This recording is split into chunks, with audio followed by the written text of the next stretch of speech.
This is Big Ten country. This is where it lives. Only 2 weeks of the regular season remain, and the fight for playoff seeding is heating up. Purdue and Minnesota are neck and neck in the standings. They'll duke it out later today with the winner taking second place. And after, we've got Michigan, fresh off their tough rivalry loss to Michigan State last week, looking to rebound against Rutgers. Only 2 weeks of competition remain. The players are ready, and so are we. Let's get into it. Welcome back, ladies and gentlemen, to another amazing week of Collegiate League of Legends action here for the BTN regular season.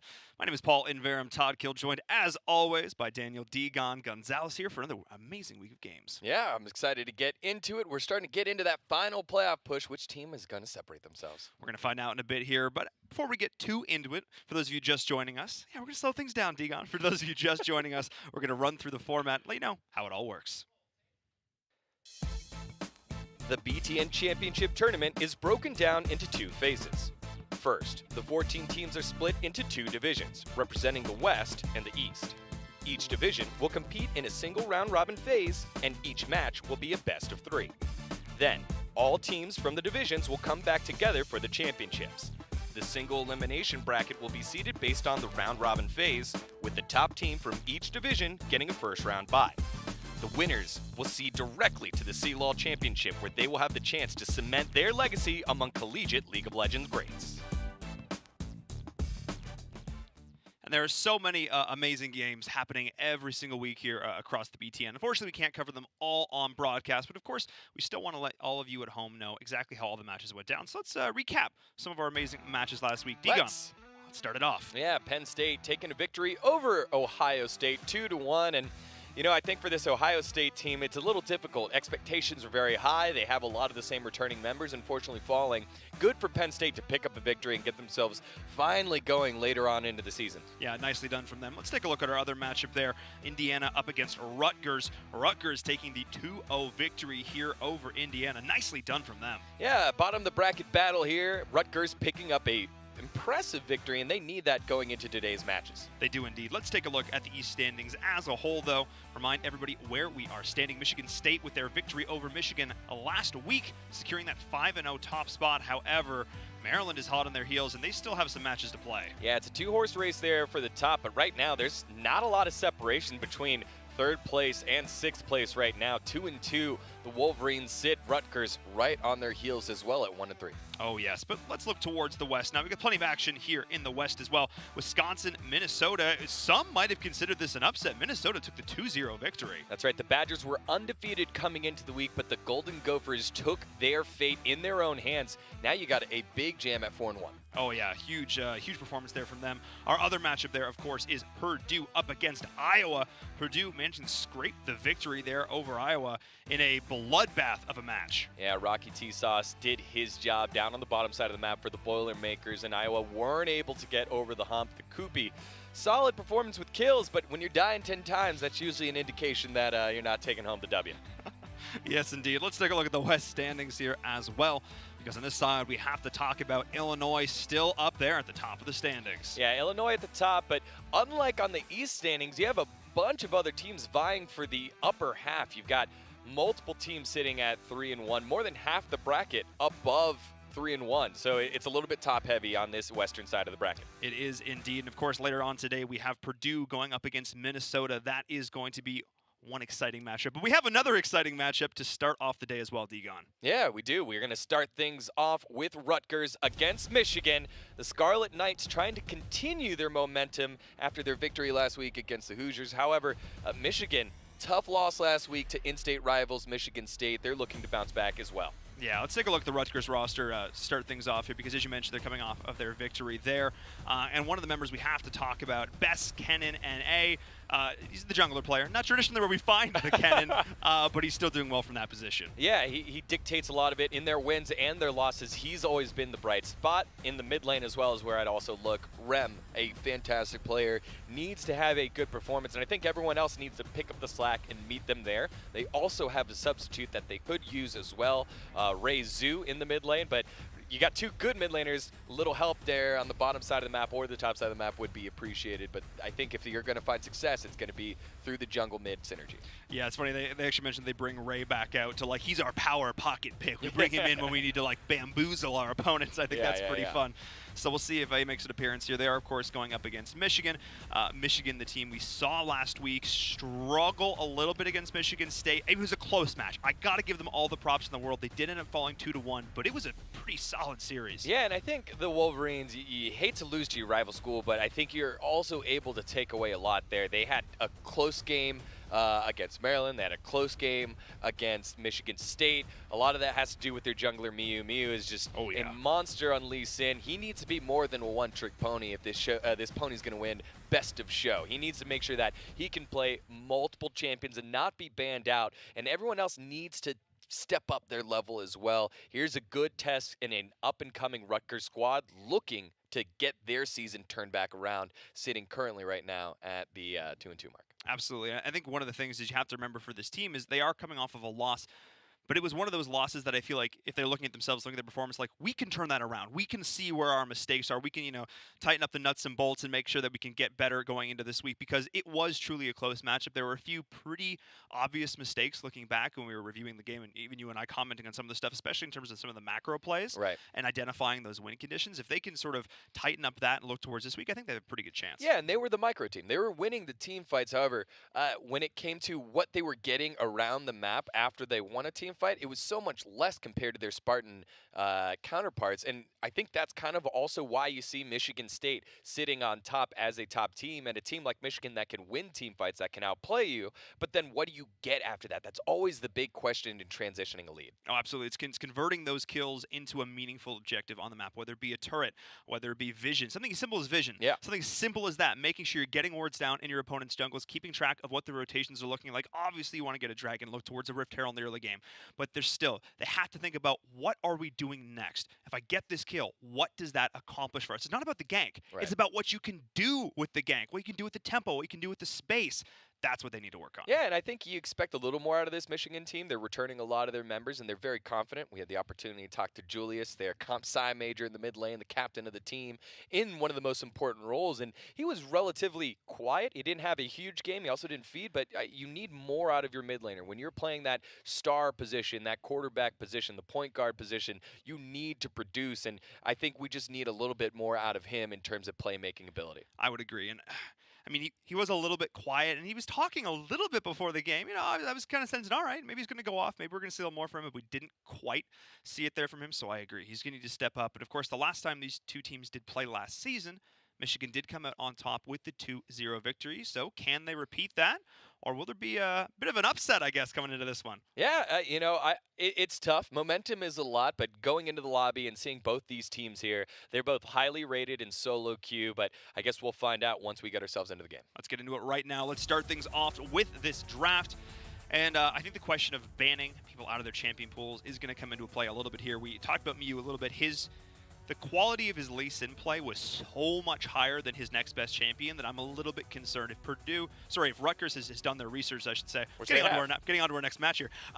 If Rutgers has done their research, it's going to be, yeah, they're just going to ban it out right there. Yeah, I was going to have this whole spiel. It would be easy to knock him out, and I think that's a very smart ban here by Rutgers to remove that and see how efficient Michigan was. And I think that's one of the things here with the having games on broadcast compared to not. You could just go straight back to the VOD and see what happened and what was their success point. And I think Rutgers able to do that, ban that away, and take away Zoe, just easy pick champ there for Julius. Opposite side, Michigan getting rid of Nico, and that's an interesting thing. We are currently on patch 9.5, the most recent patch that rolled out this week. Nico got changed a little bit, but higher buffs, longer stun duration, and you're starting to see her a little bit more in pro play.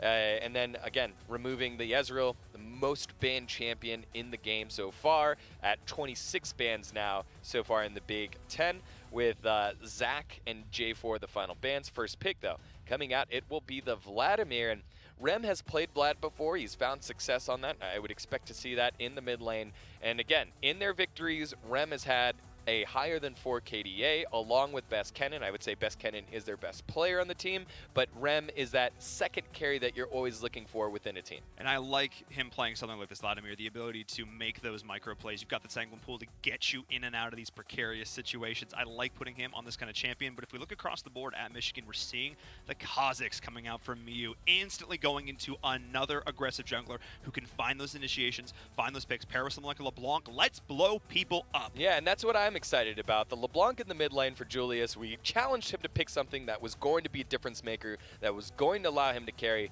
LeBlanc, when she gets going, can absolutely do that, get in and out of fights and be into lanes very quickly with her distortion. Make sure you get the right combo down, your QWER, QRWE, all those things. You get the most damage down by popping the sigil on there. Going back, Lissandra, tried and true, has been the flavor of this season so far, Season 9. You got to see her a little bit last season, but this season, she's just consistently there. The CC she brings, like the time she's able to buy with Frozen Tomb plus Zhonya's huge portion, and a Karma locked in earlier. And I find this one interesting because we've seen Clutch Gaming on the LCS had Huni play Karma. And you can play Karma on the top side of the map and just be a shielder, like a supportive top laner for your AD carrying Cokes. And Cokes, he's the one that's a little inconsistent along with Sweaty Toast. They had a couple victories where he was on a Kai'Sa, and on that Kai'Sa, they played around him, they had success. Since then, he's been relatively anonymous there on the bottom side of the map. This might set up some sort of heavy late game carry pick. They removed the Sivir, so there's one heavy late game pick. You could possibly, again, Kai'Sa I think is something that they could use, and there it is. Kai'Sa removed, so smart scouting by Michigan, and now that Karma can flex back down to the bottom side of the map. Opposite side, though, I didn't get to talk about it. It's Jinx, my favorite AD carry. So happy finally, Tipti came to his senses, and he'll play the Jinx. Jinx, I love Jinx, the crit changes that happened in 9.3 with Runon's Hurricane and Static Shiv finally coming back in, Infinity Edge as well. It just makes Jinx so much better in terms of getting there later. You just need that first Runon's Hurricane, then the splash damage from the rockets, Chompers, no, Mr. Fishbones, there it is, got it. There you go, every single time. Spreads the damage, and it's just a loads amount of damage if you want a team fight. I like that pick here, and then to keep her safe, you have a Sona. Hard engage, sustained in lane. That's what you need for Jinx. Like, this is a solid draft so far here from Michigan. I want to see what the counter is for Rutgers. Like, when you poke with Karma, you expect to chip them down. So we'll watch this bottom lane matchup with Tipti using heal, the W, to counteract the damage that Rem puts down with Inner Flame. Opposite side, maybe very aggressive champion here for Cokes. Yeah, looks like we're going to lock that in. So Lucian going to come on down, and expected. Lucian still upper on the tier list. I think the tier list just gets changed a bit with the crit changes, but Lucian's still a top tier 80 carry, and an Elise coming in, and we've seen more Elise this season as the patches have rolled out. Elise just able to get in and out. Her effectiveness with ganks, Cocoon. And, ooh, will it be a Dr. Moon on the top side? Yes, it is. Love this pick. We got to see it last week as well. So effective. When you have a Dr. Mundo on the team and there's no one on the opposite side in Rutgers that can easily build Executioner's Blade and put down Grievous Wounds, Dr. Mundo, all he has to do is play safe. My worry for this Michigan team here is that they have one form of solid initiation, and that is the Sona Crescendo from the bottom side of the map, and that's based off of an ult timer.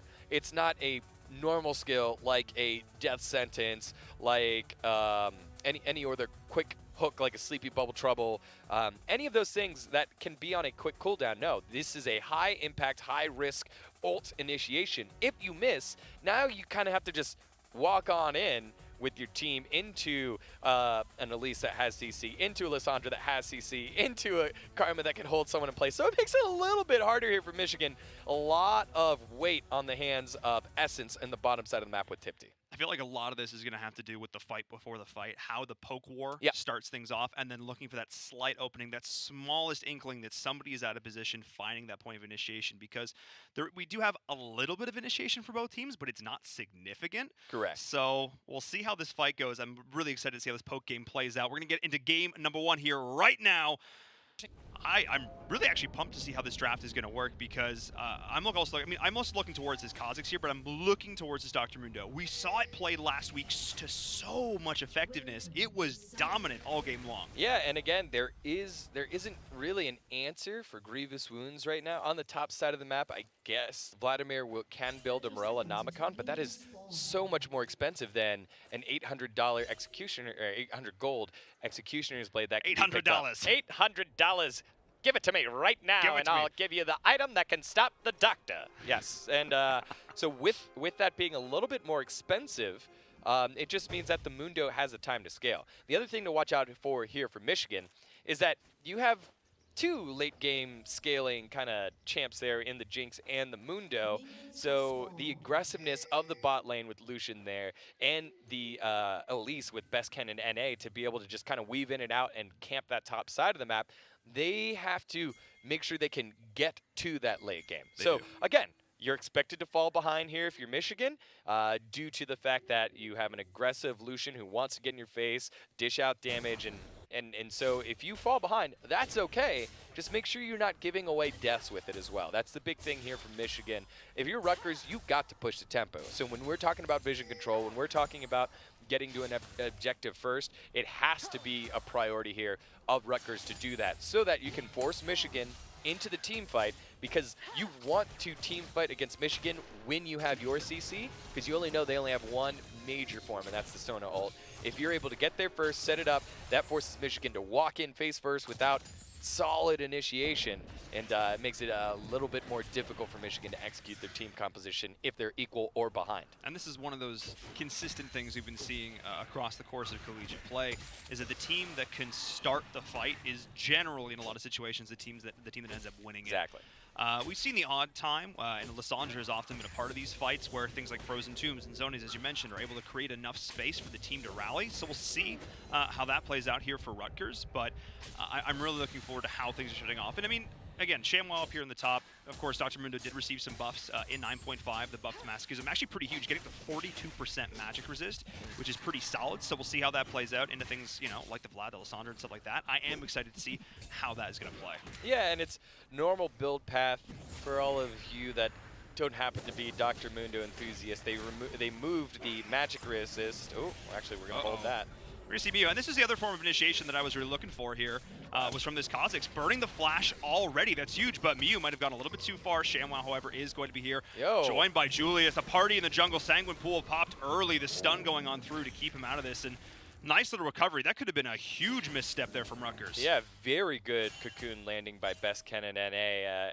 Andez wanted to come down and help out his jungler who's getting counter jungled. You never get to see that in solo queue. In solo queue, they're like, sorry, bro, you're getting invaded on. Shouldn't pick the Elise against the Kha'Zix. Tough luck. You better come gank me in 15 seconds or I'll rage quit. Instead, Andez gets down there. And it looked a little sticky there, no pun intended, by the Elise Cocoon. However, good landing of said Cocoon kept him safe and held on to that jungle matchup just a bit. Yeah, hanging on by a thread there in that situation. But of course, still burning. I see what you did there. See, yeah. So, still burning the flash, though, is Michigan. Silk thread. Exactly. Come on, she's a spider. I got it. You got so I just wanted to make sure we explain. We're all the same for everybody, just for everybody. Everybody. No, that's right. That's actually huge though, because we'll see how the next gank comes in. And this is what I'm saying. It's setting up the next play. What does this get me? Well, in this case, burning early sums. Never a bad thing if you are on the side of Michigan. Yeah, and with that rotation, you saw Julius come up and you commented on it. He's now behind about a wave of minions in the mid lane, and that lead might continue to grow. I think it was worth the risk, but didn't quite pan out. Here we go, ShamWow in a bit of trouble. There we go, return flash coming on in. ShamWow is going to be able to walk away, but nice rotation from Best Ken and NA. He was one of those players that we asked to step up, the rest of the team to step up with him, and already making his presence known on the map. Yeah, solid Cocoon. He did a good job waiting on it. Needs to land it, though. You know that the Mundo is going to flash, and he did properly. Just needs to execute on that. I don't think they would have gotten the kill. However, you know, just send the message, let it be known. Oh, yeah. With that, ShamWow forced to go back, and unfortunately for the Mundo, not able to back on a major item, only gets the Null Magic Mantle, 25 Magic Resist. You usually want to build up the Spirit Visage, which starts with, shoot, I think it's the Veil, I believe it's called. I forgot what it is. And so it's the magic item where once you take damage, you regen health right off of that, and that's a 1,200 gold item. You want to back and buy that, unfortunately, with that early gank and early pressure from Best Ken and NA. Mundo's not able to do that, and then of course he'll have a little bit harder of a lane. Yeah, and of course one of the things to notice is he's forced to burn his TP to get back into lane there, Yep. so we'll see how that affects. I mean, it's going to open up the ability for Endez to do the same when he wants to back for his first item. He'll feel a little bit more comfortable with that TP timing, but it could be something he also might want to try and hold on to and save if he wants to try and find a bit of a saucy rotation to start things off, because that's what Best Ken and NA is looking to try and set up. Yeah, I think he'll probably use it here. He's forced under turret, goes back, he's able to get the first piece of his Hextech, the Hextech Revolver. And that's a good buy from him, and he's definitely ahead by ShamWow. ShamWow, now that he's shoved in the wave, will try to back as well and then walk back to lane. But if he's able to buy his item, ShamWow, and have TP up before Endez, that's going to be a big win for them moving into the first team fight on the bottom side of the map. Yeah, that's the absolute opening they're looking for here. We are seeing at least potentially looking to try and set something up, but very smart there for Michigan, sensing that something was a little bit amiss, backing up there. And we did see a lot of initial pressure put in on that lane by Cokes and crew, so they're trying to force that back. Maybe did themselves a little bit of a disservice by doing so, not opening up that saucy gank path. But at the same time, this is now an advantage for ShamWow up here in the top, because he was able to do that great return damage onto that Vladimir and force out that TP. It's going to be, as you said, that slight timing window that they might look to exploit here. Yeah, and that's what I think they need to do right now, because you're starting to see Tipti and Essence start to fall behind. They're almost 2 waves behind in CS right now, with no major fights have broken out yet. This is just straight CSing. Yep. Yes, Best Ken and NA came to the bottom side of the map and it forced Tipti to go under turret, but under turret, him and Essence didn't link up their auto attacks, missed about 4 to 5 CS, and just early on, you just don't want to lose those. CS is like finding $1 on the ground and not picking it up. Like, you should be able to pick up these dollars on the ground. You're wasting dollars on the ground. They need to be able to pick these up early, because they know in team fights they can't take them. So whenever you have an opportunity to CS under turret, you have to take those. Absolutely. That's just, as I said, handing over free gold. And now in the jungle, Miyu facing himself in a 1v2 situation, making it a 2v2 as Blanc comes on in. Rem is going to be here, but a lot of damage taken by Best Ken. They start things off, and we have Julius here on the rotation. That's going to be first blood, and he looks for more as Rem is here. Endez is on the flank, but Dr. Moon was in hot pursuit as Miyu is coming back in, trying to keep Julius alive, and will do so. Great play there for Michigan, finding a 2-for-0. Yeah, and they're cashing in on that initial invade earlier. Miyu getting to fight in there, knowing that Best Ken and NA might have his flash up or not. Either way, Miyu not afraid to play aggressively, because the LeBlanc is able to rotate first, get into the action, and during the rotation down, Endez just got chunked by the Dr. Mundo, and really wasn't helpful in that fight. So solid play by ShamWow as well, even though he was the one that got ganked first and survived, gets his back that he wanted, and it leads to early dividends here. It does indeed, and I just love the committal there, I should say. Paying out commission, I guess you're on the side of Michigan there, earning those dollars back, as we should say. Smooth, there we are. Still, Julius fighting out in the mid, but he had some great plays rotating in with the team. Best Ken and NA might look to try and punish us if he goes on up forward. We'll watch the Cocoon as we go on in, but I just love the fact that both teams were willing to commit to this, and here comes the bait. Julius has gone a little bit too far. Can he trade out with Rem? In the process, he's able to get himself out for now. Will that be it? Oh!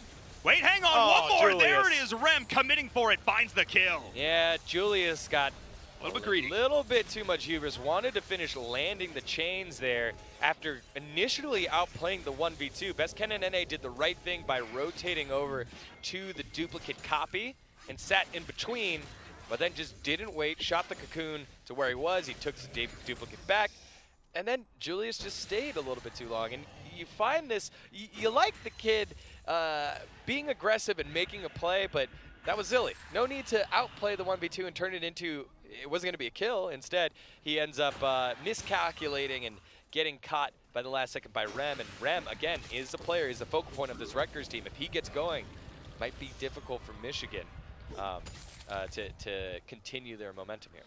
Yeah, we'll keep an eye on that. Lysandre, one of those champs that can set up a lot of plays for the team. Doesn't always do a ton of the damage themselves, but is able to enable a lot of those teammates here. And with that Lucian coming into the mid game, going to be hitting pretty darn hard here, so we'll keep an eye on that, how Cokes is able to find these fights set up. by Rem. That Frozen Tomb, such a great utility tool in these fights. Yeah, it buys so much time when you're able to use it on yourself with the burst damage that is coming down by Miyu on the Kazakhs and by Julius on the LeBlanc.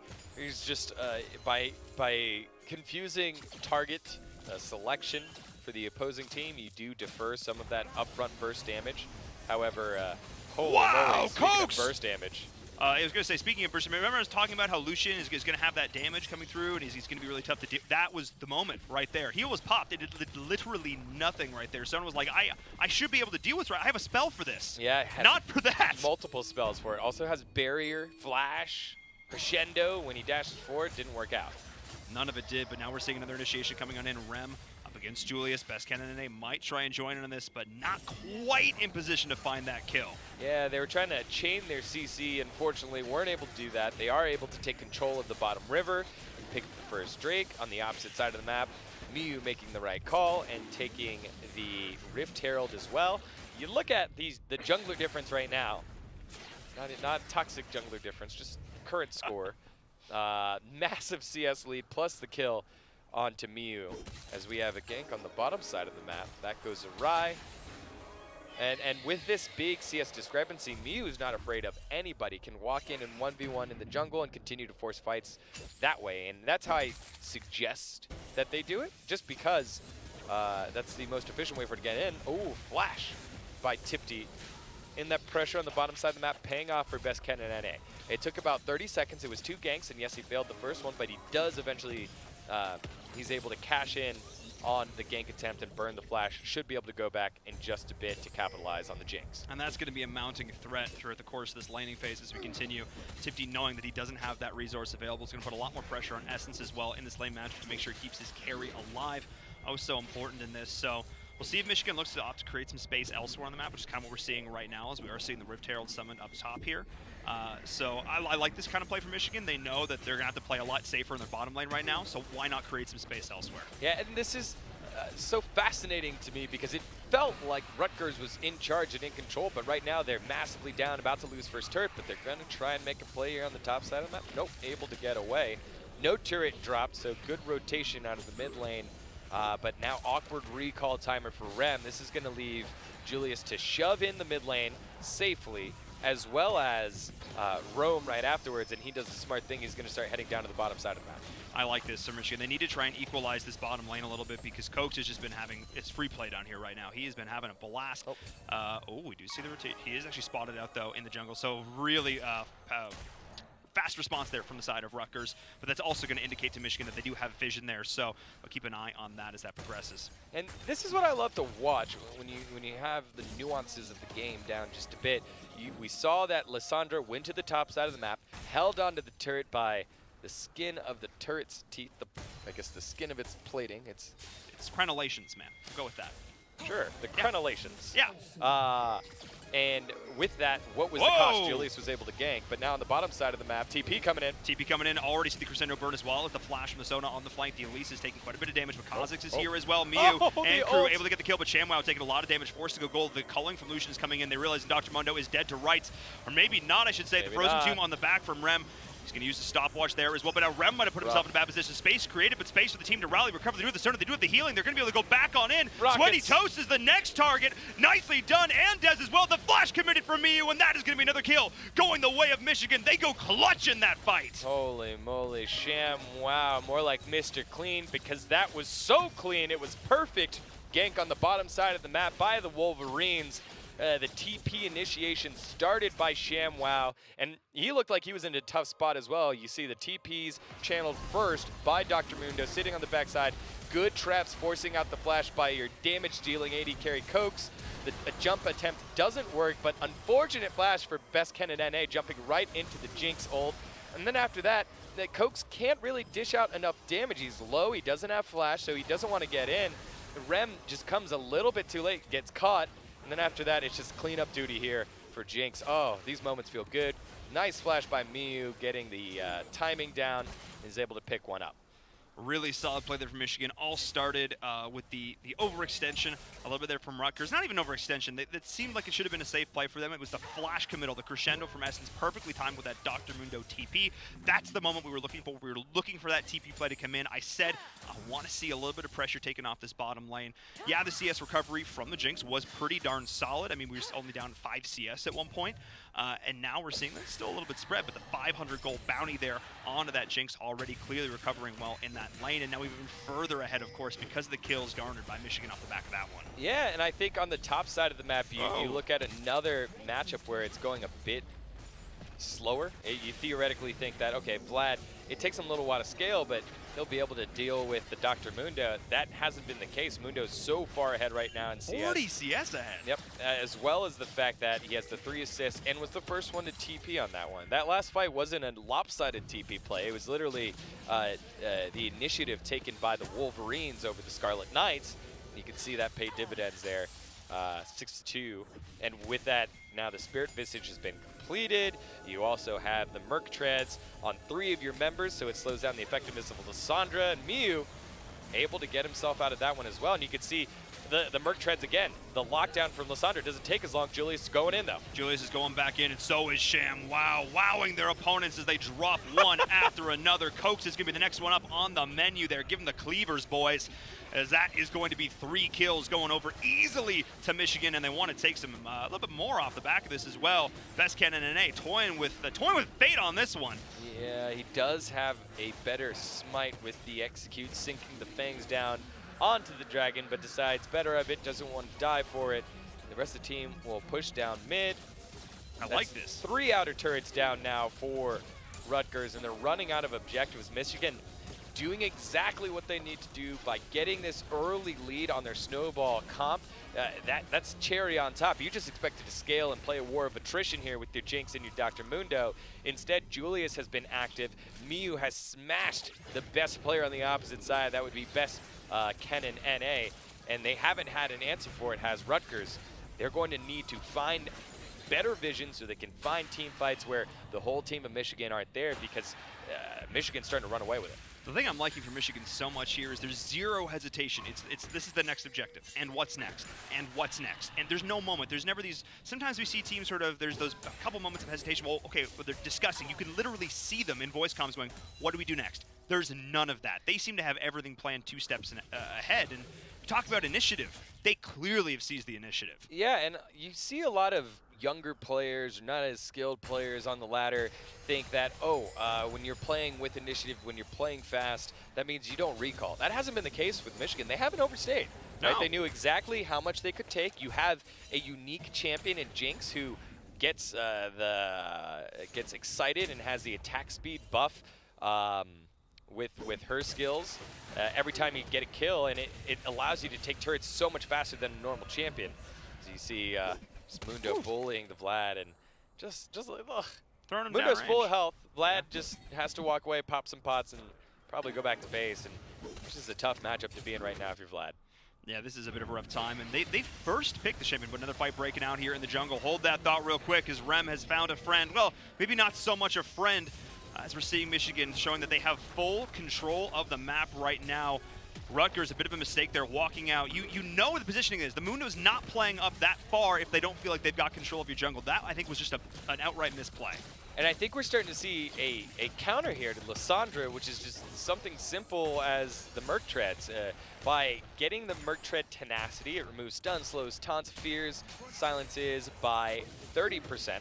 And you're just not able to buy as much time as you normally would using Frozen Tomb if you're Lysandra, especially when you used it on the opposing team. We see a lot of Lysandras use it.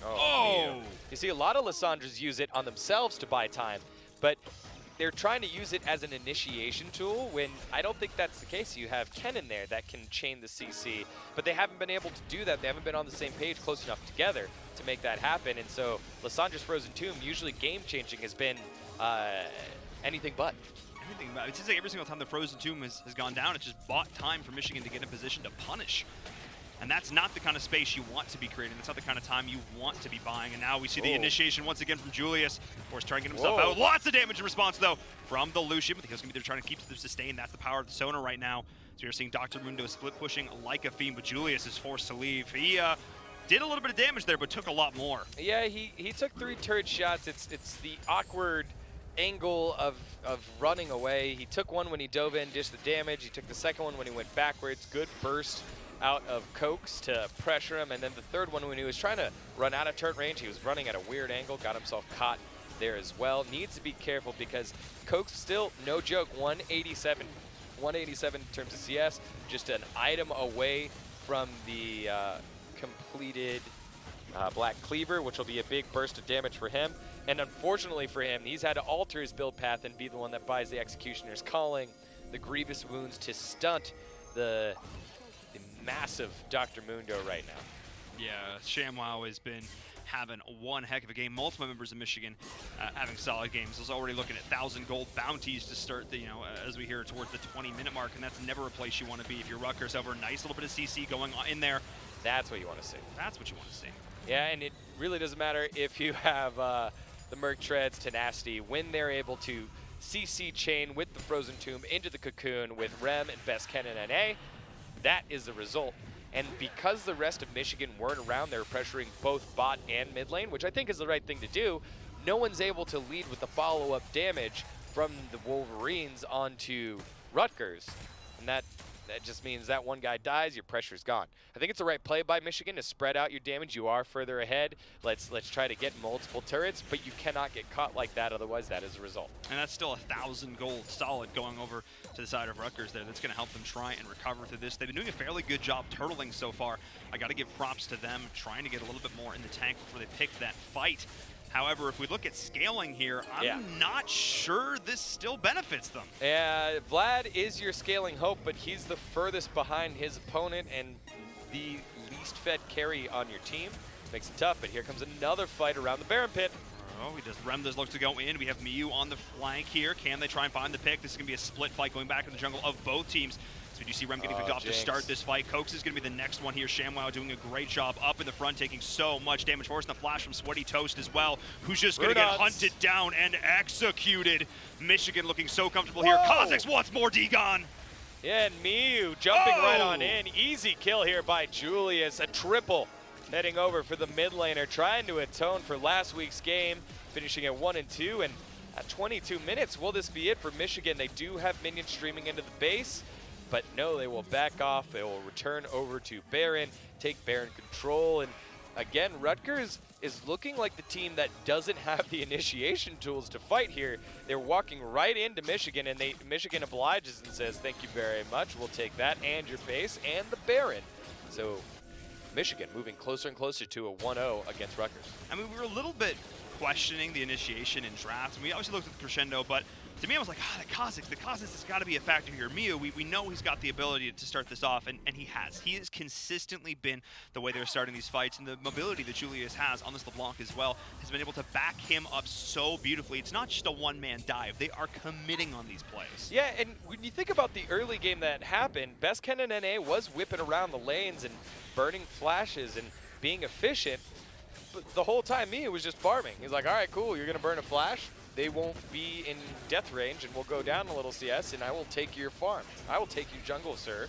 And he just opened up a really big lead that they were able to get the invade fight, and from there, they won every single fight because they were so far ahead. They were the Scarlet Knights were never able to capitalize on the summoners that were burned earlier. Yeah, there's a few moments where I'm like, okay, Rutgers might be able to, find some speed here, take the tempo, but no, every single time Michigan was just able to use those small advantages that they developed to turn them into even bigger ones. Rutgers, they started the play. Again, they found this little fight, they burned the summons, but then they never had step 2. They went to step 1, and then they just tried to skip on ahead, maybe take a big team fight. They didn't do the groundwork, and now it's biting them. Yeah, so here, easy 4-1 split here.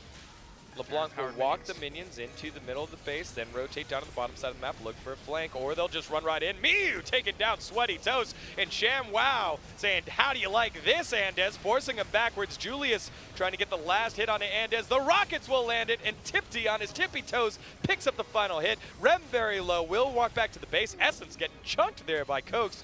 Either way, the inhib goes down, and now they're on to the Nexus turrets. They are indeed. If you remember, Rutgers still surviving, trying to sustain through this, but the Nexus turrets are getting absolutely chunked. There is still more than enough resources on the side of Michigan to get this done. The Nexus is exposed, and I think that is going to be it. That is going to be GG as game number 1 goes to Michigan.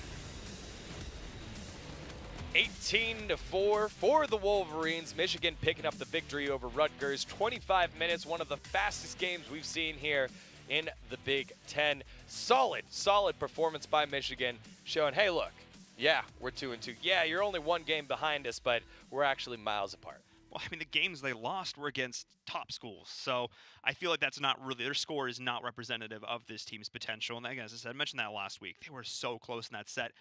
This, I think, is them. I asked for them to tighten up the nuts and bolts a little bit. Things were a little bit shaky. Things looked a lot less shaky in this game. Yeah, they were. It was very close to start, but in terms of skill, but you could just see, or in terms of kills, but in terms of skill and CS, you could kind of see that Michigan were just a class up, and Rutgers gave a good shot. I think they got a little cute in their draft with the Elise. Vlad early pick. Yeah, the Mundo outscales. That was just a smart draft here by Michigan. Yeah, it was just really solid play from them as they were able to take the victory in game number 1. But of course, that's just game number 1. We have more amazing action when we return after this short break.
The road to the BTN Championship Tournament continues.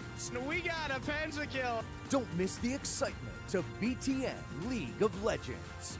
Next Saturday, live on Caffeine, Twitch, and YouTube. When it's a tournament and you're fighting for a championship, you gotta be locked in. How sweet was that? Oh my goodness! Every team All those little things matter. No let up defensively. We're not done yet. has a shot.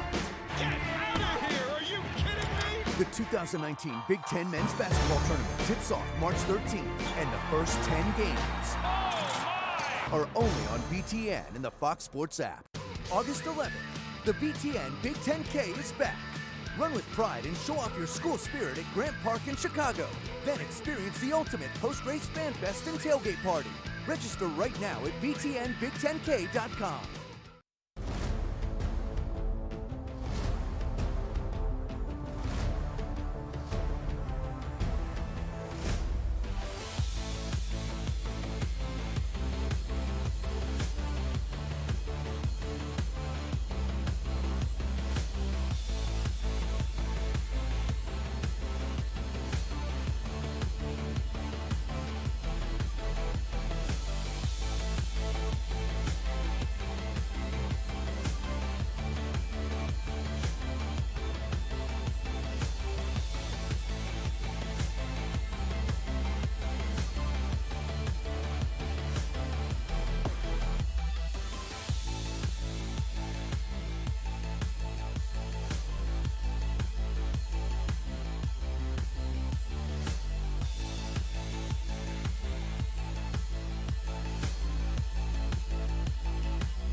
Wolverines.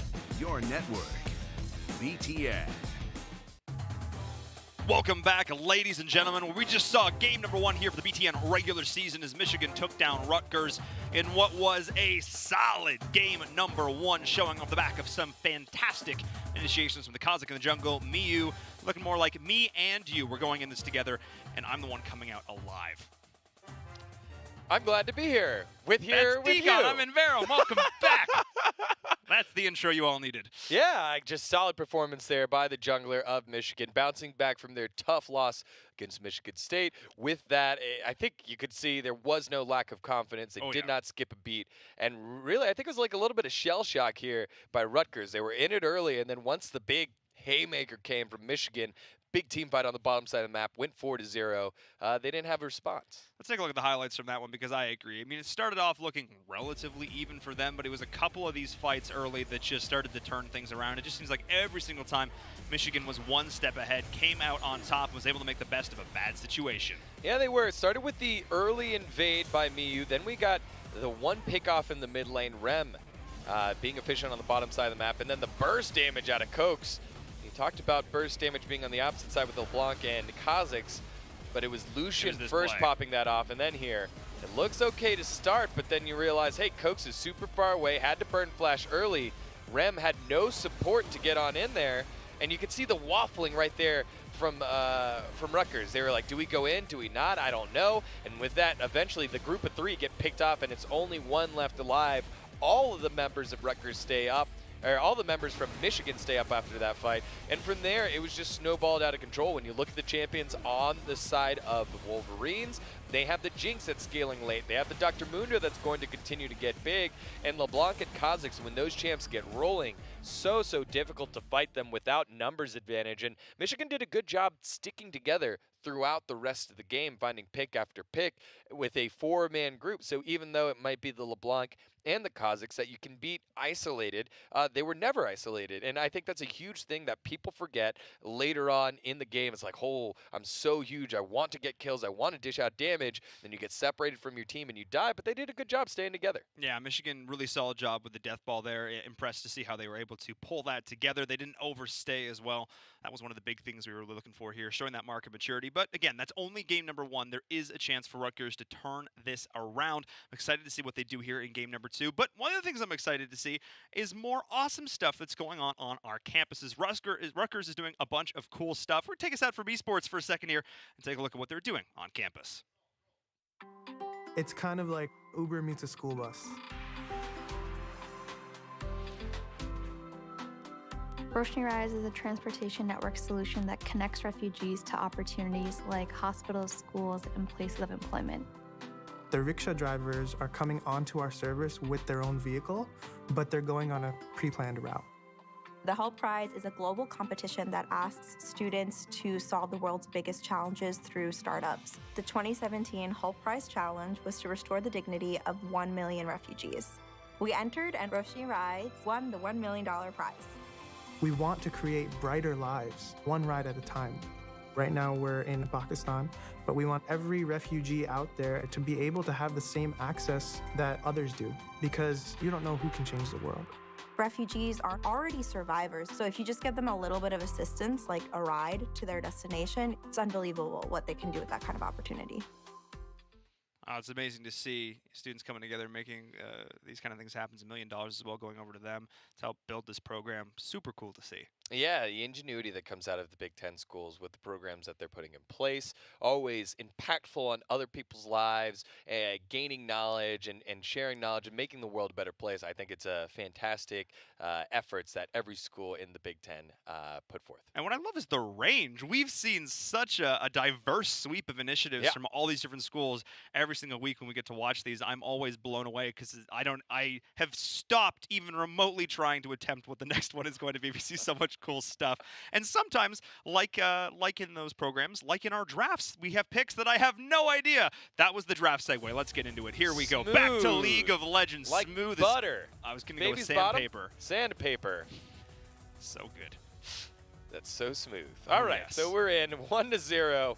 Back into the esports. The esports. Michigan and Rutgers battling it back out.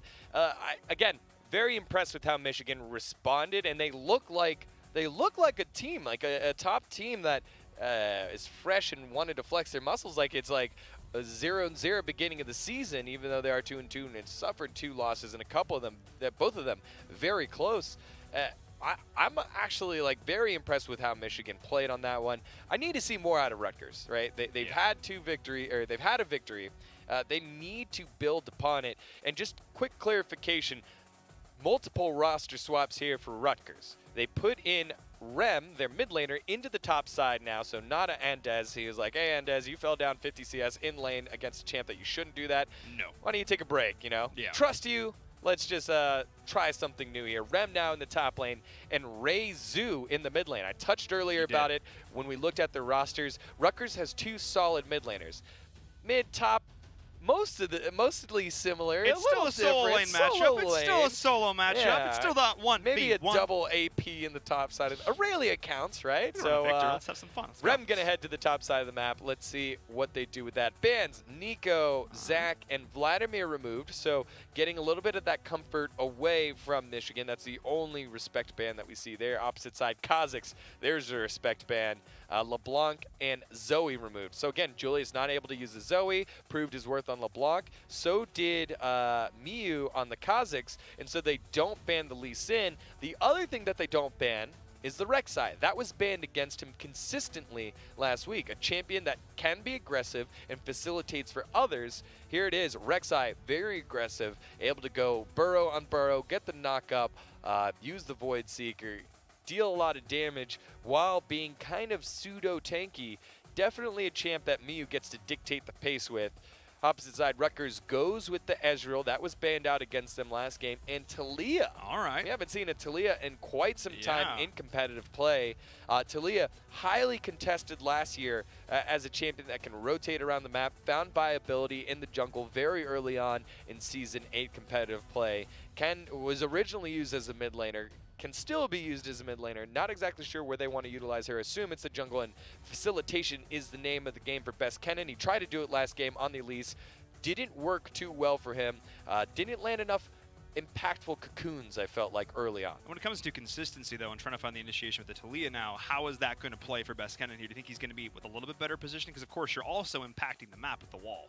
Yeah, the wall helps, but you definitely need to make sure that the wall is placed in a way that is either going to burn flash from the opposing team or get you in there that you can weave your rocks right on in there, dish out the damage, and allow your team to clean up. Like with the Talia, you can carry jungle with her, but you want to make sure that you secure the kills, right? We got a lot of flashes from Best Kennen NA last game, but you didn't get a lot of kills and a lot of gold into champs that you needed to snowball with. Michigan are going to return to the Jinx on the bottom side of the map this time. Instead of pairing it with the Karma, we'll go with the Braum to keep it safe from the Talia. Like that a lot. You put up the Unbreakable Shield. Yes, you're a big target, but now you're taking much less damage from it, as well as Ezreal. He continues to poke. You put up the shield. Yeah, he'll get some Kleptomancy procs, but still, you're preventing the major damage out. However, good counter from Rutgers. You pick up the Morgana. Now you have a big target to CC for a long time. This is the reworked Morgana, so she looks cooler. Basically the same champion. Basically the same. I'm excited to see this new skin and new rework in action. I haven't got a chance to see it yet. But one of the things I'm excited for also is how we're going to see Essence play, well, as you said, around this Ezreal. Because 2 things I love seeing the most is when the True Shot Barrage and Call of the Forge God come through, and there's this moment of support where you just turn and you look at the camera. As you look at the camera, we're gonna do it right here. Thank you. You just say no, and there's that moment. You're just like, nope. And I love that moment as a support. It's so much fun, and you get to do it here in this matchup, and it's so great. Yeah, I guess it is a good moment to be able to pop your shield for Braum. You got to make sure it's facing the right way, though. We've seen it a couple times. We have, and those are always the best moments. Braum tries to shield his things with his bottom, and I'm sure those are bottoms of cold steel since he's the man of the Arctic. However, that doesn't really block anything. So not a whole lot. Yeah, you need to make sure that get the shield put up the right way and make sure the Unbreakable's up. These bans are taking a really long time. Yeah, they are. Lysandra, Cassiopeia removed. Cass, again, a champ that Rem has played a couple times. You could also flex her to the top side of the map. I like the fact that Rutgers saves their last 2 picks for their mid and top laners. Yasuo and Rise removed. So again, Julius's champ pool getting chunked down just a bit. And what is that? About 1, 2, 3, 4, 5, 6, 7, 8 solo lane champions that theoretically could go mid or top removed in this ban phase, with the Kazakhs and Zach, the final two, not banned away. So these are deep champ pools here for the mid laners. I mean, when you see Rem and Ray now coming in, there's going to be a question mark that Michigan's got to respond to. But I think it's interesting that both teams are deciding, let's just get rid of these solo champs, regardless of what it looks like. Julia is known for playing that Rise, pulling that out, seeing that in precarious situations. Not having so much success with that, but Rutgers still respecting it, want to get rid of it. Sendra's going to be the pickup there, though, as well. So it seems like Julius is going to dig even deeper into the champion pool. Yeah, and that's why you're finding, hey, I called the Aurelia. Is that going to be it? Ah, big brain. That's right here. Brain. That's why I get paid the big bucks. You see Syndra and Orianna, those are almost like leftover champions right now because you have so many bans in there. With the Orianna, it's just that de facto safe pick. And who we had over in the other conference for the Big East that we had, Honor Lord, fantastic Orianna player and can make huge plays, but there's so many other champs that put so much more burst damage down earlier. We talk about it, burst damage is the name of the game. Both these champs in the Syndra and the Orianna do deal burst damage, but they do it so much later after they get items. It forces them to get 1, 2, maybe 3 items before they can really start dishing out delete you type items where you have to respect their engage range and their blow up range. Instead, I think it's going to be a lot of focus here on this top side of the map for Rutgers with the Aurelia against the Maokai matchup. We haven't seen Maokai in a while either. Maokai, tanky frontliner, able to use the grasping roots to get hold people in place. It's a team fight oriented type champ now. You're not going to find a lot of 1v1s. Obviously a 2v2 later on. Aurelia wants those 1v1s. Aurelia, even with the nerfs, wants to get her 1v1 against this tanky Maokai on the top side. We'll see how that matchup plays out as we get into game number 2. Rutgers looking to turn it around. Michigan looking to seal the deal 2-0. One of the things you mentioned going into this is talking about the idea of that tanky frontliner, and that's something that Rutgers doesn't have a whole lot of. No, they definitely need to snowball this game out of control. And again, another change here on the side for Michigan. Rem comes in and plays for Rutgers. On the opposite side, Diagoras coming in on the top side of the map will be playing for Michigan after the swap out. Oh, ShamWow, he had his one use and got thrown away. Diagoras put in, and that's why you're seeing a tanky top laner here with a different type of tanky top laner. Otherwise, that Mundo's there. Mundo's doable. So I know it's a terrible first thought to have when you look at the situation. But if you're Michigan, if Diagoras is your sub, and you're thinking, wow, we just bodied game number 1. Let's bring in our sub in and just give him some playtime. It's terrible that that's my first thought, but that might actually be what Michigan's thinking right here, able to get their sub a little bit more time in a match. They feel comfortable that they can win. Yeah, I think that's a reach. You know, people substitute for multiple reasons, especially here in collegiate where maybe it's a scheduling thing. Maybe it is an agreement that they had beforehand. It might have been predetermined already. So I think it's always, you got to be careful when you're assuming what the subs are for. However, I think you're right. If it is a bit of hubris here from the Wolverines, you're getting a team that has a puncher's chance here with the Scarlet Knights. They've had some successful games. Again, it's been through the backs of Reizu and Rem with Best Ken and NA doing something in terms of being consistent. And now you got Best Ken and NA on a champ that you haven't seen in almost a year with the Talia. You don't see it that often in solo queue. You don't see it that often competitive play. And you see Reizu and Julius going back and forth, and Reizu just subbed in, might be in a little trouble. Best Ken and NA gonna support him. And now the knockback forcing the flash out of Miyu. They're thinking about flashing forward. Yes, here it comes. Weaving the last couple hits in. Great play by Reizu and Best Ken and NA, baiting that one out. First blood over to Rutgers. Baits on baits. Michigan saying, hey, look, we're going to bait you on in, push up on in. Reizu, you got this. You can totally take this. Wait, hang on. No, we have the flank. But then Rutgers is like, no, we actually have the flank. Good luck with that one. That was a solid play. Let's take a look at this again, D-Gon. Yeah, Reizu playing very aggressive, and I'm sure Julius is thinking, look at this guy. Just subs in. He's trying to show me who's boss. Miyu, let's take care of him. Not so fast, my friend. Best Ken and NA showing off his skill set on something other than Kennen, threading the volleys right onto the jungler, and Miyu. He gets the champ that was consistently banned against him with Michigan State. Now set behind, we get to see how he plays from behind. Curious to see how that one plays out because he was in such a dominant position all of last game. And the games that we actually did see them lose against Michigan State was oftentimes where that jungler went behind a little bit early there, didn't have the ability to snowball at all. So we'll see if we see a bit of a repeat of that here in this game, or if he's going to try and get some redemption back here in the mid. Looks like it's going to be exactly that. Yeah, they will be going for the repeat gank. Reizu does have flash, using barrier, will be able to sneak away. Miyu doesn't have flash, so he won't be able to close that gap.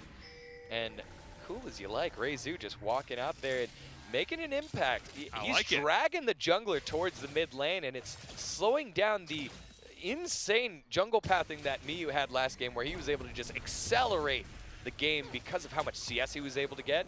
Best Kennen NA now just able to bully him around. However, on the top side of the map, a little bit of a skirmish, and you're seeing how this lane plays out.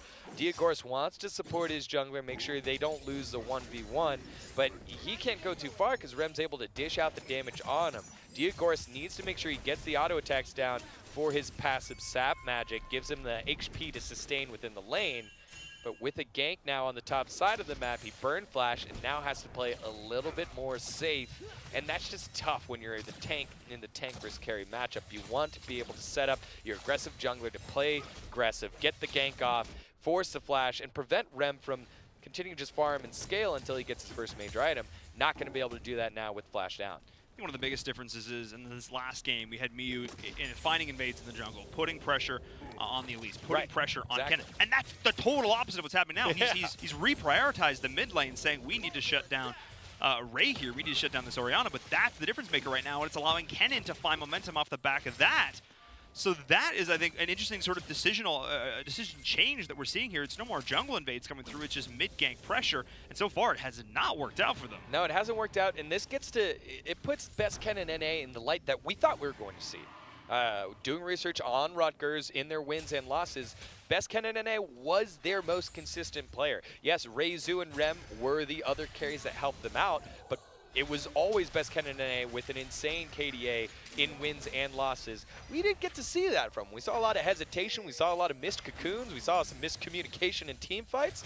However, with him in the driver's seat, it's a lot easier to shot call. Oh, yeah. We get to see how this differs for Rutgers as they continue to move on. Right now, sitting at a solid 600 gold lead here, 5.5 minutes in the game, very early. And one of the biggest differences here, too, is for Rutgers is they have more scaling. You look and you have that Ezreal, you know that he's going to be able to do so much work as this game goes on, whereas before it was they're getting behind early when they needed to win the early game, and now it's we're ahead early when we feel comfortable scaling. That is a difference maker for sure. Yeah, and Lucian last game did deal damage. It did. Dealing damage. It just had no one else to help him keep him safe to deal the damage. In this team composition, Jinx still has that tanky front line and the pseudo front line of Maokai and of Rek'Sai, but not the case with Ezreal, but he's self-sufficient enough that he can continue to shoot out these mystic shots and find unique angles to dish damage. And you can see Cokes playing aggressive on the bottom side of the map, keeping up, but now in the mid lane, Reizu getting ulted. Made a bit of trouble there. Whoa. We're seeing the return coming on through. Lots of damage. The flash committed now from Julius. That might have been a mistake, and it absolutely was. Reizu with the shutdown. Don't commit onto this. I have the outplays all day. Reizu sitting on his barrier, and Julius just not calculating that correctly at all. I think he forgot his calculator at home. The comp sci major getting a little too aggressive, and Reizu, again, so cool, just trading auto attacks. Knew, hey, look, no mana on Julius. He's going to use his ult, so he can't use anything else. He's going to either sit in auto attack and back off, and he just smartly plays that one out. Now on the top side of the map, Rem feeling it. The other mid laner now on the top side. Diagoras is in a little bit of trouble. Flash forward, easy kill for Rem. And the Scarlet Knights now seeing red. Couple of kills for them, 3-0. Speaking of red, the team who's on this side seems to be doing so much work now. Look at this. It's like a complete momentum. If I closed my eyes and didn't look at who was playing, I could have swore we were seeing the same teams on the same sides. This is basically the exact same thing we saw from Michigan in the last game.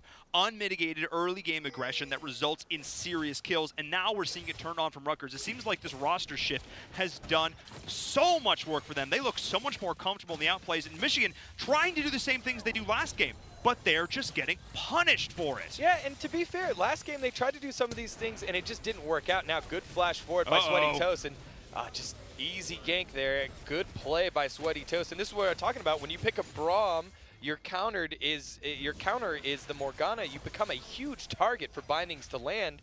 And just smart play by Sweaty Toast, able to burn the flash, get the kill. Now Reizu forced to flash early here. Smart from him. Miyu not able to get down the damage. Julius does not have unleashed power up, so wouldn't be able to burst him down as well. So smart counter here by Miyu, and that's what I want to see. You can see Miyu now going more into his CSing type mode here. He's 49 CS against the 37 CS. And that's probably the game plan here for Michigan. It's like, hey, look, we're losing lanes. It's fine. We picked late scaling comp last game, and we didn't get punished. This game, we're getting punished. And it's off of misplays because we're playing aggressive like we are supposed to be winning in lane. You don't win in lane in the top side of the map. Mid lane, I think, is a shove, but with all the pressure that has been put down here by Rutgers in the mid lane, they've lost the mid lane 2v2. And on the bottom side of the map, you have the Braum there to keep you safe, not necessarily to win the lane. They were shoved all the way up. With that, now they're starting to get punished. You have to slow down the tempo a little bit for Michigan. Realize you're going to lose towers here. You have to be ready for a counter gank, or just give up towers, go down 3 to 4K, and then you gotta prep for this first major team fight that you're going to have. Otherwise, Rutgers is going to continue to push the tempo, and it's going to get out of control. It is indeed. Michigan going to have to be careful here as they're already down 1.5K gold at the 10-minute mark.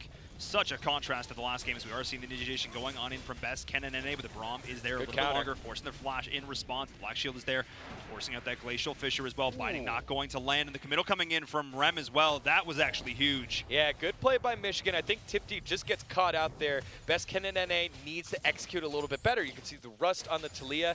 You have to use the seismic shove, get the damage down on the unstable ground, and from there, force out a flash. No flashes burned by the bot lane of Michigan.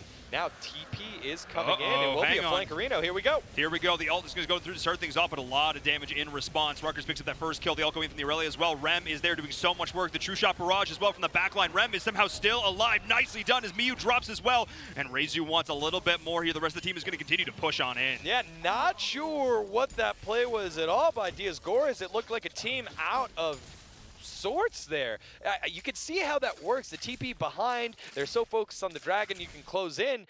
Nobody on the side of Michigan was nearby. So everyone from Rutgers is like, kill the tree, kill the tree, kill the tree. Okay, who's closest to us? Kill Syndra, kill Syndra. They're able to do that. Nice two-man shockwave there by Reizu. And it just, again, it was a little bit out of sorts. It wasn't thought all the way through. It sounded like, hey, I could TP. All right, I'm TPing, and there, that huge pause here. Like, I was like, wait, what? We're not close. I want a bag. We got out of a 3 to 4 man gank. We baited out their TP. If you sit and wait, you have the TP advantage. If you're the side of Michigan, you could force it somewhere else. Instead, an itchy trigger finger there by Diaz-Goras led to just an out of sorts play. And now, this is exactly what Michigan didn't want. Force a play that they're not ready to, and now their late game scaling comp gets even pushed further behind. And now the Orianna that can dish out a lot of damage as the game gets later, one of the burst champs that does deal burst, but only after she gets items, is getting those items. Orianna now 9-2-0-3, getting there, but now gank in the mid lane. Gank is coming on in, but does have a little bit of response here in the jungle. However, it is going to be the shutdown going on through Miyu, finally starting to find some momentum here. Forced to use the stopwatch there is Sweaty Toast, and Best Ken and NA is there to try and keep him alive. And it looks like he is going to be able to do so. Best Ken and NA might try to make a play here on Miyu. That was a beautiful bit of peel. So we were seeing the rest of the committal coming on the team from the side of Michigan, but they realized, you know what, let's count our blessings. Let's get out. Yeah, exactly your point. That was fantastic peel there by Best Ken and NA. Able to use Threaded Volley to slow down the Braum. Oh, and the rocket coming out of Tipti. There was no vision there. There was no vision. That was a blind rocket. That was crazy guessing there by Tipti. He wasn't guessing. He knew exactly where it was. Calculated. Oh, man. He didn't forget his calculator. I was about to congratulate Best Ken and NA doing a fantastic job pulling it off, using Threaded Volley downwards towards the Braum, and then using Seismic Shove to slow down the Rek'Sai, and then using his body to stop the Prey Seeker from dishing out extra damage. He calculated everything right, but forgot to account for the Jinx rocket down there by Tipti. And so those two kills, a nice recovery breath of life here for the side of Michigan. They needed something to happen. Reizu getting caught out started all of that action. And again, Miyu, the aggressive one. He's on the Rek'Sai, able to continue to facilitate the type of game pacing that he wants. Goes into the enemy jungle, able to get himself a couple of kills. And, you know, that's the thing with Jinx. You can do it. You can say the same thing with Ezreal, but Ezreal's True Shot Barrage doesn't deal as much damage. And it loses damage once it hits other minions and hits things in the way. When you're able to cash in on a kill like that, that has nothing to do with your lane. It feels so good because you're like, yeah, I'm losing lane, or man, we're a little bit further behind. We can't step up as much, but let me just cash in on this and help you out as well. That was a win-win situation right there. And I have to say, I love the fact that Miyu is not letting the questionable early game kind of get him down here. He's still showing that he can maintain that pace as much as possible here. And that, again, that sort of just relentless fury going on in there. Something that I was a fan to see, and knowing, like, look, I can continue to push this, I can continue to push the tempo. It was an amazing play. Best Ken and NA had the response, as you mentioned, played that perfectly, but some things you just can't account for. No, and it's unfortunate. It's tough when you see a guy calculate like 7 or 8 things, and they just forget that ninth thing. Unlucky. To be fair, there's generally not a ninth thing. Yeah. Yeah, generally. And then but that's what happens when you pick weird champs like Jinx or, Well then. That was, again, that was not aggressive. That was just a miscalculation there by the jungler for Michigan. And now sitting at 1 and 3, has died the most, has a lot of CS, but starting to fall behind his counterpart in terms of XP and time on the map right now. He's not facilitating as much as we're used to seeing him do. Certainly here, as we are seeing the startup there on the Rift Herald up top, coming in from the side of Rutgers through all this. And I have to say, best Ken and NA is showing that he definitely has, he's not just a Ken and one trick by any stretch here, other than that one kind of interesting wall going on through there, not kind of finding that. Overall, his play has been super solid, and I'm really glad to see him step up, especially as he was one of these players that we really wanted to highlight going into this game. Yeah, and again, you have to question what you said at the top of the show, top of this match right now. Dioscore is coming in for ShamWow, having a much tougher time against the Aurelia. This is how the matchup is supposed to go, minus the 2 deaths. The CS lead should be in the hands of the Aurelia, especially if your jungler doesn't spend a lot of time up there, which Miyu has not.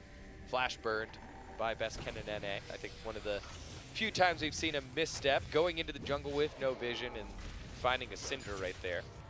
Good play by Julius and that'll alleviate some of the pressure there for Julius in the mid lane. Without Flash, best Ken and NA has to be a little bit more careful about his engages and how close he's able to step up to Julius. And now with this game starting to slow down, stabilize, for all the things that Rutgers has done right so far, it's only a 2,000 gold lead right now at 15 minutes. Michigan able to stem the tide just a bit, mainly through the mid lane and through the bot lane and the jungle CSing through Miyu. But they need to prep for this next fight. Drake is up on the bottom side of the map. It is an Ocean Drake. Decent vision by both these teams as we see Tipti so aggressive, playing with the TP 80 carry. Something that was utilized last season a lot because of the nerfs to heal and the buffs to other summoner spells. The only thing that was left was TP, and so TP on the bottom side of the map to keep up in CS. Michigan not going to contest this, and Rutgers easy take here. Easy take for them, and I'm so glad you mentioned the TP, because that's the next big play that I'm looking for here towards these top laners, because the last time we saw that TP play Committo coming in from Diagoras, it spelled disaster for his team. He forced them into a situation where they had to fight, probably did not want to. So I'm looking to see who is going to be the next initiator coming in from this top when this next fight breaks out. I feel like that is going to be the indicator for a lot of the rest of this game. If Michigan's going to be able to rally here, recover from the mistakes they made early, they have a chance coming back in this. But if Rutgers can get one more edge in one more of these fights, if they can get another little bit of advantage, I think that's all they're going to need to really get that snowball rolling. Yeah, and again, they're in charge now, and it's up to them to continue to push the pace. I think they've made the right decisions so far, but they need to be careful on the next team fights that they choose. Make sure it's on their own terms. Make sure you find the fight that you want, and it doesn't blow up in their face. But here's a massive fight in the mid lane. Both teams are going to look to try and start this off with a gank. We do have Rem caught out a little bit, though. Nice counter initiation going on in. The Brahms the first target here, trying to get back himself out with that Unbreakable Shield. Does survive, but Julius is going to be the first one to go down here. Rem might be the return bit of shutdown damage going on through. So far, 2-for-1 trade for Michigan. Yeah, Rutgers looking to initiate first. Everyone just said party in the mid lane as soon as they said that. Caster Curse definitely in effect right there. 2 kills heading on over. Let's see how this breaks out. Again, just a random shockwave and then being blocked in with the wall. Best Ken and NA getting there, but then TP's channel at the same time. Rek'Sai able to get on the backside of the map. Good block by Reizu of the rocket by Jinx, but then all alone was the Aurelia Rem just getting a little too aggressive, trying to get to the back line, ends up falling and donating over a kill and the shutdown gold on that 3-0 Aurelia. So I wanted to see what the next TP play, the next big fight was going to result in.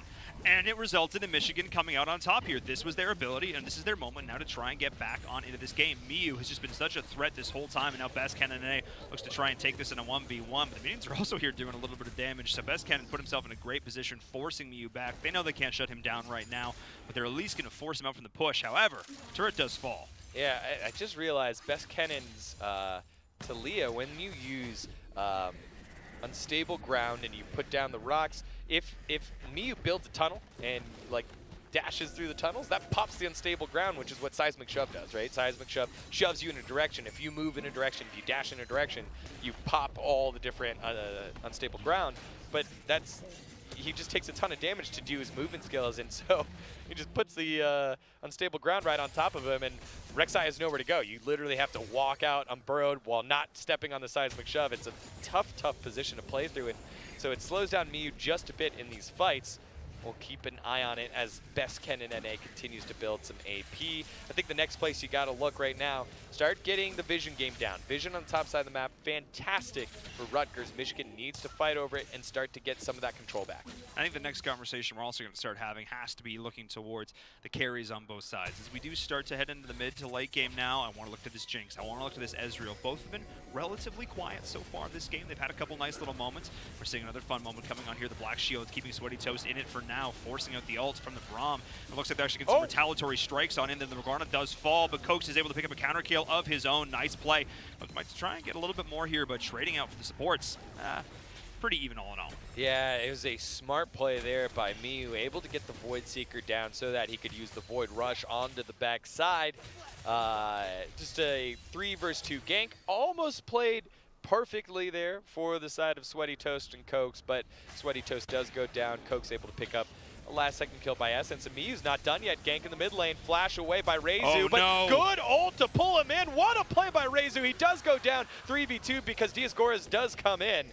But man, what a nice little trade there by Reizu to flash out of the way of the stun, pull him in with the shockwave, and Miyu gets burned by his aggression. Taking a couple extra turret shots there, going in to start that off, and he paid for it with his life. Beautiful play for Reizu. They do, of course, end up trading out. But if you're looking to shut people down, you have to look at Miyu right now, and Reizu's doing a fantastic job here, stepping on into this mid-game role. Or mid-roll. Well, in the mid-game. All of it right now. Rutgers, mid-game, mid-roll. Mid-game, mid-roll. You got it. But I have to look towards the kills at the top of your screen. What was a dominant lead for Rutgers is now slowly, surely starting to be chipped away somewhat here by Michigan. Still a 2K gold differential, but they've been able to put up some kills of their own. Yeah, they definitely have the gold lead shrinking. In the top side of the map, though, it'll definitely be Aurelia-based and Aurelia-focused. I think if you're the team comp here, you want to start running a 3-1-1 if you are Rutgers. You have the Aurelia. It is relatively massive at 3-1. You have Talia that can get around using the Weaver's Wall to help out a lane or all of a sudden add a body, and it forces Michigan to spread out a bit. They don't have split pushes like that. This is a straight team fight composition from Michigan with the Maokai. Maokai's not going to split push against anything. The Rek'Sai can get around using tunnels, but again, is a team fight champ, but Julius getting caught out here to start off this fight. Julius in a rough position. The rest of his team has got to try and get him out. Not able to do so. However, we see the full recommit of the Brahmal is going down, not doing a whole lot as the side of Michigan. He's getting absolutely chunked. Rutgers in a great position to flash forward from Best Cannon, but not able to pick up the kill onto Miyu there, taking a lot of damage in response. But they finally find it. Ezreal is there, the long-range snipe. Beautiful fight from Rutgers. Yeah, you love to see Ezreal shift forward and get the last Mystic shot to knock him down. That's exactly what happened there to Tipti. And very unlucky to Tipti, you can watch this at the very end, almost had the opportunity to stun Talia under the turret. Julius just walking up, No vision gets caught out. Ult comes out of Rem, able to hit everybody with the Vanguard's edge. He does trade his life, and Tipti picks one up. You're like, okay, maybe we'll trade this one here. And right there at that last second, the concussive blows proc from Best Ken and NA disappears. That's why you see the Jinx turn around, and that gets him in range for the Ezreal to do exactly what Ezreals do. 5-0-3. We're starting to see Cokes turn online. And the first time we've had someone like him show up, big here for Rutgers. It's always been about Rem, Best Kennen, and Ray. This time Coke says, hey, don't forget about me. I'm not only smacking in lane, I'm finding the fights that I want, and I'm sitting real pretty at an 8 KDA. 8 KDA, 950 gold bounty on his head to boot. Looking solid here. I talked about the scaling of this Ezreal going to be coming online. There's a reason he's the most banned champ here in the BTN. We've seen a lot of teams find success with him, but you have to get him late. He's got to be feeling comfortable, and that's exactly what Cokes is doing right now. If you decide on Michigan, how do you look to shut this down? How do you prioritize this? Does it have to just be on the back of a solid initiation, like we're seeing right now? You have to stop. You have to stop doing that. Every fight that they've been in, because they want to be a team fight team. Oh, Miyu. Oh, good flash. All right. Might still be in some trouble though. Might be in trouble. Jinx trying to help out. Yeah, able to get out. All the while, Julius in the mid lane also had to burn his flash. That's down. But they're consistently going into these team fights with one of their members chunked. Like that last team fight, Julius walks in, no vision, gets punished. And that's what that team does for Rutgers. They punish you. The opposite side, this last one, Essence just walks into a bush with no vision, gets killed. They're not playing as safe and as calculated as we're used to seeing them play. Michigan is not the most calculated team, but they definitely took care of business when they're ahead. And they're not doing themselves any favors right now, being behind and really trying disconjointedly to get back in it. They're not doing it together right here. Rezu in trouble, though. He is in a lot of trouble here. Forced to go gold, trying to survive a little bit longer here, but the rest of the team has acknowledged that he is dead to rights right there. And that's what you want. That's what you want from Yeah. Michigan. You see, it's a quick burst him down. There's 3 of us. We know where they are. We know that they just recalled. Let's capitalize on it. We know that Rezu doesn't have flash either. Easy. But they work together. You could see that the communication's down. Hey, look, I'm going to go in first, knock him up. You can go ahead and stun him with your unleashed power. Here comes Braum as well. And they expend a lot to get the kill, but that's what they need right now. They need to get a kill and then put themselves in a position to force Rutgers to fight them 5v4. They're not doing that. They'll just go to the bottom side of the map, take some gold from the turret. That'll be helpful. Closes the gap and gets them closer to the next team fight. Minute 30 till the next Drake is up. One of the things I liked so much about Michigan in game number 1 was that they felt hyper. I mean, again, calculated is a word we're going to use here, but they felt clean. The match felt solid. They knew what they wanted to do. They knew what they wanted to execute off the back of their pushes, and this feels so much more disconnected. It feels like, I think maybe the addition of bringing in another player that's not ShamWow on the top maybe is giving them a little bit of an issue here. Maybe it's a slight communication problem, but they just feel a lot more scattered. And Julius is always somebody who's going to walk in, put himself in precarious spots, but oftentimes his skill and the help of his teammates is enough to get him out. We're not seeing that happen in this game. Rutgers has identified him as somebody who's going to put himself in a weird spot, but they've learned to punish it, and that's what we're seeing now. And Rutgers is using that in a lot of ways to start to snowball their mid-game advantage, but now we're seeing the death ball coming on in through the mid. The turret is going to fall here. Rutgers is just going to let it go. They don't want to fight this right now. Yeah, Rezu was trying to ult both members that were in the mid lane and the minions so that there were no minions to take down the mid lane to stall out. In the process, though, he fixated on doing that so much, he burned his flash. And Orianna doesn't have the movement speed. You want to have flash to get yourself out of danger, or flash in to dish out the damage with the ball. Unfortunately, will not have that in that next team fight, and that's Michigan's got to capitalize on that. Hey, this Orianna's been making some game-breaking ults here so far, and we know that we can't reach the Ezreal right away. That's just not going to happen with our team composition, so we've got to fight front to back, and let's try to do that by bursting someone isolated down first. We are going to see the potential initiation coming on here from the Talia. The Dragon is actually going to go the way of Michigan as the fight is breaking out. Digor is taking a lot of damage. However, we see the kill instantly onto the Jinx. That was absolutely massive for Rutgers. They're trying to continue to chase this down as the follow-up kill. And now we see Sweaty Toast on the flight, going to try and go back through and continue these kills. Is able to do so, finds the Syndra as well. Beautiful play there from Rutgers, identifying the key targets and executing them. Yeah, Best Ken and NA with a fantastic Weaver's Wall. He realizes, hey, I'm not going to be able to get in and smite this, but I'll separate your team and we'll take you down one at a time. And no flash needed by Rezu because they were the ones on the aggression in that team fight. Split up is not how you want to team fight if you're Michigan. If you're Rutgers, that's exactly how you want to team fight. Rem getting on the front line, able to isolate them and use Vanguard's edge to slow people down, get the additional damage. And then nice play again by Sweaty Toast to get the binding. Let's take a look at that fight one more time and see the wall already built there.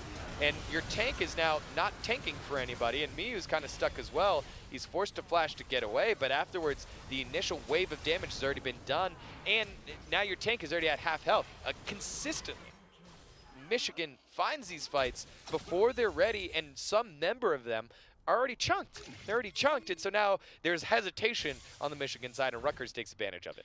Yeah, they take massive advantage there. I mean, what looked like a fight that Michigan was going to not even take the fight. They're just going to take the drag and walk away. That's kind of what they're looking to do there. But Rutgers is like, no, we have the ability to find this initiation here. The Talia is going to be able to go in and split this up, and they are able to execute it perfectly. The first one to die was the carry for the side of Michigan in that fight. That is not how that should be. That was off of solid target prioritization from Rutgers and that great opening positioning from them to find that. That was a hard committal by Michigan, and they got punished. Yeah, and we've been commending Rutgers over and over again about the vision in the river, and it doesn't look like Michigan's been able to put a dent in it so far. You look at the ward score right now for Rutgers supports Sweaty Toast at 68, opposite side it's Essence at 45, as we see yet again, walking into a place with no vision, forced to flash away, getting chunked down. Good shield there by Essence, but Miyu, again, just everyone from Michigan is doing it right now, and it's a fantastic job choking out the vision by Rutgers and forcing Michigan to make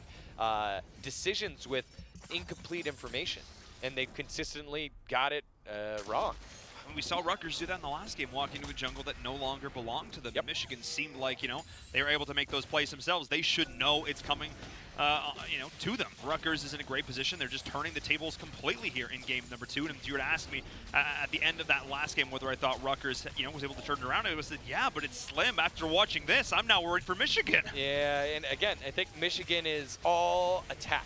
They are, double wielding, if you will, in an RPG. Yeah. They can deal a lot of damage, and they'll snowball if they're ahead, but when they're behind, they do not have a lot of defenses, and right now, they are finding themselves behind under turret 30 minutes into the game, 7,000 gold, 8,000 gold, and climbing, and running out of answers to the questions that Rutgers has for them.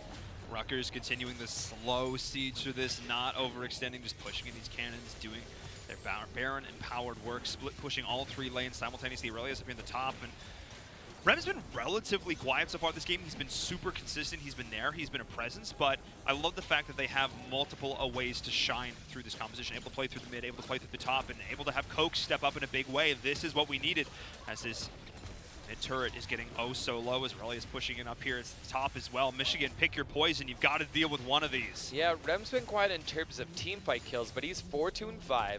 And has a massive CS lead over the Maokai. And I mean, if you just look across the board, you're like, hey, would you rather have this 0-4 Maokai or the 4-2-5 quiet Aurelia? Yeah, I'll take the Aurelia. I was going to say, yeah, going on in, trying to find some stuns, trying to set up some plays, but all the while the turret is going to drop. And Tipti taking a lot of damage to start this off. Nice shield from the Braum to try and recommit, but the Talia is here as well. We do see the kill there onto Essence. Great pop there on the support as the inhib is going to drop as well.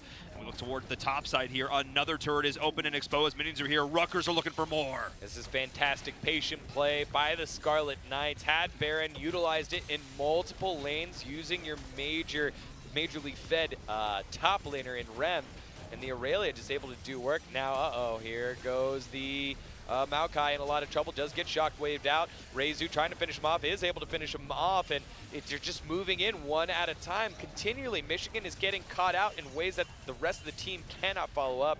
The back pings do come out. They will not overstay and overgreed.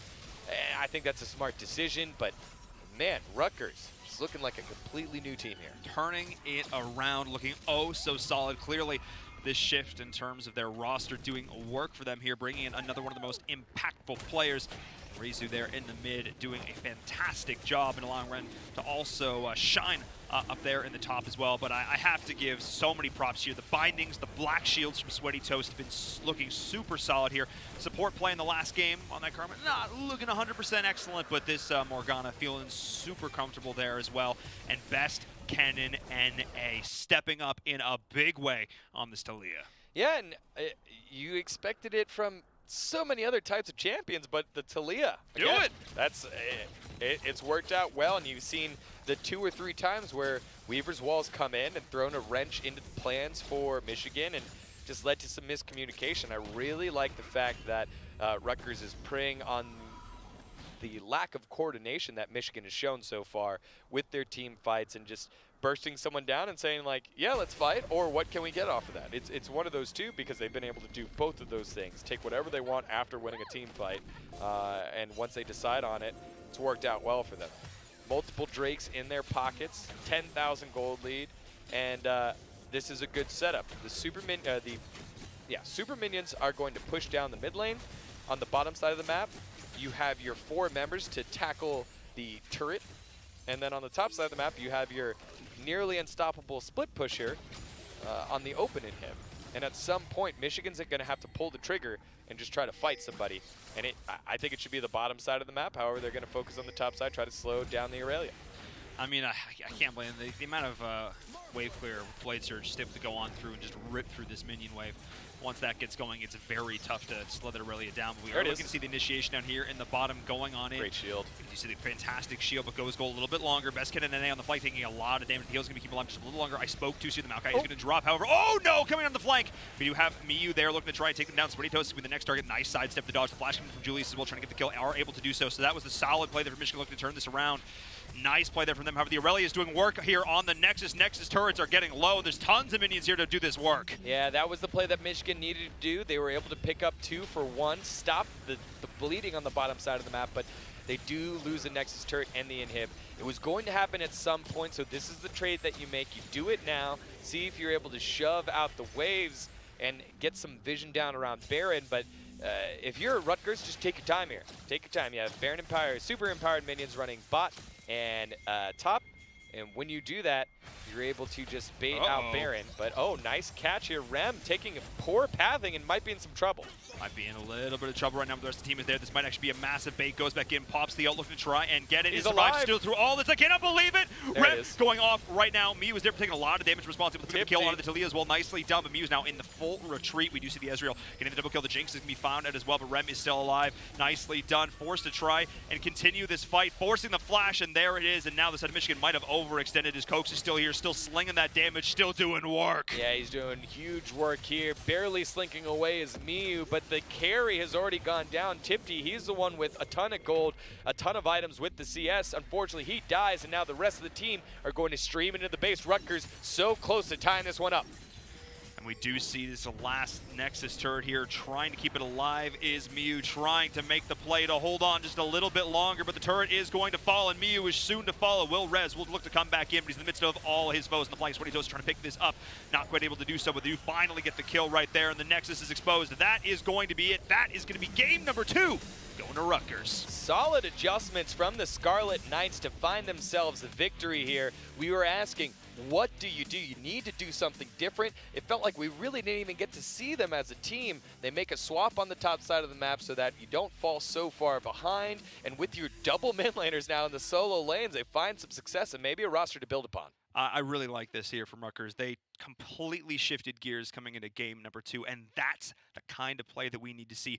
Taking initiatives, looking for picks, finding counter ganks. The communications need to be so much better, and just coming into the mid, Ray was there, so consistent, which now takes us, of course, to a game number 3. Can Michigan find the correct response to this now? Will they make some shifts of their own? We're going to find out. We'll hop onto a break after this, the Ace Match.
The road to the BTN Championship Tournament continues. We got a pentakill. Don't miss the excitement of BTN League of Legends. Next, live on Caffeine, Twitch, and YouTube. Every team Get out of here! Are you kidding me? has a shot.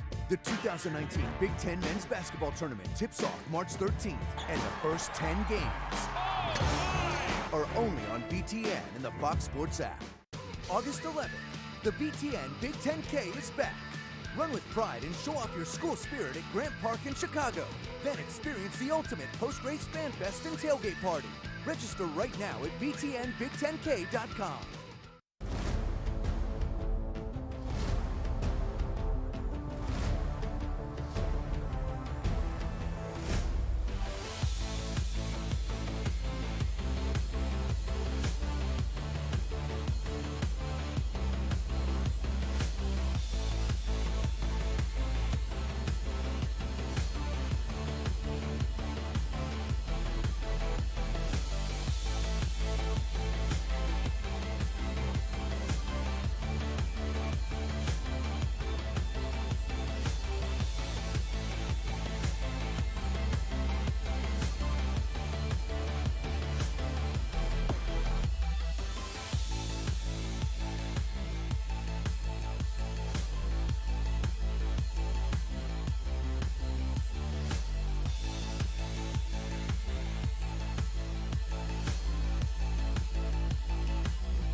your Scarlet Knights, your network, BTN.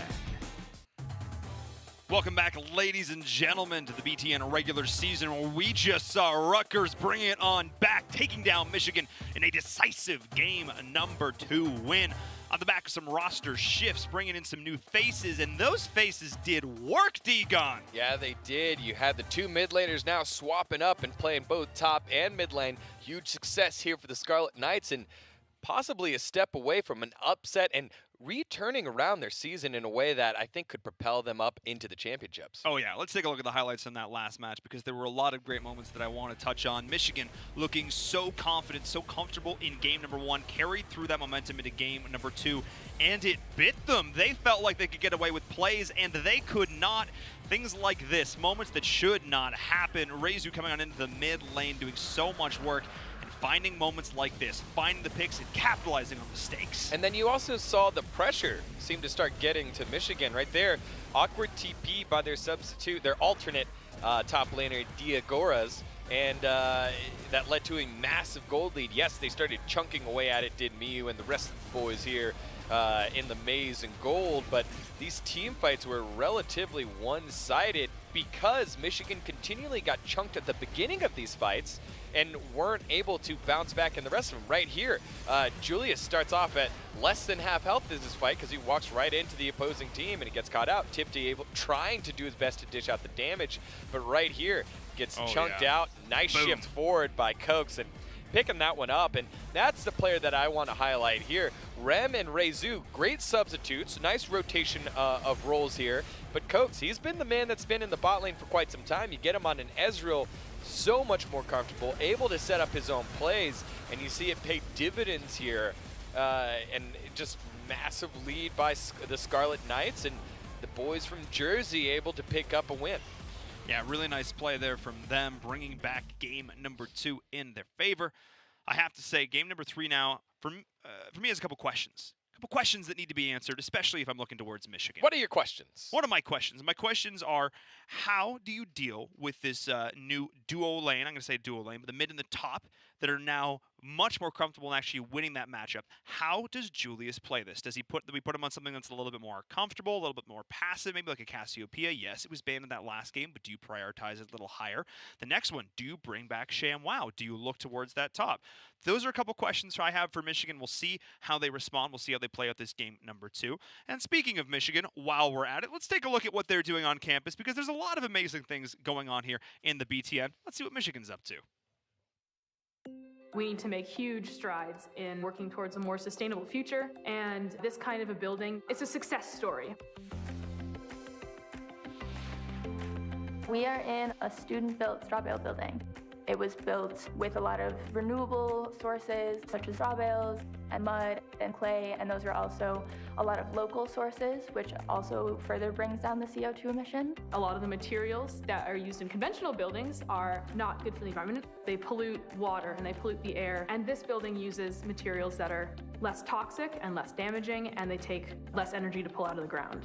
So as we're trying to push towards carbon neutrality, we need more awareness and we need more creativity. And this is a place for us to have a conversation about sustainability, about carbon reduction. And if we can grow a crop of students that are empowered and feel strong, I think we have a much better chance of reducing our carbon footprint.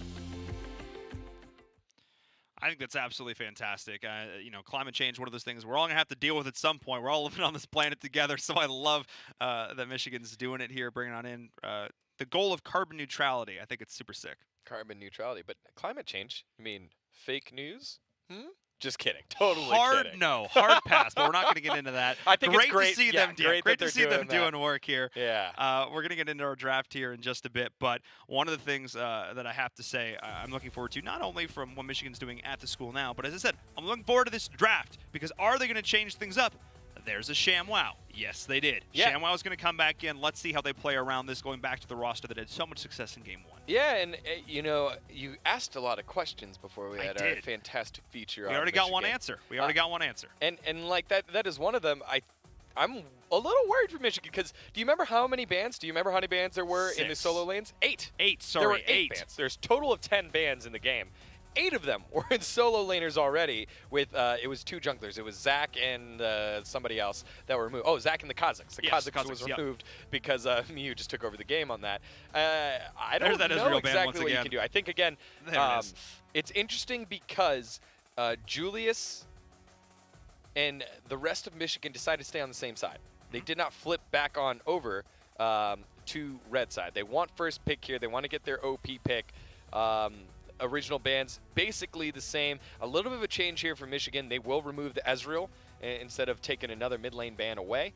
So Ezreal not in the game. Nico still removed. I was actually going to say it would be really funny to me if Michigan picks the Vladimir this time.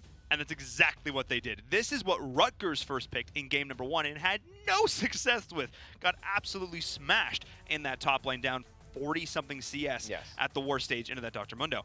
And now we're seeing in the hands of ShamWow. How is he going to do it differently than we saw in game number 1? It'll be interesting. I do think that you can flex. So this is interesting, right? Because now ShamWow can flex the Vladimir into the mid lane, can also play bot if need be with Tipti.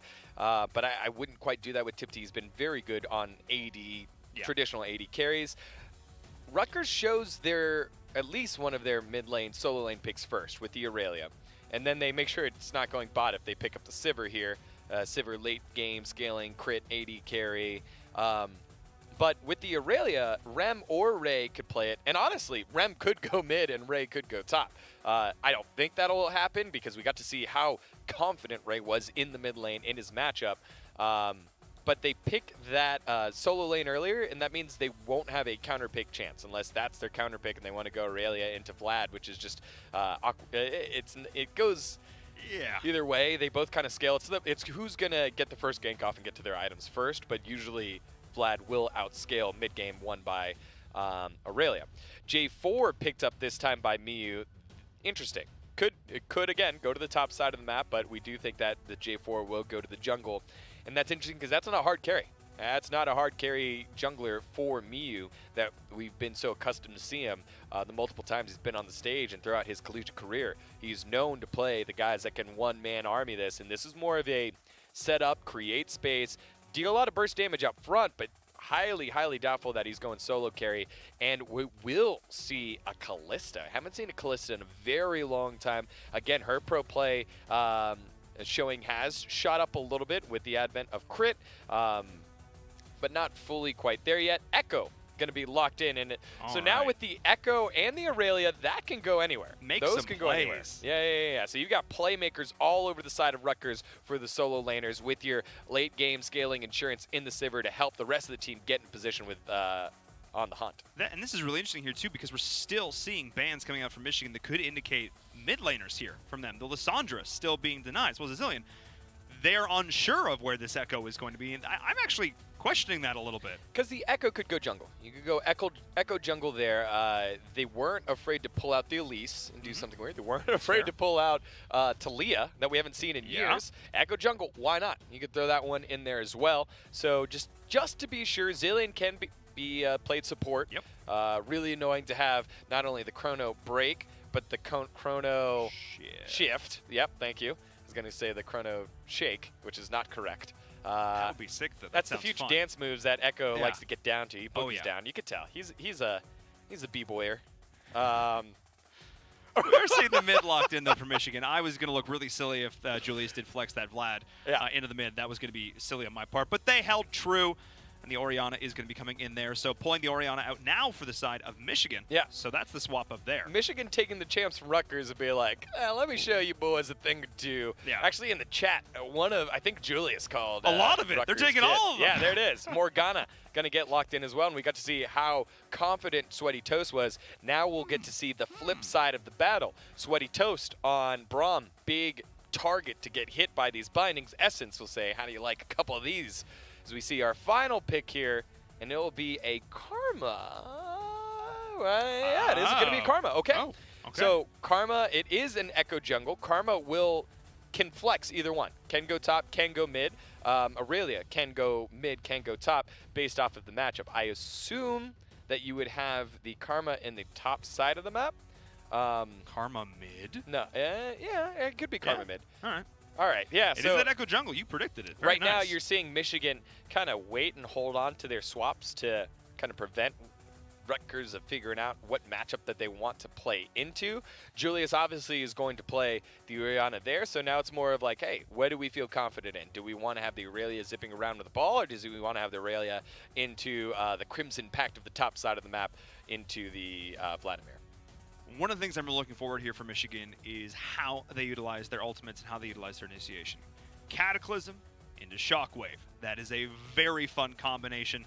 That's like the washing machine right there. You just trap them in there and just spin them right around with that Shockwave. That is just tough to deal with. You want to talk about wombo potential, that's going to be it. But it just requires some coordination to execute that. Not a whole lot, but I like the fact that, once again, Michigan has a more defined go button. You had the Kazakhs in game number 1 who was able to start things off, leap on in, start these fights, and you're going to have J4 can be able to do that too. Flag and Drag is going to be there, going to be able to start this off. I like it for Michigan. Can they execute? Yeah, and it's a little scary for Michigan as well, because if you miss the initiation and you Cataclysm like one person and then you Shockwave one person, that's hard to deal with because that's a lot of your damage. So we'll get to see how this team fight composition plays out. Michigan needs to do better on it and be coordinated. Can they make it happen here in game number 3? Let's get right on into it. Is Rutgers going to continue with the momentum, or will Michigan say no, returning to form we saw in game number 1? The ace match, both of these teams had a decisive, dominant performance. Which one can repeat? That's right. You got a Jekyll and Hyde here with Michigan. I almost called them championship caliber after game 1, and then they look very much like They're a playoff team. Yeah, everyone's a playoff team. That was the joke. Gotcha. We're seeing Rutgers now looking to maybe set up a party bush up here on the top, sitting in that tri-brush, looking to try and make a little something happen. But I need more out of that, Paul. Come on, that was an okay joke. I need great ones. Let's go. Okay, all right. You know, Let's it's go still big. only the first match. I need you to go big here for me. Okay, we are in the Big Ten after all, so I can make that happen. All right, thank you. Appreciate it. I let it settle, and I was like, am I okay with this? I'm not okay with this, I Paul. expect more. Yeah, expect greatness. Exactly, like we expect out of these two teams here. Thank you. Yes, Degon. The maize and gold scarlet of Rutgers. That's the color they wear, and also the name of the type of knight they are. Yes. It's like the night sky is scarlet. So is their armor. You like that? Wow, we're getting really poetic at the start of this first game. Not a lot of action, so we've got to create some ourselves, apparently. That's true. A lot of scaling on the side of Rutgers, and, you know, ShamWow on the top side of the map with the Vladimir will scale as well. So I think a lot of the pressure needs to be on the top side of the map with ShamWow and Rem.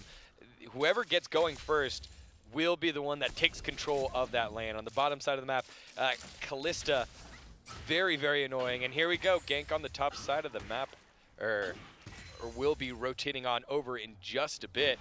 You can see the pathing for the J4. And yeah, there it is. There it comes. Going right on up there. So we might see, I'm curious to see what these first ganks look like here, because that's something we were talking about when it comes to this top matchup. We are seeing the stun going on through, a bit of a bait though. And Rem is going to be the next target here. Miyu is there. Can they find it? Forced to burn the flash, and there it is. So already burning this out. Nice rotation for Miyu. Yep, early gank attempt by J4, and that's what you want out of Miyu, and I'm excited to see this out of Miyu. I think this is his evolution as a jungler. He needs to be able to play the J4. He needs to be able to play the Sejuani, the Gragas, those types of champions where he's not necessarily facilitating through damage dealing and hard carrying. He hasn't done that yet. He's put himself in an opportunity to do that now, and already first gank has done so.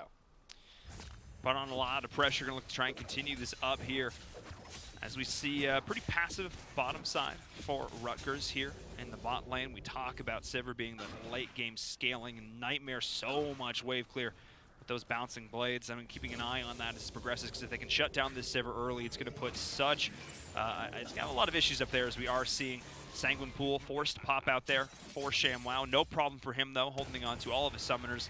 Having that secure escape, having that secure safety button in that Sanguine Pool, really showing here as he's just able to play a lot more confidently, knowing that the Echo's not going to be able to do a whole lot. Yeah, Echo just needs to farm up for now, get himself an item or two, and be able to get himself in. And you know, it's just tough for Rem right now because he burned that flash so early on. You don't expect the level 2 gank from the from anybody.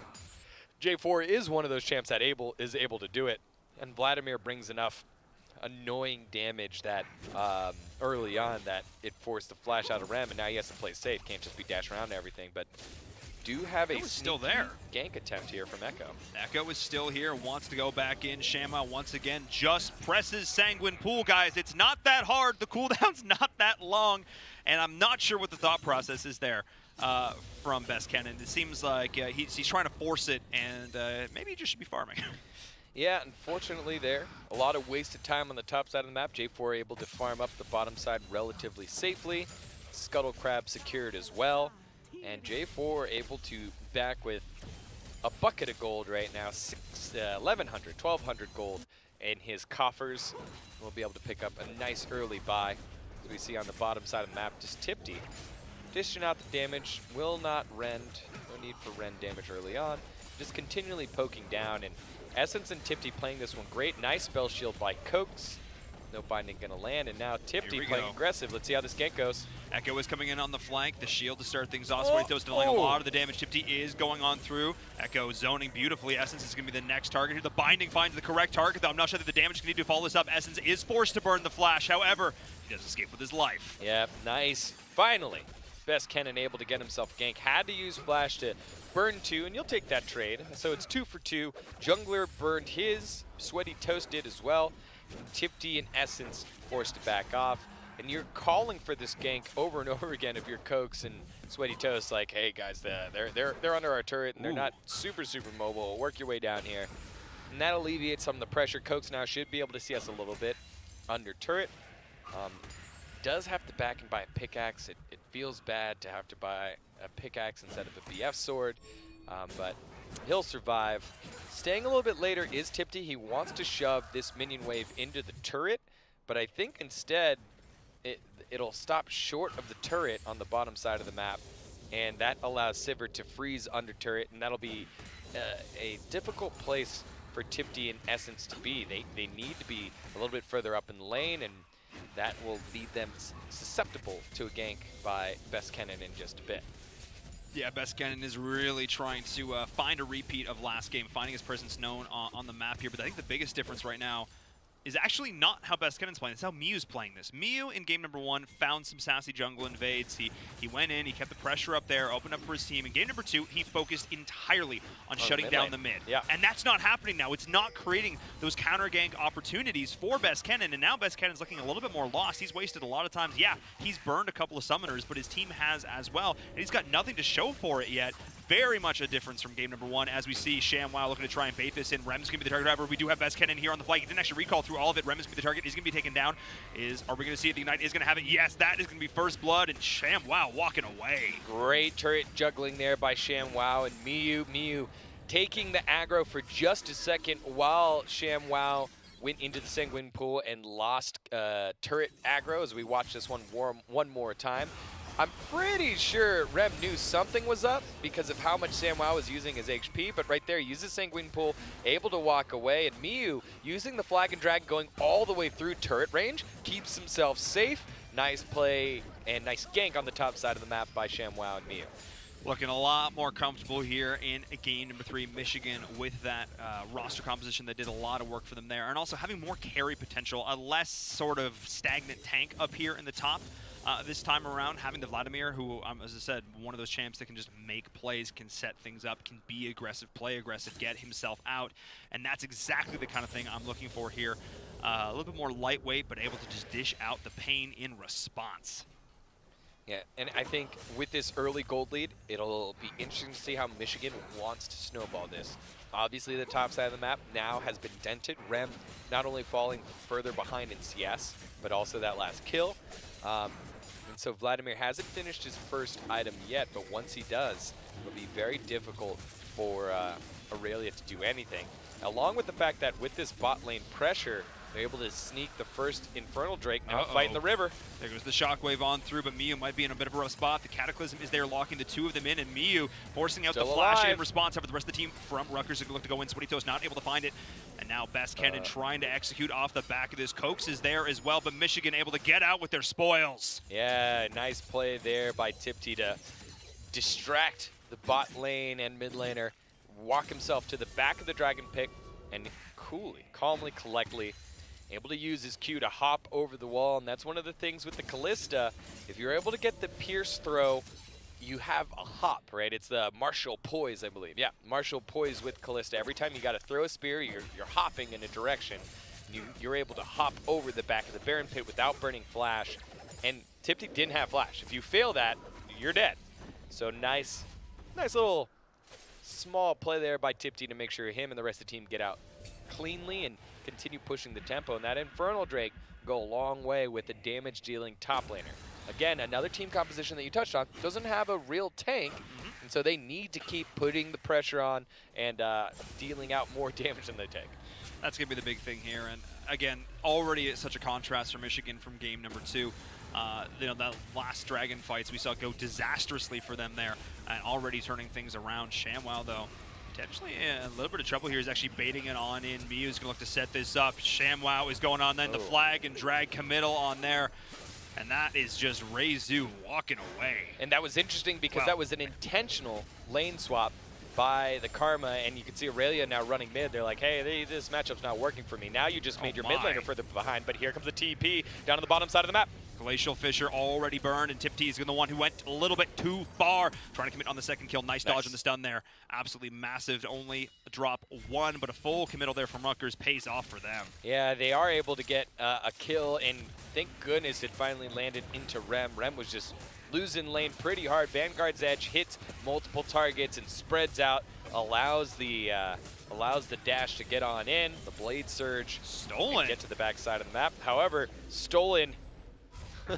What happened? Best Cannon and they just walked in and picked that, just slammed that right on the head. Rutgers just finding their way back on in, and again, maybe just a lack of concentration there by Miyu, and Best Cannon NA pulling his team right back on in it. Really nice play there from Best Cannon. That was the quality of noise I needed from the Echo right there, making his presence known here in game number 3. Finding that pressure we saw in game 2. However, if I look towards the bottom, this Callista is already just starting to get a little bit scary, already ahead in CS. Yes, that one death is going to make a difference. Sivert not having that in response, but we know how much damage Callista can get once she gets going, especially in the mid, especially with these items right now. Yeah, that's a huge play there, though, for Best Cannon to help things out. Now, Essence getting cut out, able to use the Black Shield to stay safe, but On the Hunt has been popped. Nice rend to slow it down. So, very low-cost counter for the Callista and the rest of Michigan to slow down the engage from Cokes. Pops On the Hunt, and Rend not only deals the damage when he pulled the spears out, but slows them down for 2 seconds. 30% movement speed reduced. And now on the top side of the map, you got a party, and Reizu is not invited. He was invited and then promptly asked to leave. As we do see the Rift Herald being summoned and now down in the bottom, prioritizing this, able to get that additional turret plating as well, so we'll be able to get some gold in their favor. Both teams are going to try and trade out some turrets right now. But 4 members committed here for Rutgers. They do get the turret, but only 2 members committed up top from Michigan. They're looking to get that turret as well as a kill to boot. They're able to clean this up when the next minions come through. Actually not able to secure it quite yet, so interesting. And a TP used by Ray, and that's going to hold up the turn on the top side of the map, and no one to respond on the bottom. Miyu. Not sure about that one. Miyu just kind of dove into the turret. He's probably trying to clear out the minions. Yeah, he did. Yeah. Yeah. Oof.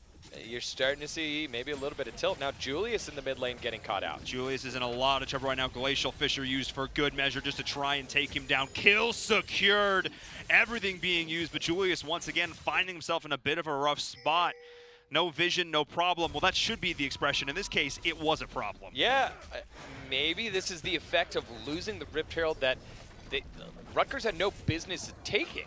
Nothing should have happened right now. Now on the top side of the map, Miyu going right back to it. Reizu trying to deal the damage. ShamWow will be able to clean this one up. 3-0-1, so they do have a win condition on the top side of the map. But on the bottom side, things are going well for the side of Rutgers. Your jungler is getting around. And right now, Rezu, the substitute, having a tough game right now. We were singing his praises of how good he was on the Orianna in the mid lane. Now, with these weird lanes, getting himself caught out. Yeah, I also feel like it's maybe a bit of champ selection here. Maybe one he's not quite as comfortable on. I was a little bit, questioning this Karma pickup here, and we're now seeing it just not really having a whole lot of pressure up here, especially because Michigan has been putting such emphasis on shutting down that lane.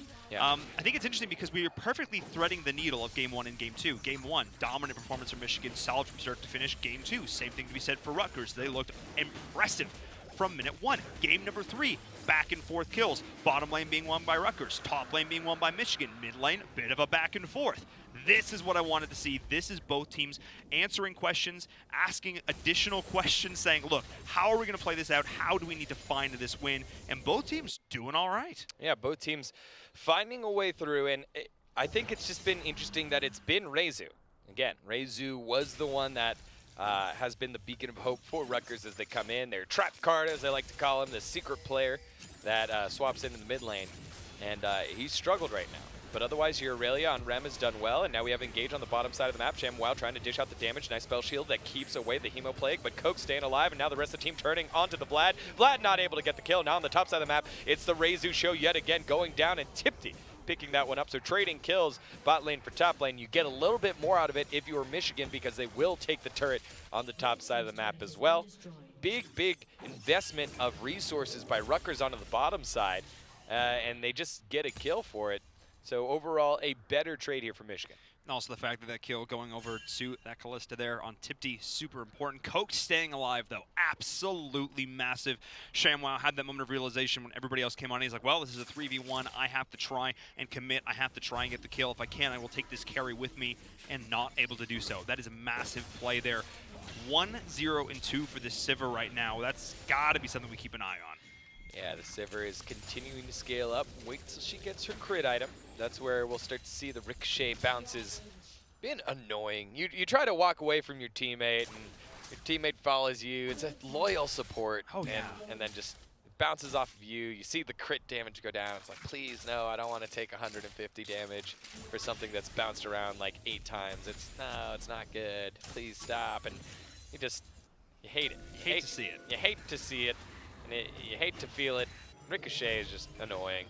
It's a great skill as you get later. And if you're able to suffer through an early game of Sivir, you deserve it. Absolutely. You're sitting back, you're just throwing stuff out, you're laying them passive. Look, you deserve to get all the ricochet shots in. You deserve to find all the bounces.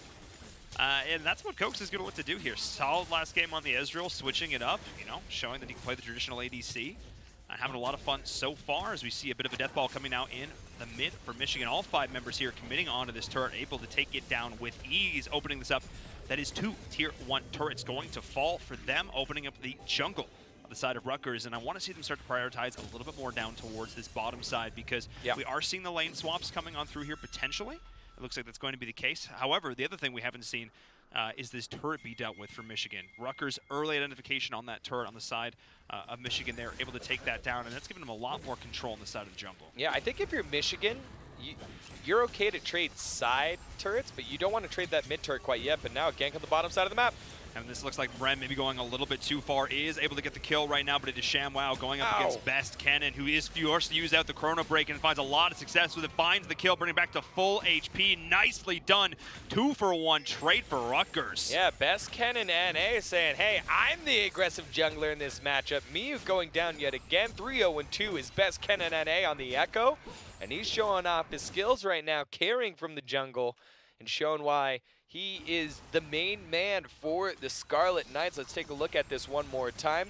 Blade Surge Rem showing off his skill set on the Aurelia, but then it's the cleanup patrol that is known as Echo, just rolling right on in, waiting for his clone to sit right on him, and then Flash just, you hate to see it. You hate to see Flash being burned, and you still go down. Best Kennen NA did not have to use his, and ShamWow does pick up a kill, sitting at 4-2-1. Very, very difficult to deal with.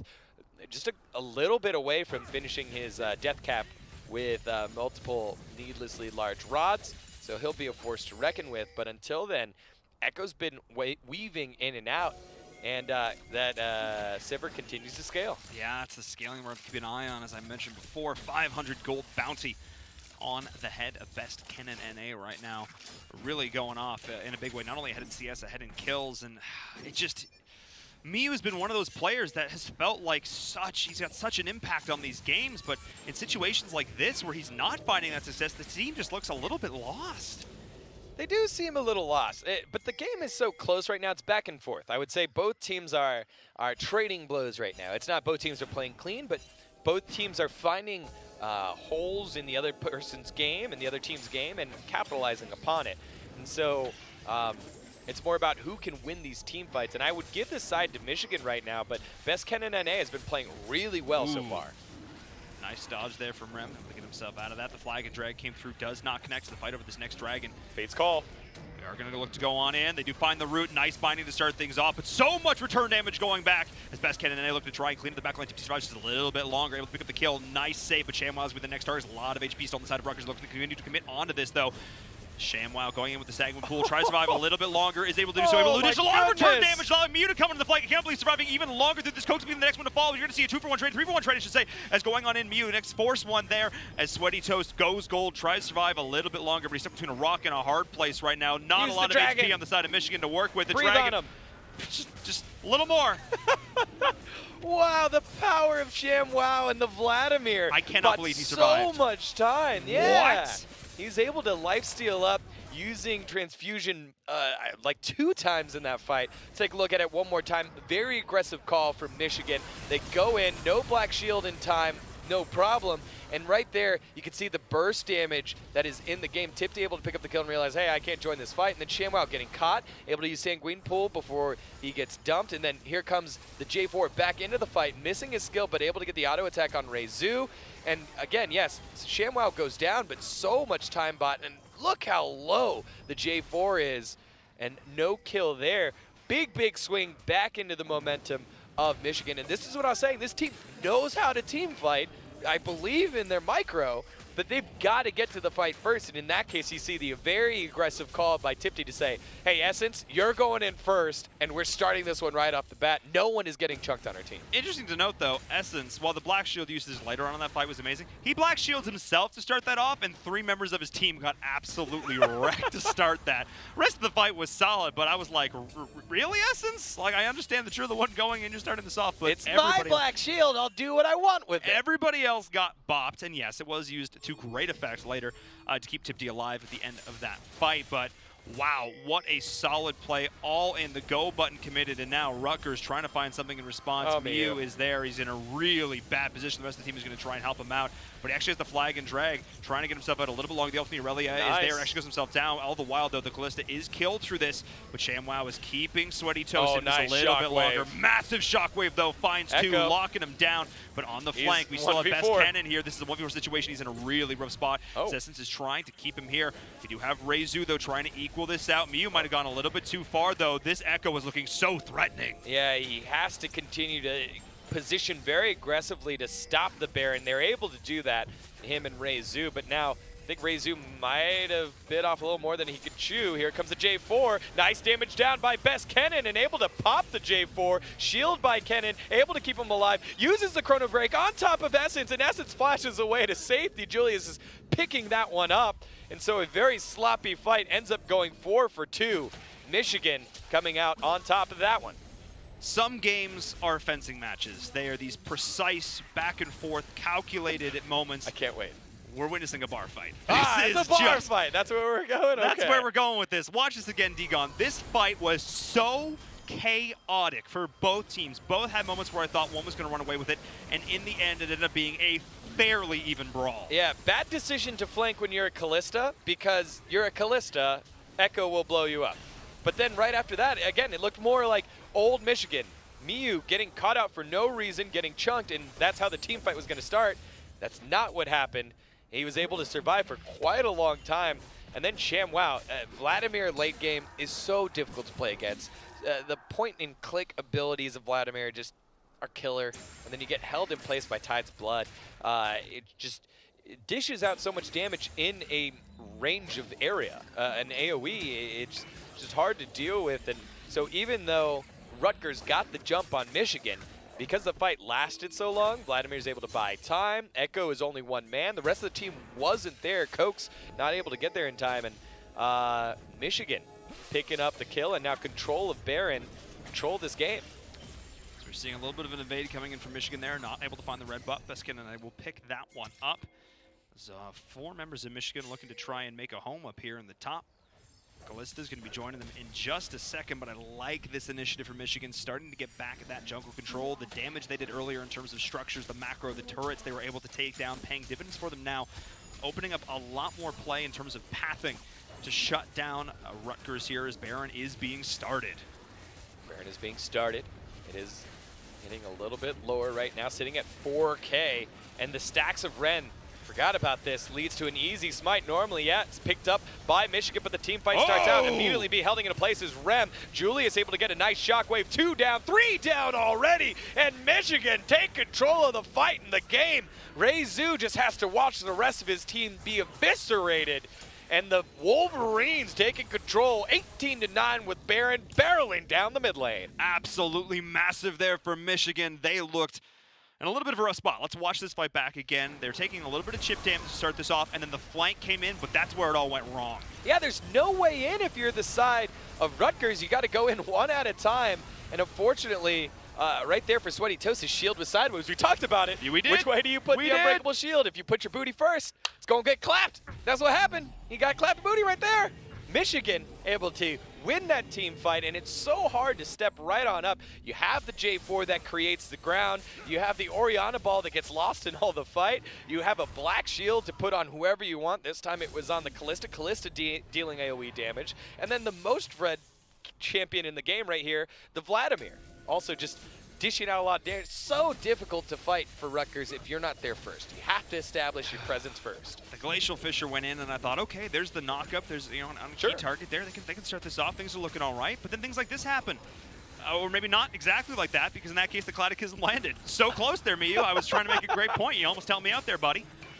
But no, he's not your buddy, pal. Yeah, not your pal, friend. Anyway, we had the Cataclysm come on down. It did a little bit of work, but really what it was, as you mentioned, Rutgers forced to go in one at a time.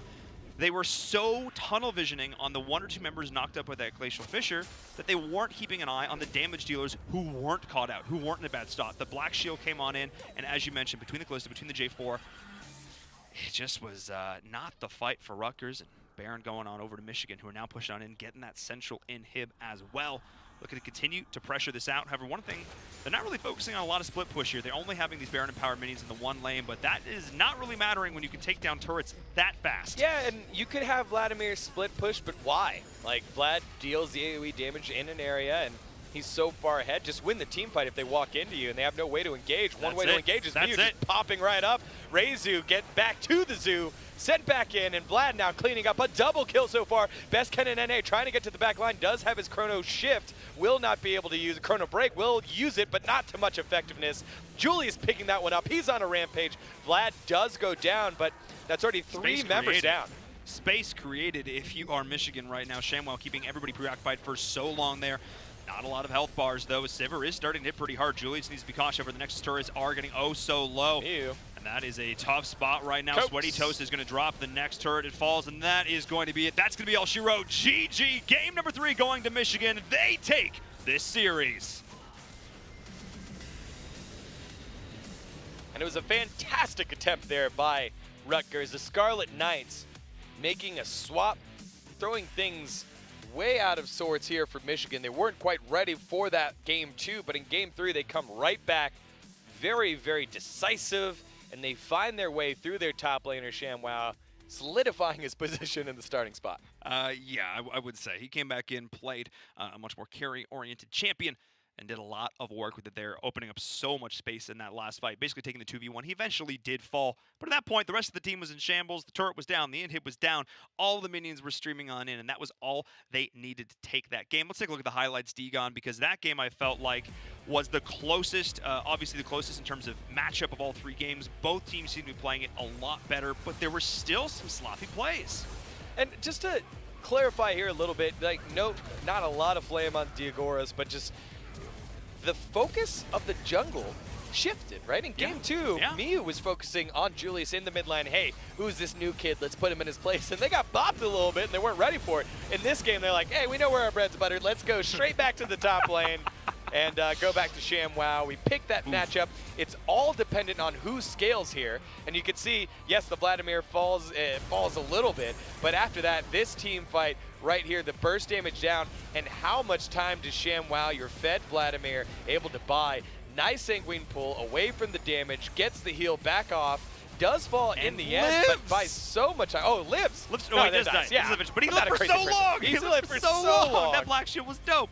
And the J4 is able to come back into the fight, and after that, Michigan was in the driver's seat. They didn't win the game off this fight, but then they were at their best. It's when they have a slight lead and they have the opponents on the back foot. Then this Baron call, aggressive play, win the smite battle, and there's just no way in here. There's no way in if you're the side of the Scarlet Knights. Rutgers gave their best shot, and Michigan ends up coming out on top. They do indeed. Michigan coming out on top in game number 3, a hard-fought series, as I'm joined now by Julius there, playing in that mid. Congratulations, sir. Another win. Yes. Finally, happy to get the win, especially after the past 2 weeks. Had a lot to work on, but lose is improve, so we improved at least. Yeah, lose is improve, and you know what else? You lost a little bit of your beard. You're looking good, my man. I just wanted to comment on that real quick. But, hey, how was that matchup here against two different mid laners? You had success against both of them, but you struggled in that game too. Yeah, I think they played differently. The second mid, so Reizu played a lot more aggressively on the matchup, especially in the second game, playing the Ori versus Syndra, as opposed to Rem, who was playing kind of on the back foot in the LeBlanc matchup. And in the second game, he just picked Karma, which isn't really a pick you pick to fight back in lane. So I just kind of was able to shove him in and control the lane the entire game. He definitely looked a lot more solid there in game number 3. Walk us through the thought process, because obviously game number 1, dominant victory for you guys, and then game number 2, not having a lot of success. How do you come back in game number 3 after that loss and say, whoa, whoa, whoa, let's turn this, like, how do you turn that around mentally? Like, what is that conversation like as a team? I think having 2 different players in top helps, because one player is kind of coming in fresh. You know, he's still psyched up off of game 1. And also it's just a lot of our losses are through our mistakes, not the opponent making good plays. And we're comfortable that if we don't make a lot of mistakes, then we will beat a lot of these teams. Because generally when we win games because we're proactive. We lose games because we're proactive and we fumble the execution. So we're never really upset over losses because we know it's on us. You guys are sitting at 3-2, and you just lost last week, and you find the victory here. What's the message going to the team as you guys head into the final weeks before the championship? Just stay focused. We know how good we are. We know the teams that we're scrimming are the other top teams in all of CELO. So it's just stay focused. Remember, like, we are a good team, and like I said, the mistakes that we make are the ones that are costing us the game. We're not just letting opponents walk over us with their own plays. Well, identifying where those mistakes are, best way to solve them. So congratulations once again on that win, and good luck in your future games. Thank you. Well, you heard it there. Identifying, hey, look, we just got to learn from our mistakes. Just got to make less mistakes. If we lose, it's on us. And I feel like that mature, look at it that's the way you have to be. It's not like, bad luck or we misplayed the one thing. No, there's more mistakes often involved in a loss. It's very rarely just one play. And I like that from them. Yeah, there's no lack of confidence from Julius, and I think having a leader like that and a mid laner like that that's going to push your team forward, you live or die based off of that. But if you have those highs, you don't know what the peak you could attain. Exactly. That's only game number 1, though. Only our first match. We have more amazing action coming to you right after this. Purdue, Minnesota is coming up next. Don't go anywhere.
The road to the BTN Championship Tournament continues. We got a pentakill. Don't miss the excitement of BTN League of Legends. Saturday, live on Caffeine, Twitch, and YouTube. The 2019 Big Ten Men's Basketball Tournament tips off March 13th, and the first 10 games are only on BTN and the Fox Sports app.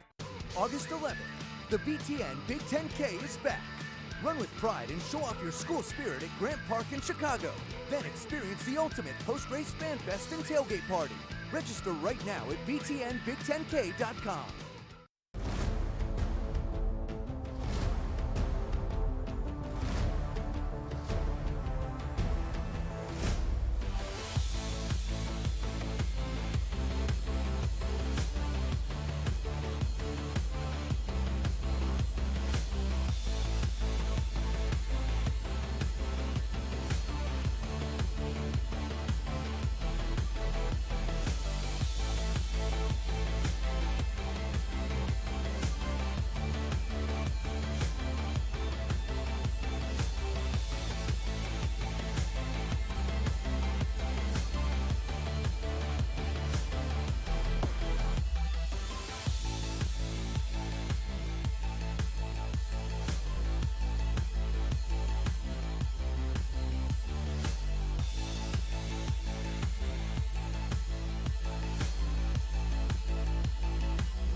Welcome back, everyone, to the BTN regular season, as we're witnessing some amazing collegiate League of Legends. I'm Paul Inverum Todd Keel, joined as always by Daniel Deacon Gonzalez. We just had an amazing match number 1. Yeah, the Scarlet Knights of Rutgers almost toppled Michigan, but Michigan able to stabilize and show why they are still gunning for one of the championship spots here as we move closer and closer to the end of the regular season. Oh yeah, let's take a look at the standings, because this is really going to tell us more of this story. As you said, Michigan right there up in the thick of things, 3-2. Michigan State, though, still, of course, 5-0. But yeah, that last matchup, really solid there from both teams, going all the way to game number 3. But in the end, Michigan were able to clutch it out. Let's take a look at some highlights from that last game. Keep in mind, folks, this is game number 3. They went into this 1-1. This game was already a bloodbath. Yeah, and on the top side of the map, that was the focus of MIU, and that seemed to be the answer to their ailments that they found in game 2. They focused a little bit too much in the mid lane, found it difficult in game 3. Go back to the top side of the map, feed your Vladimir and get things going. Rem was able to bounce back with a couple of TP plays and nice solo plays. You see another one right here. However, once ShamWow got enough kills, it's Vladimir. When you're Vladimir and you're ahead, you dish a lot of damage. Unless, of course, you get popped by the Echo, which happens here. It did go back and forth, and it was close. There were multiple opportunities here for the Scarlet Knights to take advantage of the match, but this team fight right here, you get to see the power of the Vladimir. Ducks underneath, doesn't get popped there by Braum, able to heal up for a little bit longer and buy enough time to get himself out of trouble, allow the Orianna to land a nice 2-man shockwave, and Julius and the rest of the boys clean this fight up and take this lead and transition it into a victory. They do indeed. They're able to snowball this, continuing on further. We were a little bit hesitant about MIU playing onto the J4, that solid initiator, but not necessarily that true hard carry that he is oh so known for, but he was able to do a lot of work here. Kalista as well. As we can see in this fight, the Vlad goes on in the back, does so much work. The fight was split, and that was such a powerful position for Michigan to be in. Really nicely done there from them. But that's only our first match. Degon, we have more amazing games coming up for us here in just a bit. So very excited to go on to the west side of things, as we're going to see Minnesota taking on Purdue. Yeah, big battle here as we have the top half all sitting at 3-2 and higher. Oh, Wisconsin took a loss earlier today, but Purdue 3-1, and this battle here, it's a battle for second. Who's going to step up and be right there next to Illinois? And Purdue and Minnesota have had fantastic seasons so far. They get to try and separate themselves today. Yeah, they do indeed. And speaking of the battle for second, we actually got a chance to sit down and talk to players from both of these teams about their thoughts in the race for second place. Let's check it out. Hey guys, thank you so much for joining us, taking the time to chat with us. I think I have to start off with a pretty simple question here. And Rocky, we'll start with you. How is your season going so far? For us, we currently have one loss, just Illinois, and we've lost a couple matches that I feel like maybe we shouldn't have lost against Northwestern specifically. But other than that, our season's been going okay. We're just looking hopeful for the future, and I think specifically our game today against Minnesota. Shout out to you guys. Our game today is going to be a really good indicator on like how well we're going to do just in our conference specifically. That's right, because Bart Ivinson, you guys are 4-1 as well. How's your season gone? Pretty good. We got a new coach at the beginning of BTN, and he's done a lot for us to kind of change our mentality from being more solo queue to, really utilizing macro, really utilizing fundamentals, and it's been going pretty good. Illinois was obviously a tough one, but other than that, we've been playing, most of the matches have been pretty easy, so. That's good to hear. I mean, both of you guys right now are fighting for second place, and we were talking a little bit earlier and talking about with the addition of coaching, how important is not only those mechanics and the strategy, but how important is second place as a whole for you guys? Well, for us specifically, I think second place would just be nice to have going into playoffs, just for the seeding. But other than that, it's not really a big deal. I think mostly we're going to be going for first place, if anything, and second place is just might as well not be. Or second place is no different from third, really. So I guess continuing that thought, Bart Iverson, what do you think what are your thoughts on second? I mean, it gets you the seed into playing into the tournament to go to LA. So I would put some pretty big weight on second place. And I think it's just going to be versus Illinois. So we just got to beat Illinois and that'll be it. Well, so this is the first time we've had both of you guys on the stream. I'd love to know how you guys want to be known as a team. What's your play style? How do you want other teams to know you guys? Starting with you over there in Purdue. So in terms of a play style or a team, I don't think we really have a solid, defined play style. I just want to be known as a team that works hard. We work hard to, try to win Big Ten, obviously. Bart Iverson, how about you, brother? I like that.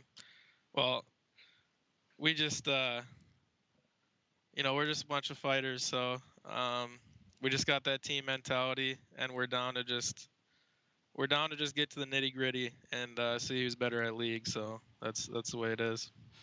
I'm liking the energy from both of you guys. I mean, both of you are looking to go into this, just play some solid League of Legends. Do you have any final thoughts for each other going into this matchup? Any sort of normally I would ask for some trash talk, but I don't think that's appropriate here. Not from these guys. Yeah, exactly. Do you guys have any words for each other just going into this? Well, I mean, you said no trash talk, but I just want to say good luck, bro. Better bot lane wins. Ooh, I like that. It's going to be fun. Yeah, I can't wait to be bot lane with you. You probably should ban my Xerath, but I'm just going to give you that tip right now. All right. You heard it here, folks. Thank you guys so much for joining us. We're looking forward to the match. All right. Thank you. We heard it there. Quiet, calm, collected, nothing too crazy, but also a little bit of spice thrown in at the end. I don't mind that a little bit. See, when the better bot lane wins. Yeah, I mean, both these guys just very respectful guys, and I'm excited to see because both these teams are stacked with talent. University of Minnesota have 3 grandmasters on their team. Everyone else on the side of Purdue, master or high diamond. So. Guys that normally reach that rank usually have this air about them. These two, not really. Quite grounded and not overlooking their opponent. So I'm expecting to see a great fight here between these two teams. Oh yeah, I mean let's start talking about these teams. Let's start with Purdue here. Let's start talking about it. Let's take a look at the roster here. Of course, you saw on that interview Rocky T. Saws. It's not Rocket Saws. I asked, just for the record. Down in that bot lane with Fredo. That's going to be an interesting matchup there. We're keeping an eye on that throughout. And then PRK as well in the mid. Another one I want to keep an eye on. Yeah, another champion at jungle. Blitzcrank. Yep. This time at jungle, and that's like a legit Blitzcrank. There's no weird characters or anything like that. And then Parkulo in the mid lane. He performs well when they find success. Again, very much like what we saw out of Rutgers. Mid lane is the way that you want to play through. Oh, yeah. So let's take a look over on the other side at their opponents here in this matchup. It is, of course, Minnesota. We saw Bart Iverson, the support player, down for them in the bottom. That's I love it. Very rarely do we ever get to have both players in these interviews that are actually the matchup itself. We had that mid matchup a couple weeks ago, but I'm super excited to see how this goes down. Tanker as well in the mid.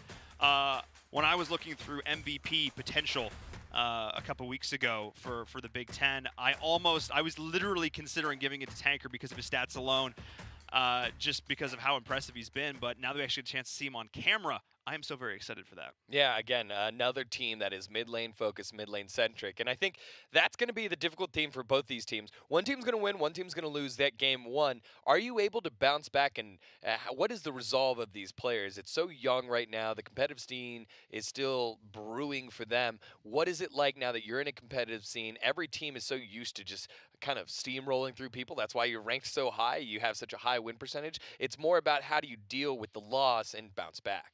Well, especially because, as you mentioned, game number one, that's, I think, going to be a lot of this make or break here. Oftentimes, the team that takes game number one is the one that's going to take the entire set, just in terms of momentum, even in these best of threes. But it's interesting to note that the last time these two teams fought last season, Purdue actually took it 2-0. Minnesota was not able to recover, bring us on to a game number 3, try and reverse sweep. We'll see how things happen this time, if things have changed up at all. So I'm excited to see how this one's going to play out, because they're both vying for that top spot, and both teams have only lost to Illinois. Yeah. That's it. That's the only team they've dropped to. Yeah, and with that, we'll get ourselves into the draft. But these two teams, again, vying for that second place position and need to find victories against opponents like this, right? You've got Wisconsin sitting there at 3-2 in striking distance. Purdue and Minnesota, you want to try and keep pace and make sure that you separate yourself right now from the pack. It is very crazy that in a season like this full of parity, that right now you have a bunch of teams in that time zone as the season's almost over. Now it's time to separate from the pack and make your claim to that second slot and find your way to that final game against Illinois. Both of them have already talked about it. Illinois, the class of the West, but you got to get there first. Make it easy on yourself. Get yourself that second seed. Yeah, nobody wants to face off against Illinois in the first round. That's just not a whole lot of fun. Nope. Both teams predicted they would win this match, and both teams predicted they would face Illinois in the finals. So let's see which one is going to hold true to that. It's all going to start right here, and already a very different sequence of bans from our last match. Yep, Jace getting removed, Lucian and Riven, so a lot of top lane focus on Trash, and I wanted to talk about him a little bit. He's a big carry potential.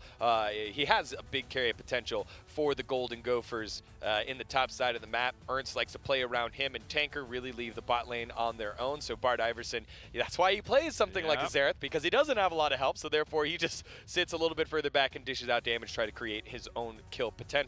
The other bans coming out, Zoe removed from the mid lane, Syndra taken away as well. A little interesting. You do have some play with Scatter the Weak, make your own stuns, but again, that's a champion that gets more burst damage a little bit later on when she gets items, so it must be a lot of respect here for Parkulo, and we already touched on it. Parkulo is the one that really drives the ship here for the Boilermakers. Caitlyn is the final ban, so Rocky won't get his hands on that. First pick going to be Sejuani. Nothing unusual here. Set up your ganks. Tanky likes to be the front line. Blitzcrank will utilize that. However, Minnesota going to go to the Nunu and Willem. Nunu going to get locked in, and then Ezreal. We got to see the power of Ezreal in the last game. Went unbanned in Game 2, was definitely banned away in Game 3 and Game 1. Nyadukan has the opportunity here to play around it, play safe with Bard Iverson. They do like the poke bot lanes down there. He'll have a lot of his own setup on the opposite side. Now, Purdue going to lock in the Shen and the Yasuo. Shen on the top side of the map. Support your AD carry. I assume some sort of hyper scaling AD carry. And a Yasuo. No team composition knock up here, so it'll be all based off of the Steel Tempest landing by Parkulo. But again, that's your carry guy. Put him on a carry. Yep. Who else you want to carry with the Yasuo? And then Jax, late scaling on the top side of the map for Trash. Usually you get to see that one banned away. We get to see that one banned away in the Big East. One of the best players we've seen in all of college in Brown Man Darius. Yep. That one always gets banned away from him. Trash has his opportunity to get his hands on it. He does, and I think it's interesting that both teams are instantly prioritizing this early initiator jungle. Both teams want to be the ones to set the pace, whether it comes in with the Glacial Prison, whether it be the biggest snowball ever. They want to look to start this off. And I think these early ganks are going to be a big impact. We'll see how that Shen plays into that as well, and the Yasuo, if he can find those rotations early with the Jax as well. You want to talk about that angry late game scaling 1v9, let's go all out kind of champ.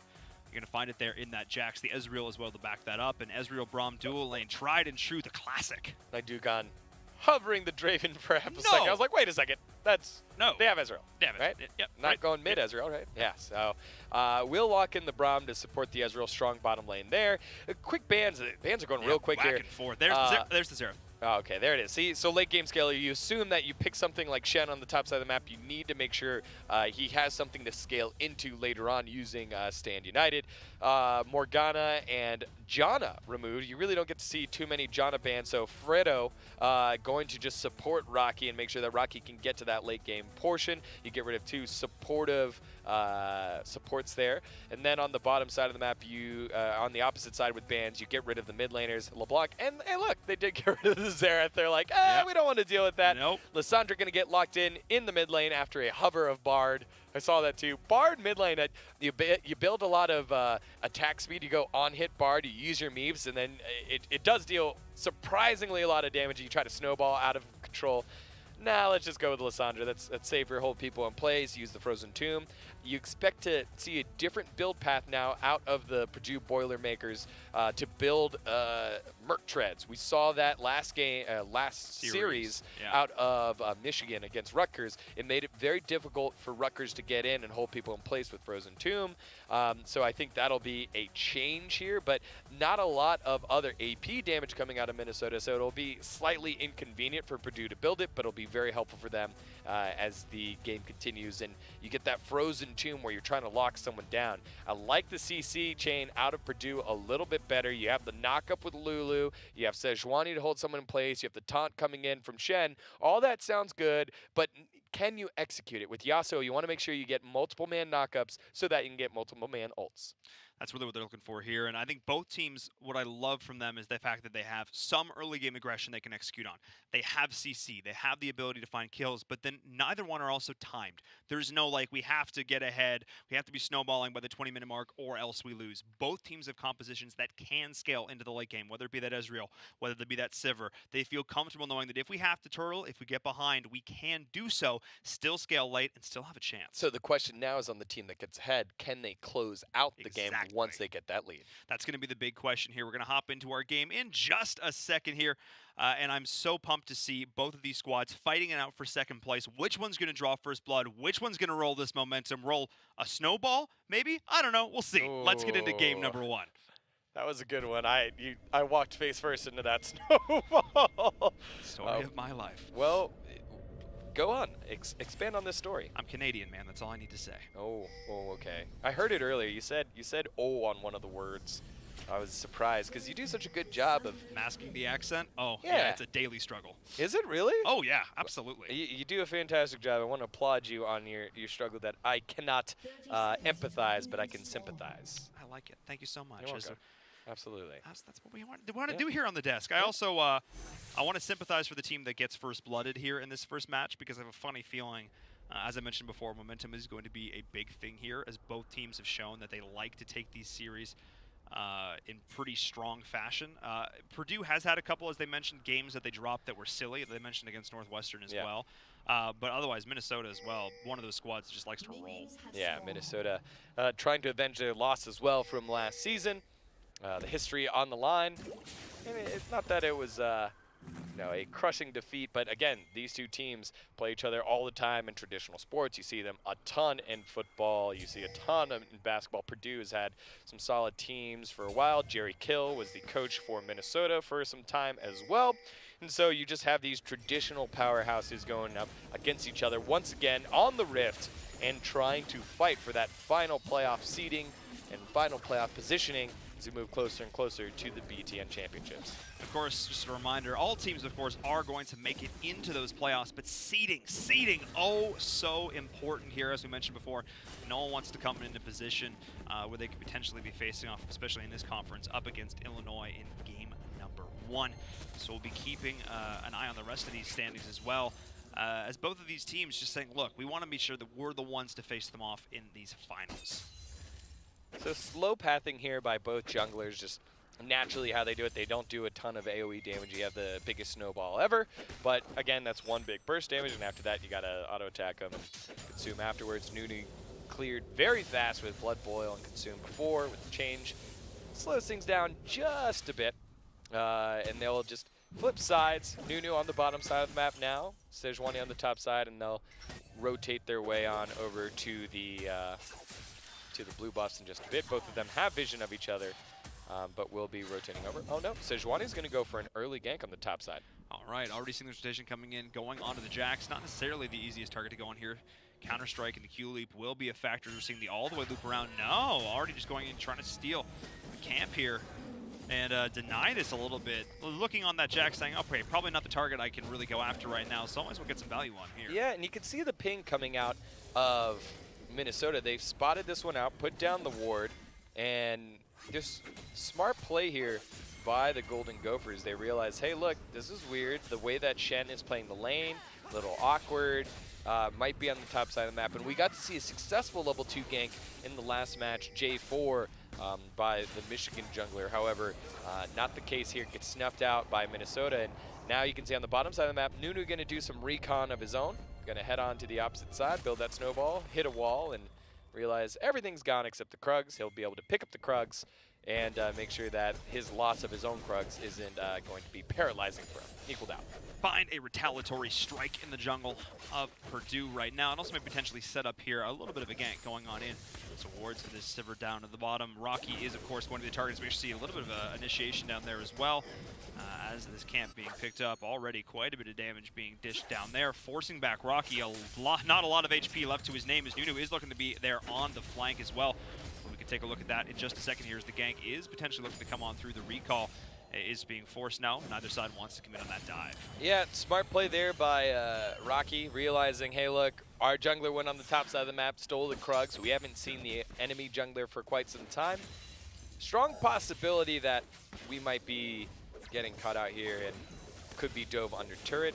You're seeing this a lot now by the AD carries. They're just running TP because it's the aggression is just way too high, and turrets deal too much damage early on in the game. This was the change that was made in the preseason. Turrets now deal a lot of damage, and they're harder to take down I think 7 minutes or 10 minutes. And then after that, it starts to scale and is way worse than what it was beforehand, and minions start doing more damage. And so with that... Sejuani! Oh, no. You hate to see it. Yeah, Zoom hate on to in. see it. I think he canceled one auto in that. You're the pig, and the pig rider. We'll no. just take a nap.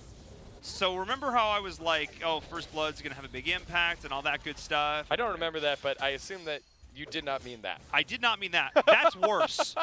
That is so much worse if you're the jungler and you just accidentally, well, you just fed the jungle a little bit. Yeah, I don't... Not a lot of fun. Sure. Might be able to get a replay of that to see how that one was broken down either way. Yeah. Tough start, and that's going to slow down Blitzcrank a lot. And without that knowledge, I'm sure Minnesota is wondering, hey, where's Sejuani? Haven't seen her gank in a while. Yeah. Could be showing up anywhere. In actuality, back in her base and a little bit further behind. Yeah, not ideal there at all if you were the jungle on the side of Purdue. However, if we're looking at towards some of the CS right now, overall fairly even across the board. A slight advantage for the Shen up in the top side for Purdue. Going to be making up a little bit for the Sejuani timing there, somewhat on the top side of the map. If that's what the Sejuani does choose to rotate in a bit. We'll see what that first little gank is going to look like, as we are seeing vision being established here. Blitzcrank will have vision of that, of course. That was a tough one. That was really difficult, more so than it needed to be. And it's funny because you don't get the notification that someone has died unless they are in vision when they die. So Sejuani's walking around, all of a sudden, if they check their scoreboard now that he's been spotted, they're like, hey, he's 0-1. Anyone? Was that you? Wasn't me. Oh, yeah. Alrighty then. Did he die to the dragon? No, we had that worded up. I wonder what happened. I wonder what happened. Well, in that situation, it was just a little bit of a misplay there, a little bit of a miscalculation, threading the needle as a jungler, making sure you've got enough HP to survive on through those camps. And again, a lot of people forgetting their calculators today, it seems. Today was English exam. Why would I have my calculator with me? Exactly it. I was going to say astrophysics, but no, that's definitely something that's that you need a calculator definitely for. math. That's definitely math. I feel like maybe if you're taking astrophysics, you're so smart that you don't need the calculator. Or it's like one of those classes where they don't let you use a calculator. Because remember when we were growing up and the teachers were like, you're not going to have a calculator with you everywhere you go. Easy, mate. Easy there, old man in Verum. Back in my day. Back in my day, we didn't have none of those calculators. Instead, now we have cell phones, which are great. As we are seeing the gank potentially coming on through. Nice dodge there. Hey. Actually, great counter dodge. Nicely done. The Yasuo able to make it work, getting around those minions too. I thought that bigger snowball ever was going to connect, going to be the initiation they were looking for, but not able to do so. That slow and steady kind of wins the race initiation style of the Nunu, not finding a lot of success against the highly mobile Yasuo. Yeah, Parky low, just smooth moves right there, sidestepping the biggest snowball ever, dashing on away. And he adds insult to injury. You had the advent of emotes. They came into the game. It led to just some funny situations, but he has like the clan tag with the smiley face every time he outplays you, just like that. He just smiles right at you. Now we've got ult coming into the mid lane. That was a massive knock up there and keeping him down. Oh my, the full committal, the full retaliation coming in for Purdue. That's their first blood. Let's watch this back again. Yeah, just smooth play yet again. And the Nunu is so slow. This is one of the reasons why you don't see Nunu that much in competitive play. The snowball doesn't get in on time, and then everyone rotates on in. And the last breath is indeed the Pig Rider's last breath. the Nunu's last breath. And just solid play from this mid laner right here. I think it's very impressive that he's able to just dance around it like that and create plays on his own. He was so calm, too. There's like, yeah, and the dodge, and the go back in, and the Steel Tempest. And there you are! Let's have some fun. It was just exactly calculated, and I love the collapse. Like, 3 members were there in an instant, knowing they needed to be. And I feel like that's just a pretty solid knowledge of the thought process of Minnesota throughout this, knowing exactly on when they're going to try and execute on that gank. But let's take a look at this bottom lane for a bit, because win through the bottom lane wins the game, seemed to be the thought process for Rocky and crew over on the side of Purdue. And so far, they did pretty well down here. However, the CS lead is going towards that Ezreal. Yeah, Braum just blocking the bouncing blades, which slows down the effectiveness. Also, we got to see early on the early back from Rocky.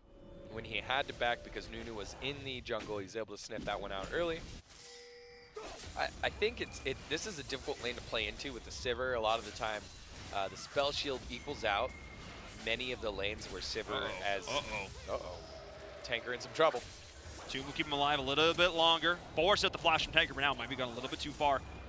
Is Parky low, but no, just able to still continue on through that. Really nice Frozen Tomb to keep him alive just a little bit longer right there, but that was a lot of resources burned, and you know, if you're that Yasuo, you got to be happy with that exchange. That was so cool by Parky. He threw down the wind wall to prevent the claw from going backwards, and that meant Tanker had to flash backwards. He was just going to use the frozen path, but instead forced to flash, and just small little plays like that with Yasuo. So frustrating. A good Yasuo able to make plays like that, and then all of a sudden now you're feeling the pressure. You're overplaying in a matchup where, as Lissandra, you just want to farm, you want to be safe, get yourself to level 6 and help out your teammates after that. Hold people in place hasn't been the case so far quite yet. Has not been the case so far. We'll see if that does shift up at the top, though. Taking a look at that Jax. Trash, of course, having a pretty solid time up in that matchup. Pretty much dead, even in terms of CS. Up against the Shen. We are seeing, again, a lot of the skill match, the taunt versus the Counter-Strike versus the stun there, how that's played back and forth. Trash doing a great job of freezing the lane there. Wanted to make sure that doesn't get too out of control for him, making sure he continues to CS in comfort, not have to worry about the ganks. Speaking of ganks, Nunu Willem getting spotted out. Look to maybe try and find some sort of rotation there. A lot of vision and a lot of pings coming out from both teams, keeping track 100% of the time of where their opponents are at. Yeah, 100% of the time, every time. Yes. Yes. That is how that works. That is math. I forgot my calculator. Sweeping blade again, and Parkulo just continues to put pressure onto this mid lane. And the game has slowed down a bit. We got to see the individual prowess of this Yasuo. We keep harping on it right now, but taking a look at the top side of the map, Jax hasn't gotten too far ahead yet. There hasn't been that much pressure, but consistently Steel shoves in the lane, taunts backwards, there we go. That gets away. This time, not the case. Force the flash. Yeah, and that's what you want to see there. Now Trash will be able to take priority of the top lane matchup after finally being able to catch out Steel. Steel would just shove in the lane and then taunt backwards, and shove in the lane and taunt backwards. Not so fast. Trey is still trying to continue to fight, trying to continue to get us down. There's the Counter-Strike. The Empower is there as well. The Leap Strike not able to do enough damage, but in the bottom, people are rotating right on in, looking to try and make some saucy plays happen. I maybe spoke too soon. Up in the top, there's the saucy play. Trash stays alive, gets the kill, uses the flash, but secures that lane right there. Beautiful play from him. Oh man, it looked like he just did a tough butter because nice that was not dodge. clean in the top side of the map. Nice dodge, using himself, using his ult to stay safe. In the final breath, right outside of the turret range, Parky is going to go in and pick it up and still heal up. What a play again, out of nothing. The Yasuo making it happen. Point and click, no problem. Against Lissandra, Nunu says, hello, friend. I'm building a snowball. And bringing a snowball, or bringing the party to you. That's the situation right there. Almost actually hit the wall with that. Nice control, bringing that on in, able to keep the turret alive. Drift is life. Yeah, drift life, that's exactly it. But that Yasuo play, absolutely monstrous. The Lissandra, just not a whole lot he can do. And Tanker, one of these players we identified as being a key part of Minnesota, just not having success at all. Yeah, tough matchup, and I think you've got to adjust your bands here for it.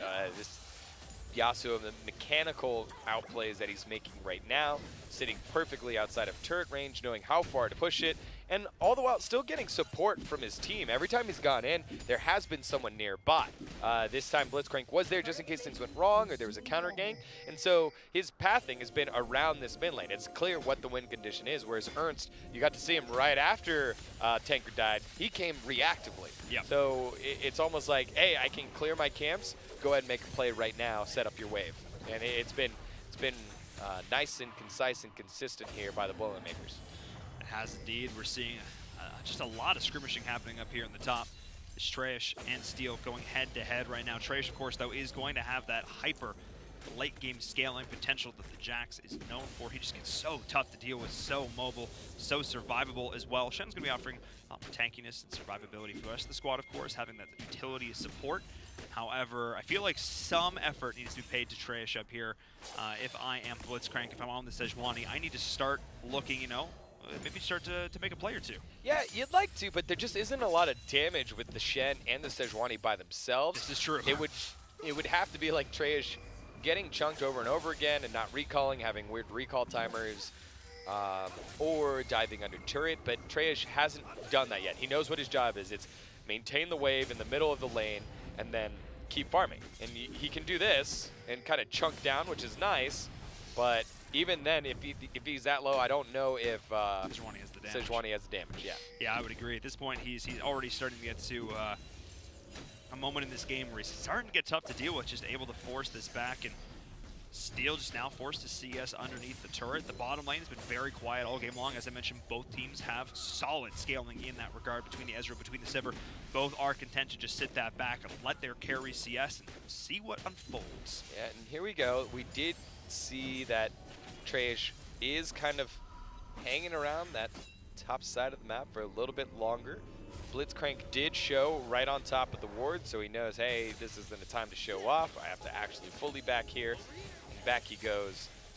And on the bottom side of the map, you see just how difficult it is with Rocky right now to take these trades. You spell shield the Essence Flux, which prevents the major bonus damage, but then you get shot right in the face with a Mystic Shot. And it's just not a lane that is fun to be in if you're Sivir. You just want to shove the lane in, but then once the lane is shoved in, you have to go up halfway, and it's just not fun. Not a fun time here if you're the Sivir. And I think Rocky needs to be commended on.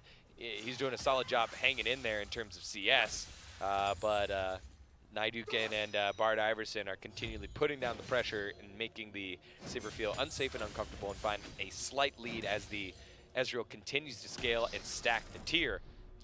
Currently at 404, halfway through the first Muramana tier item. Yeah, I mean, Ezreal can just play so safe in this matchup. Just can sit back, as you mentioned, throw down the Mystic Shot. So much you can do in that situation. The Sivir doesn't have a whole lot of tools to respond to that, especially with his Braum in lane as well. That's something we have to keep an eye on. Bard Iverson, obviously we spoke to him earlier, feeling confident, just says, I want to go in, I want to get to the nitty-gritty, I just want to play a good, solid game. And so far, he's doing just that. Yes, he has. He's been the support that Naidukin has needed. It slowed down Rocky. It hasn't been as explosive as I thought it would be. I thought these two guys, they put on their sly faces during the interviews, but the game time, you get down to the nitty-gritty. Not such the case so far. And 2-1 right here at 17 minutes. Much more tactical, yes. I would say calculated, yes. By our two teams here rather than our Michigan and Rutgers game where they just wanted to fight. Both teams want to get to their major items first before they fight for a big objective. Rift Herald the next one up and only up for another 2.5 minutes. So expecting to see a team fight happen before then. We are seeing a fight breaking out now in the jungle. Trey is just going to win. Blitzcrank is going to be here on the flank, but Steel has taken so much damage to start this off.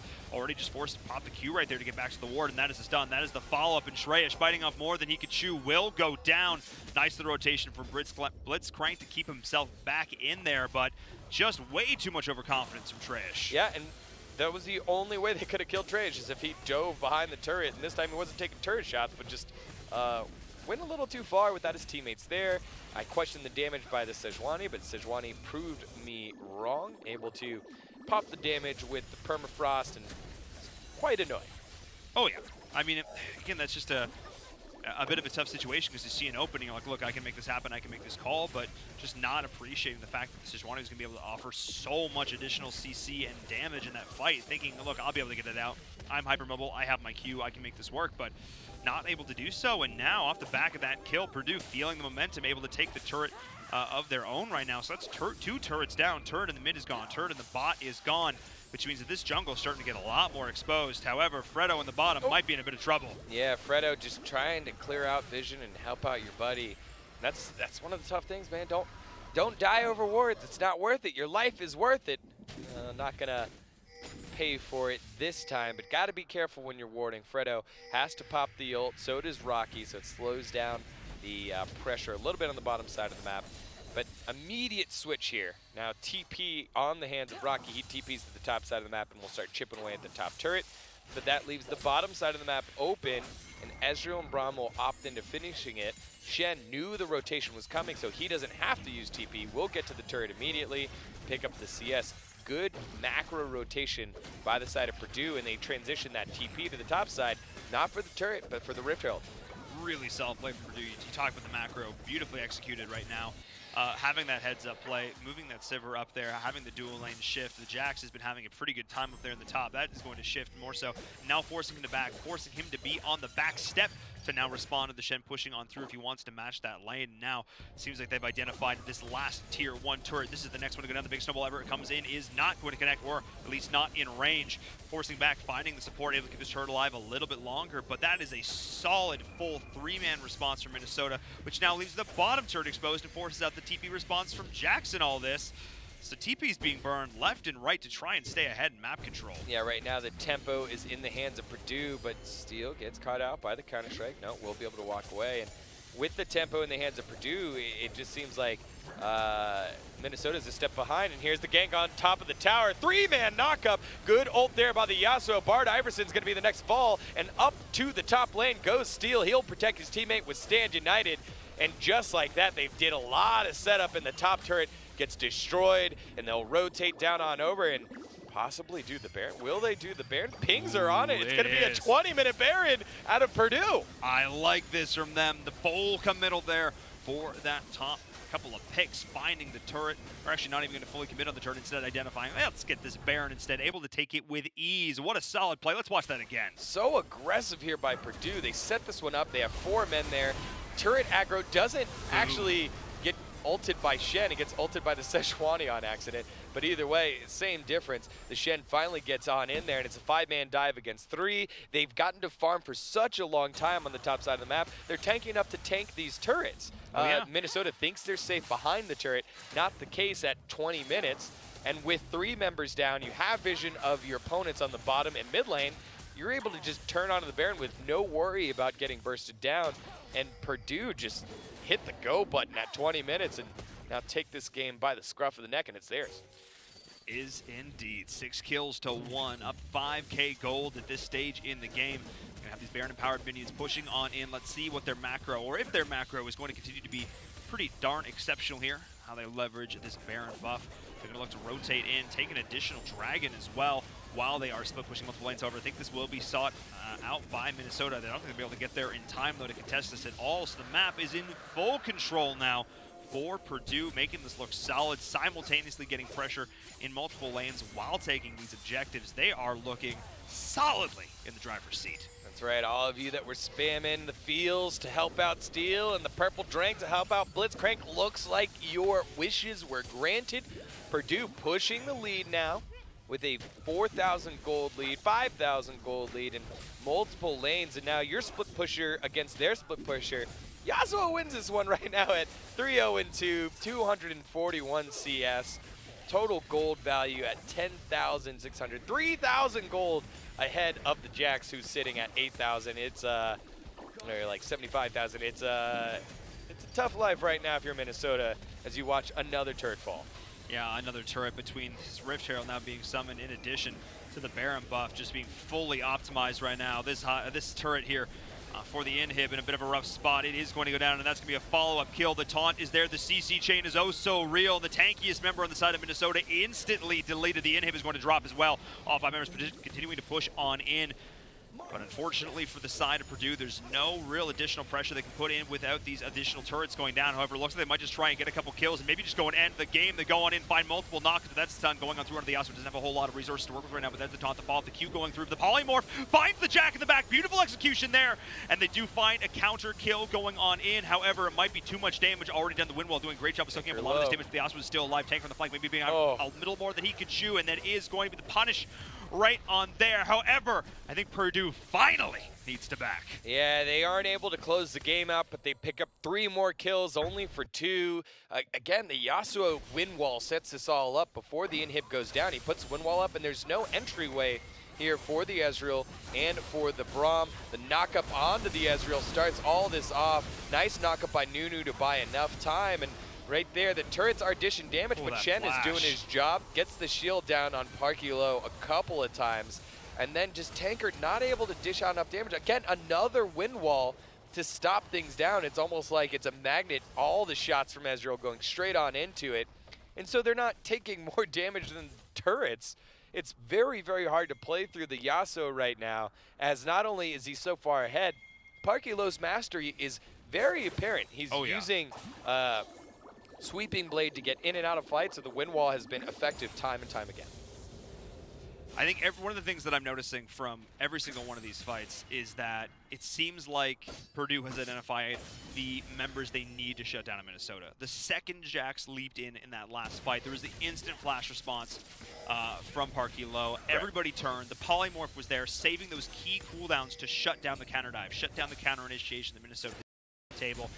And Ezreal just hasn't reached the point where he can just sit comfortably back and rain this damage. He's just not hitting hard enough at this stage. And the composition in that regard, like the Jax wants to go in, the Nunu wants to go in, but then you also have this, and you know, combined the Sandra with that, but then the rest of the team wants to sit back, wants to play a little bit passive. They need to find those moments, and not burn ults like that. They need to find those moments where their whole draft can synergize together. Yeah, and speaking of draft, Parkilo's lowest rated champion out of his top 5 is his Yasuo. So they went ahead and went to the pool, and you get to see what Parkilo is doing. And again, this is the lower rated team based off of solo queue. You got 3 Grandmasters on the side of Minnesota, 1 Master on the side of Purdue, and the Boilermakers say, hey, you know, rank normally matters in solo individual play, but our team play has empowered our solo play, as you get to see Parkilo just being on top of everything right now, and just the power Yasuo shutting things down. His wind wall shield stronger than the unbreakable shield that Bart Iverson is picking up. Now we have the engaged Nunu. No, Snowball not going to land on anything, and the pressure continues as super minions pour into the base. I'm not sure that we've seen a biggest Snowball ever connect and result in the kill so far in this game, and that's a problem. I mean, because we haven't seen massive Glacial Prisons either. You're just not a fan of the Nunu. I am not a fan of the Nunu. I am not a fan of the Nunu. I have yet to see one. I mean, there are some good Nunu plays. We have some good Absolute Zeros. There's some fine ones, but there are other champions that I feel do the job and offer a little bit more. Just saying. Yeah, and I think when you fall further behind like Minnesota has, and it makes it a lot harder to play the Nunu. But again, if you're able to get to the position first, you're able to get to objectives first, running into a Nunu is so hard. It is so difficult. It's tough. But when you fall behind and you're the one that has to chase a bit, makes it hard. And right now, Trash needs to continue to farm up and get big. He needs to get to the point where he can split push against the Shen. And right now, Baron being started up. Purdue. I mean, they can have the Sin United. They can come back in. They can make this a 5v4. Biggest snowball ever is going to start this off. However, he's getting instantly denied, instantly chunked. The ult from the Braum is going on through the taunt. The CC chain is there. He can do nothing for so long. The follow-up taunt is there. The Yasuo damage is massive. That Nunu was the saddest ever. I cannot believe how long that CC lasted. They kept the support alive as well. That is every member here for Purdue still alive, still ticking. The Jax is in the flank. Maybe looking to try and make something happen, but cannot do so. The chasing and trying to find the Ezreal here. They have found their win condition in the mid, and Purdue is going in looking for the kill. Yeah, we got to see Vladimir pop off in the last game on the top side of the map from Michigan. This game, you get to see what a Fed Yasuo does. You hate to see that. You hate to see it. That's it. That's rough stuff there. And fantastic performance by Parkilo. My goodness, he put the team on his back. 11 out of the 13 kills to his name. A huge performance out of the mid laner, sending a statement to the rest of the West. Absolutely massive, clean, concise play, solid macro decisions, great team fights, good micro. That's my checklist. It's checked. That was a solid game from start to finish. Yeah, and again, it breaks open because of the mid laner, because of the individual play, and it didn't even seem selfish, like he was doing anything out of the ordinary. You got to see how comfortable he was early on with a couple of early new ganks when he just dashed around it, but then after that, everything was set up relatively standard. Great rotations from the rest of his team. Even that first kill, 4 out of the 5 members, everyone except the AD carry in the bottom side of the map who's CSing, assisted in that. So it was a team effort to play around the Yasuo, and it executed perfectly by Parkulo. Really solid communication there, paid off for them in game number 1. But of course, it is only game number 1. If today's match is anything to go by, there is a chance to turn it around. So don't go anywhere as we come back for game number 2. Can Minnesota turn it around?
The road to the BTN Championship Tournament continues. We got a pentakill. Don't miss the excitement of BTN League of Legends.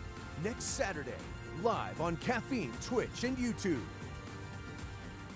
When it's a tournament and you're fighting for a championship, you gotta be locked in. How sweet was that? Oh my goodness! Every team All those little things matter. No let up defensively. We're not done yet. has a shot.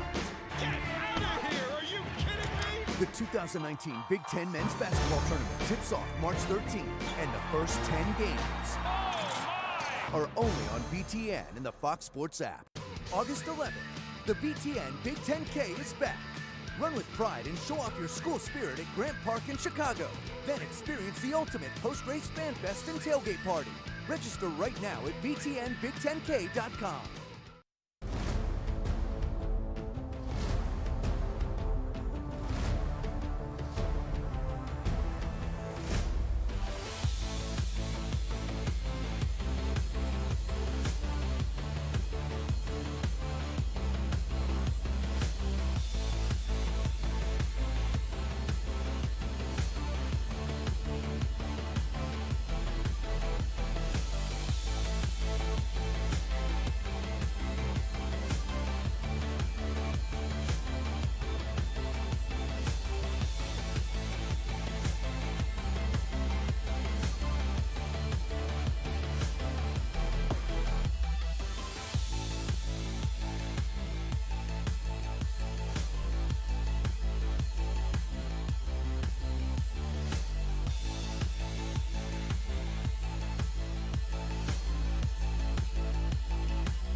your Scarlet Knights, your network, BTN.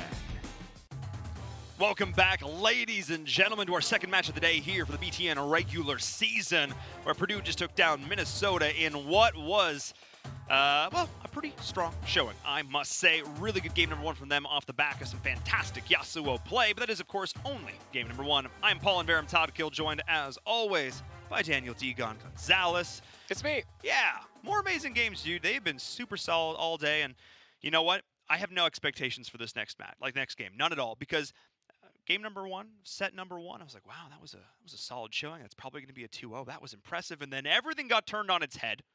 So I have no predictions now. Things could turn around. Minnesota could come back, and we're going to find out. I think there's an opportunity here for either team to bounce back, but really, you got to get rid of the Yasuo. I expect the Yasuo to be banned. I think that's a pretty good expectation. I think so. You have to figure out how to answer Parkilo. Parkilo was just insane on the Yasuo, just so comfortable. It was like it was seeing someone just kind of like one in the same with this champion. And I know that sounds so weird, so different, but just he just so fluid. He knew exactly how far he needed to be. He knew how he wanted to bait the matchup. And you're just watching and you're like, I wonder where this Yasuo is going to go, what he's going to do. And he's dashing right in, and it never seemed like he was overplaying. And I think that's a scary thing when you're playing against a guy that just seems like he's so in the zone that it's so hard to find an answer to him.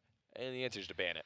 Yeah, I think so too. He was very much leaf on the wind in that situation. Let's take a look at the replays from that last set, because there's a lot of amazing highlights, of course, to go over. And a lot of them had to do with this guy right here. As you mentioned, it is Parkilo playing that Yasuo. And moments like this, where all four members are able to collapse, able to find those moments, and then just able to get these ridiculous little outplays here. Small things like this, he was doing all game long. Yeah, and again, just it was a team effort, so there was a lot of rotations out of Blitzcrank. You would see Fredo rotate as well, Steele using the Stand United, but the game broke open here at 20 minutes. There was quite a bit of a lull after a couple of those outplays. I thought that was smart by the side of the Golden Gophers to try and slow down the game, but then once they hit 20 minutes, they sent 4 men up top, Shen down on the bottom side of the map, utilizing the TP out of the Sivir to flip the lanes, and right after that, 5-man dive on the top side of the map against 3. My math isn't great, but 5 against 3 works out pretty well for the 5. And not only did they turn that into the kill on the top side and the turret, but into the Baron as well. It transitioned to this Baron, and Nunu finally gets the move and then dies. Holy moly. He got to press one button in that entire fight. That was probably one of the best calls that I think I've ever heard you say. The saddest Nunu ever. The saddest snowball ever. Yeah. That was... we got to see that happen live, and it was no exaggeration here by my man Paul. Yeah, he literally got to press actually no buttons. He was like, I'm going to try and do anything. Nothing happened. The CC chain was absolutely flawless, whether it be the multiple knockups, the poly, the taunt, everything was there. And normally it's like, yeah, don't burn all your cooldowns on the tank. It's not worth it, guys. Right. But when you can execute the tank instantly, or near instantly, as well as another, and still have damage, still have the full HP bars to work with, absolutely. But that, again, is the call that I feel like summed up a lot of that last game, which was knowing how far you can push it, knowing exactly how much damage you have, knowing exactly how much HP you have to work with, threading that line, balancing on a knife's edge, as it were, and they did a really good job. Yeah, I think if you're the side of the Golden Gophers, though, you need to look for more out of this bot lane, right? Bart Iverson and Naidukin are the guys that you want to play around, and really they kind of got left on an island. I don't think they played poorly, and to be honest, I don't think anyone from Minnesota played poorly. I don't think they made poor decisions. It was just great decisions by the Boilermakers and great individual outplays. And that's a scary thing when an opponent is able to take a 50-50 and make it look like a 60-40, a 70-30, and it's just so much in their favor. Difficult for them to try and work around and work through. So I think if you're the side of Minnesota, you need to be more intentful with your jungle pathing, more intentful with your ganks. You have to be the proactive one. You have to do it early, because if you fall behind, and we touched on it after doing our research, Parkilo's Yasuo is not his best champion, and he just looked so dominant on it. I'm scared to see what his other good champions like if that was only his 5th best champion there. But either way, solid play from them. But that's only game number 1. We're going to be getting into game number 2 here in just a bit. But before we do, we have a fun time on the show getting to highlight all the good works that these schools are doing on their own campuses, how they're making an impact not only on their local communities, but their global community as well. So let's actually take a look at what both schools are doing on their respective campuses.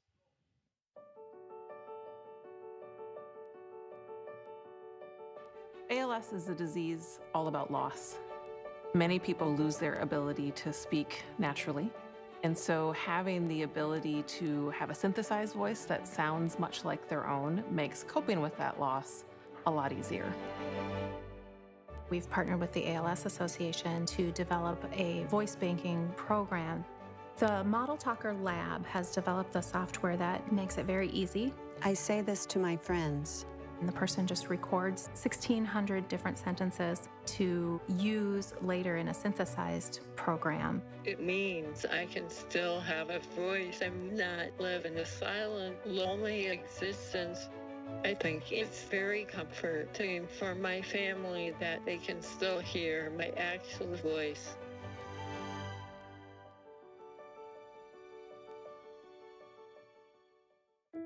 The biggest problem, I think, with Parkinson's is that it just feels like it wants to crush you.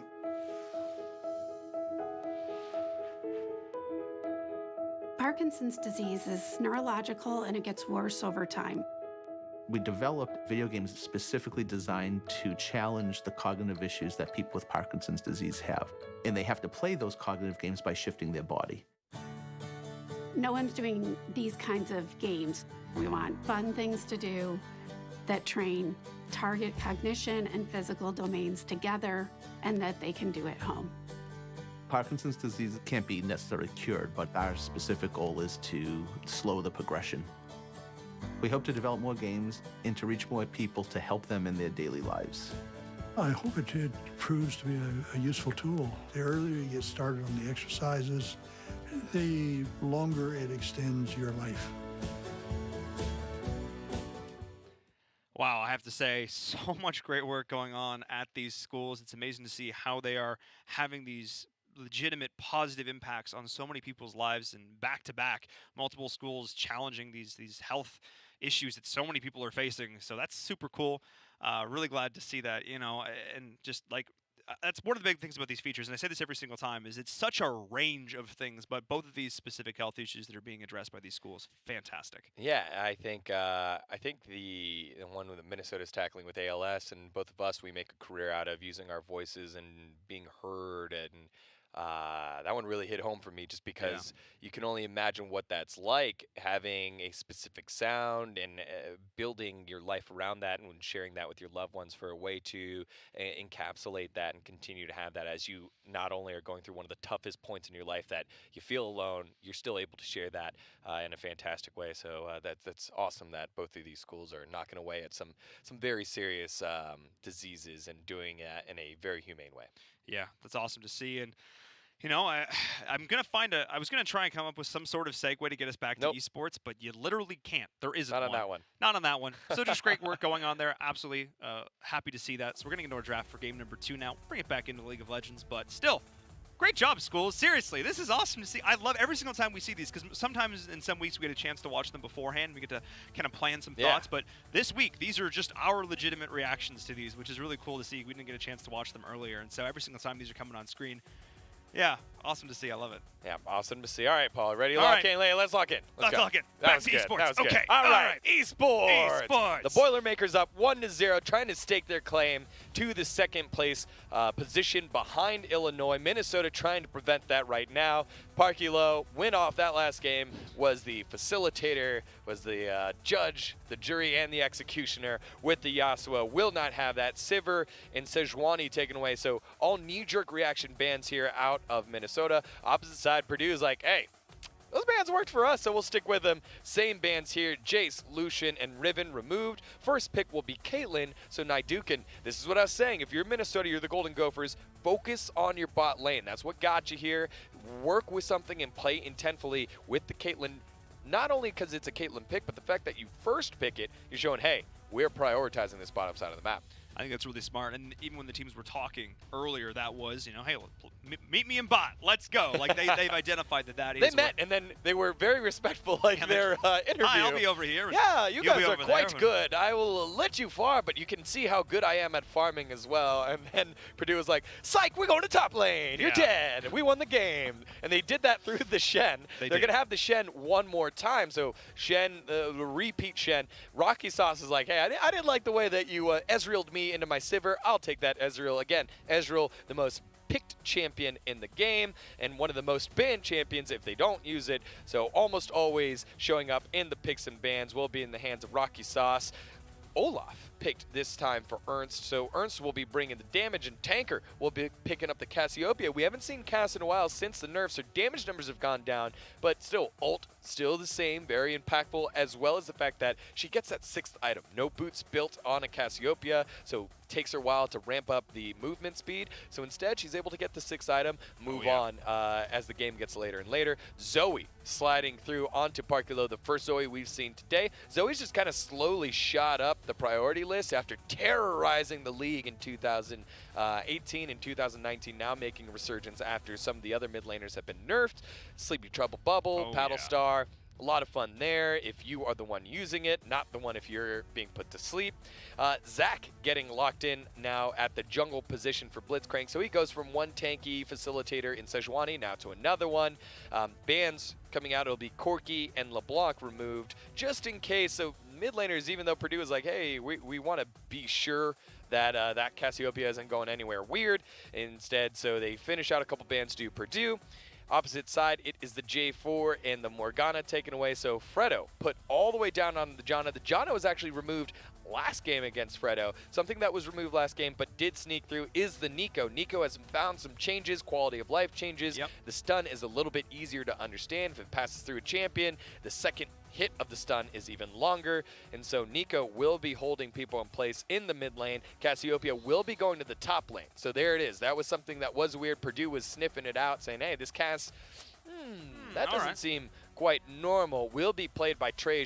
Trey was the one that did have a good game for Minnesota. He was put on an island with the Jax. When he's playing Cassiopeia, he can't be put on an island anymore. Olaf has to come up and top and roam. So does the Nico. Nico has to be able to help this Cassiopeia get going. Once she becomes self-sufficient against the Shen, then she can split push against the Shen.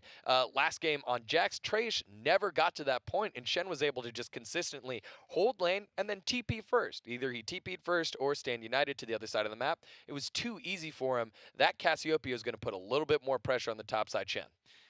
Yeah, I think this is going to be a much more interesting matchup as we get into game number 2. That was a lot. I know. I just gave you a ton. Yeah, I know. I'm trying to unpack all that. But your last point was absolutely correct that the cast is going to have a much higher impact, I think, up here in the early. The Jax, of course. Just my last point? Just the last point. All of it was solid. All right. It's fine. Right. It's fine. Yeah, I'm just feeling a little in my feels after I know, that dude, last meeting. I'm still like recovering from that. That was intense. That was so good. I just feel so much better now casting these two teams. I feel so much more honored to be casting these two teams as we see an early invade by the Olaf. So we do indeed. Not going to find any early picks up on there. One of the things I do like about Purdue's draft that I think they have a pretty solid blend of initiation, tankiness, and backline damage and sustainability. I feel like if they can find that opening with the slingshot, bring them on in with the Let's Bounce. They have the Stand United as well to continue with that macro play and have that additional utility, as well as a Sleepy Trouble Bubble, which means they've got multiple avenues to start off these fights. And then the back range damage as well between the Paddle Stars, between the Mystic Shots. They can get that initial poke, butter them up before Blitzcrank goes on in. I like this. However, we do have just the all-in, let's go. Nico's going to go in, Olaf's going to go in, the cast is going to go in. We're having a lot of ults. They popped on in there. And I'm really looking forward to seeing how this Petrifying Gaze is played in, because I think if this Petrifying Gaze is not used perfectly every single fight, Purdue's just going to walk away with this. Yeah, that miasma is always a big thing that people forget and just gets thrown around. Ezreal will not be able to shift away. It stops the slingshot from the Zac if that happens. Also the ult from Zac if that happens. Parkulo won't be able to use the portal. So almost every champion here is affected by miasma that Trash can put down.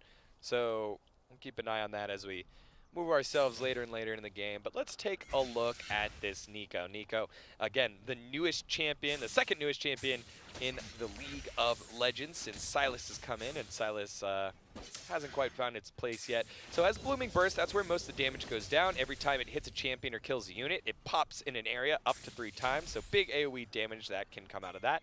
And Tangle Barbs is the big one here. So Tangle Barbs, it slides through enemies, and it stuns, it roots, just roots the first one. If it hits one enemy, then as it goes to the second enemy, it roots them even longer, up to 3 seconds. That's a long time to be held in place. Before, it was root and disarm, where it was almost basically like a stun. Apparently that was actually a bug, though. So if you're reading the patch notes, that was a bug. It was not supposed to be disarming. And so, but it happened. And it did. Not it was good. Awful. Not good. But now, just the snare. Good job. Thank you, Daddy Rito, for fixing that one. We'll keep an eye on that mid lane matchup between these two very lighthearted mid laners in Zoe and Nico. Yes, they are. There's the nicest people who are smiling and giggling as they murder each other in the mid. This is, again, going to be a bit of an interesting match, but we actually have seen one of these things that I want to see about these jungle rotations, because one of the things we saw in that last game was some attempts from the Nunu to make a play right there, to start things off. The Sejuani was actually a lot more passive, which ended up working out for them really well because she didn't give up anything. The Sejuani was like, yeah, I'm not really going to go and find these crazy committals, but I'm also not going to feed over any gold and then I come back into these fights when I'm feeling comfortable to do so. So let's see them now, between the Zac, between the Olaf, I expect a lot more calculated aggression. Yeah, love to see the Caitlyn. Caitlyn, my most played champion in my half a decade. More than half a decade covering League of Legends. Always feels good to land the EQ combo. E, auto, Q. Sometimes you go E, trap, auto, Q, auto, because they're stuck on the trap, We'll keep an eye on Naidukin to see what his mastery level of the Caitlyn is. On top of the fact that you're just outranging him, you hit him with the headshot. Usually you want to shoot from the bush because you're consistently getting headshot procs twice as fast when you are in the bush. You get it every 7 shots, but it'll be every 4 if you're standing in the bush. Something to keep an eye on as they want to push and put pressure here on the top side of the map. Cassiopeia just bullying out Steel, and Steel not getting as much leeway as he did before. Flash forward, the bubble. Will it be enough? The poison ticking down. There it is. First blood by Cassiopeia, and that's the Trace that we wanted to see. Pushing the tempo and getting his own lead. No help needed from the jungler. Did he need to use the flash, though? Yes. Walk me through this. Yes, so he needed to get the flash down because he needed to get the last tick of Noxious Blast. You'll see it right here, right there, boop. And so that's where the tick goes down. Yep. And there it is. Finally closes that one out. It almost looks like he misses. I missed that in real time. Almost looked like he misses, but I'm pretty sure it continued to stack down. If not, we'll give it to him. Either way, kill secured. Yeah. He needed it. He did. I mean, he had a rough last game. He tried to find so many of these openings there. The Jax was there. He got a lot of consistent damage onto the Shen. He got him down, whittled him down. Never able to actually secure that kill. Already so much better position to start this off, and this is why we were so much more thankful to see that cast. So much more of an impressive lane matchup for Min. And so with top laner already missing Flash, and just generic lane pressure right now, Olaf's going to say, hey, I don't need to be up there. So let's take this Drake and lead ourselves into the mid game. Cloud Drake being buffed in the preseason and sticking with it. Nice taunt on the top side to slow things down. But Zac's spending a lot of time on that top side getting nothing, while the bot laners are just kind of hanging out. And so Blitzcrank is setting it up. Oh, but he's been sitting on a ward. Okay, that'll Fantastic work by our observers. Yes. Seriously, got to give a lot of props to our observer team here. They never missing kills. Actually, never missing kills. So all the props in the world to them, allowing you to catch only the very best action here. Yeah, shout out to BTN. Wes and McCain. Oh, yeah. Big stuff there, boys. So the ward being caught out, not only by the observers, but by Trace, and he plays safe, and that was a lot of wasted time by Blitzcrank. You know, if you're waiting to bush to farm up, or to try and farm a kill, that means you're not farming any items, and you can't get to that tanky, impactful Zac that you want to be. And that allows Olaf, who wants to be ahead, Olaf, who's super useful, or useless if he falls behind, now has an opportunity to catch up, and you can see, oh, yuck, Tanker just kind of getting chunked to there. the face, my dear. Yeah, Sleepy Trouble Bubble leads to Trouble Paddle Stars. No sleeping in class. I don't know why. Every single time I imagine like the paddle star, I just imagine like a canoe paddle just whacking somebody in the face. I was thinking like a ping pong paddle. Yeah, but, less impactful. Yeah. But you don't get hit by the paddle. You get hit by the projectile. Yeah, that's true. Yeah. But I don't know. That's what comes to mind. Okay. All right. You play ping pong with canoe paddle? I have spent a lot of time with canoe paddles, though. I have done a lot of canoe. Okay, maybe that was the second. That was the next question. Yeah. I not hugely fond of bodies of water that require paddles.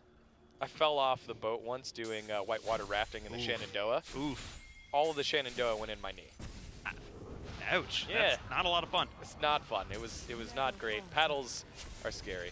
They are, and so is finding somebody you didn't intend in the river. Another body of water that could be terrifying. If navigated unsuccessfully.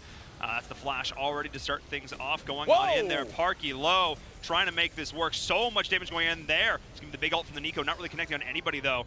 As we are seeing Tanker now trying to get himself out, but the blood has already been spilled. It's in the water. Yeah, Ernst, his name changes from Ernst to Ernst? It's a question mark. Because he ran into that when he said, I'm popping out, we're going in. He's wearing the wrong skin. He should be wearing Broloff because we went in all by a lonesome right there. He was just kind of ran in, no vision on the other side. Didn't know that there were two other members waiting there to collapse and wasn't able to burst down the Jana right away. I think if he bursts him down, that's kind of worth it. Instead, it's not. Wow. Now, ooh. So much damage, but the bait coming on through. Nice sidestep, dodging the two-shot barrage. Baiting that out from the Ezreal. This Caitlyn, this is just such a tough lane matchup. The range she's able to offer here just gives so much poke. As much as Ezreal has that range poke, it's so dependent on that cooldown. Just throwing out those Mystic shots, whereas Caitlyn's able to just pepper and pester with those autos every single time. The peppering and pestering is just one of the reasons why you consistently see him there. You see him picked, and it's just annoying to play against. It's almost like suffocating. There's no move that you can make without having to trade HP, and at some point you're going to run out of HP and making it difficult. Right now, though, Caitlyn just holding him under the turret right now. Karma doing a fantastic job landing those empowered Qs, changing the inner flame. Oh, Naidukin making this out of nowhere. My goodness. Again, Soul Flare. Yeah. Holy Ouch. Not a lot of fun to deal with, and just showing a totally different side here. In game number 2, what was a very passive, respectful, even the term that you used, laning phase down at the bottom in game number 1, and now been completely flipped on its head, as it seems like Minnesota has determined that they need to play this just a little bit more aggressive. They need to take control of the top lane. They need to take control of the bottom lane. They cannot be the response. They have to be the aggressors. They have to be proactive, and they are doing so now. Up 2K gold already at the 10-minute mark. Yeah, and I think a lot of that has to do with the fact that Trash got that solo kill on the top side of the map, and you see not the greatest knee-jerk reaction out of the Boilermakers. Blitzcrank spent so much time on that top side of the map trying to ease up this matchup where Steel's supposed to lose. He's supposed to fall behind, and that's okay, but you've got to focus your efforts elsewhere. You know that Rocky and Fredo are going to be under turret as Steel, yeah, he's in trouble. He's in a Whoa! No, he's not. Ernst? No, he's not, Degon. He's totally fine. Yeah, again, Ernst not dealing as much damage as he thought, or I thought as well, and the turret did way more damage than what he expected as well. Ernst got cut through like paper. Now Flash, oh, he's going for it. No mana onto Trash. Trash just forced it back, yeah. I mean, Steel doesn't have enough damage. Oh, hang on. No vision. No vision. Totally fine. Unless the Sixth Sense tingles right now. But no, totally fine. Again, able to walk himself back out. Degon, walk us through this. That's a full health Olaf who just got, as you said, shredded like paper. 1, 2. It's 2 auto. It's 2 turret shots. It's just the turret does so much damage early on. And those are the changes that, again, were made in the preseason. Ernst should know better. He should. He should definitely know better from that. And Olaf deals more damage when his health is low, but that's about it. And here's a gank finally from Blitzcrank. And there we go. Well, let's bounce to secure it. Pop Blossom is being forced out right now. And Tanker might look to try and trade his life out right now. Can he make it happen? No, he cannot. The Zac doing a fantastic job being there, but actually forcing out the Stand United as well. So the Shen coming in, not necessarily needed there. We'll see what Cass can get on the top side of the map while that happens. However, that is still a kill going over the way Yeah, you know what? It's about time, Blitzcrank. He's been a passenger along with this ride known as Game 2, and it's starting to cost him. Finally gets a little bit back in the mid lane. Good force by the rest of the squad here by Minnesota to take this first turret on the bottom side of the map. Hey, I see you in mid. That's fine. I'll go where you're not at right now and deal the damage that Olaf's deal and take the bottom turret. Now, what will be the retaliation here by Minnesota? Will they rotate now to the top side of the map? I assume that's what you do, and will that be sniffed out by Purdue? Cassiopeia has been sitting here for quite some time and hasn't rotated down yet, so might be baiting out Purdue thinking it's standard lanes. No, the bot lane is responding as well. Here we go, TP to the top to slow down push. It is indeed. We're seeing the committal now. Shen's going to be able to recall. And then look at this in the mid lane. Yeah, that's what I was just noting, that they're actually kind of rotating on through to the mid as well. And Nico's actually going to head down towards the bottom here. So wanting to put this pushing prowess duo with the Caitlyn here into a lane with a turret that they can truly exploit. And then what do we want to prioritize and open up the mid?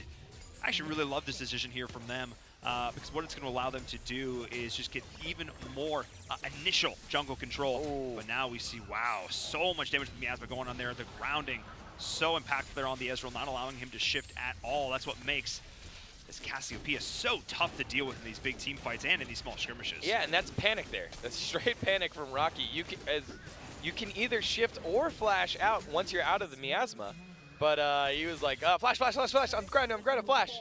Instead, he could just shift, and save his flash for later. But not used to seeing the Cass in the top lane. It was the snake in the grass, the Cassiopeia popping out and scaring the Ezreal. There's a snake in my boot. Basically the situation right there. As we are going to see the Rift Herald going on over the way of Purdue here. Blitzcrank able to secure that. The Zac finding pretty good impact so far. Was able to get the kill into the mid as well as picking this up so far.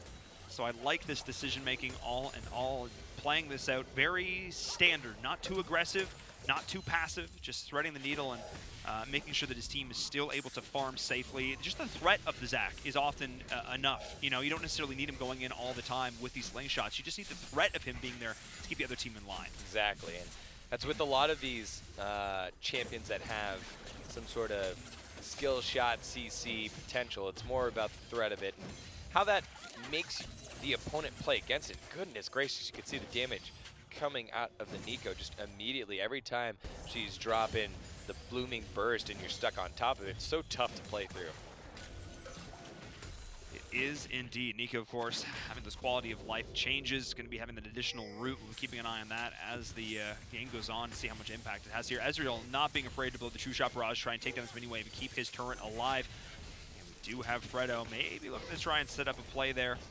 But instead, the turret will survive, but so much damage already being dished. Doesn't matter if it's a 2v1 situation. This Cassiopeia is feeling confident, but the dual lane pushing threat of this Caitlyn is back again, doing so much work there. That's two turrets down in basically as many minutes. Yeah, and for nothing right now for Purdue, and it's based solely off of lane matchup right now. You've got your bot lane duo up against one Cassiopeia, and the Cass has been able to hold.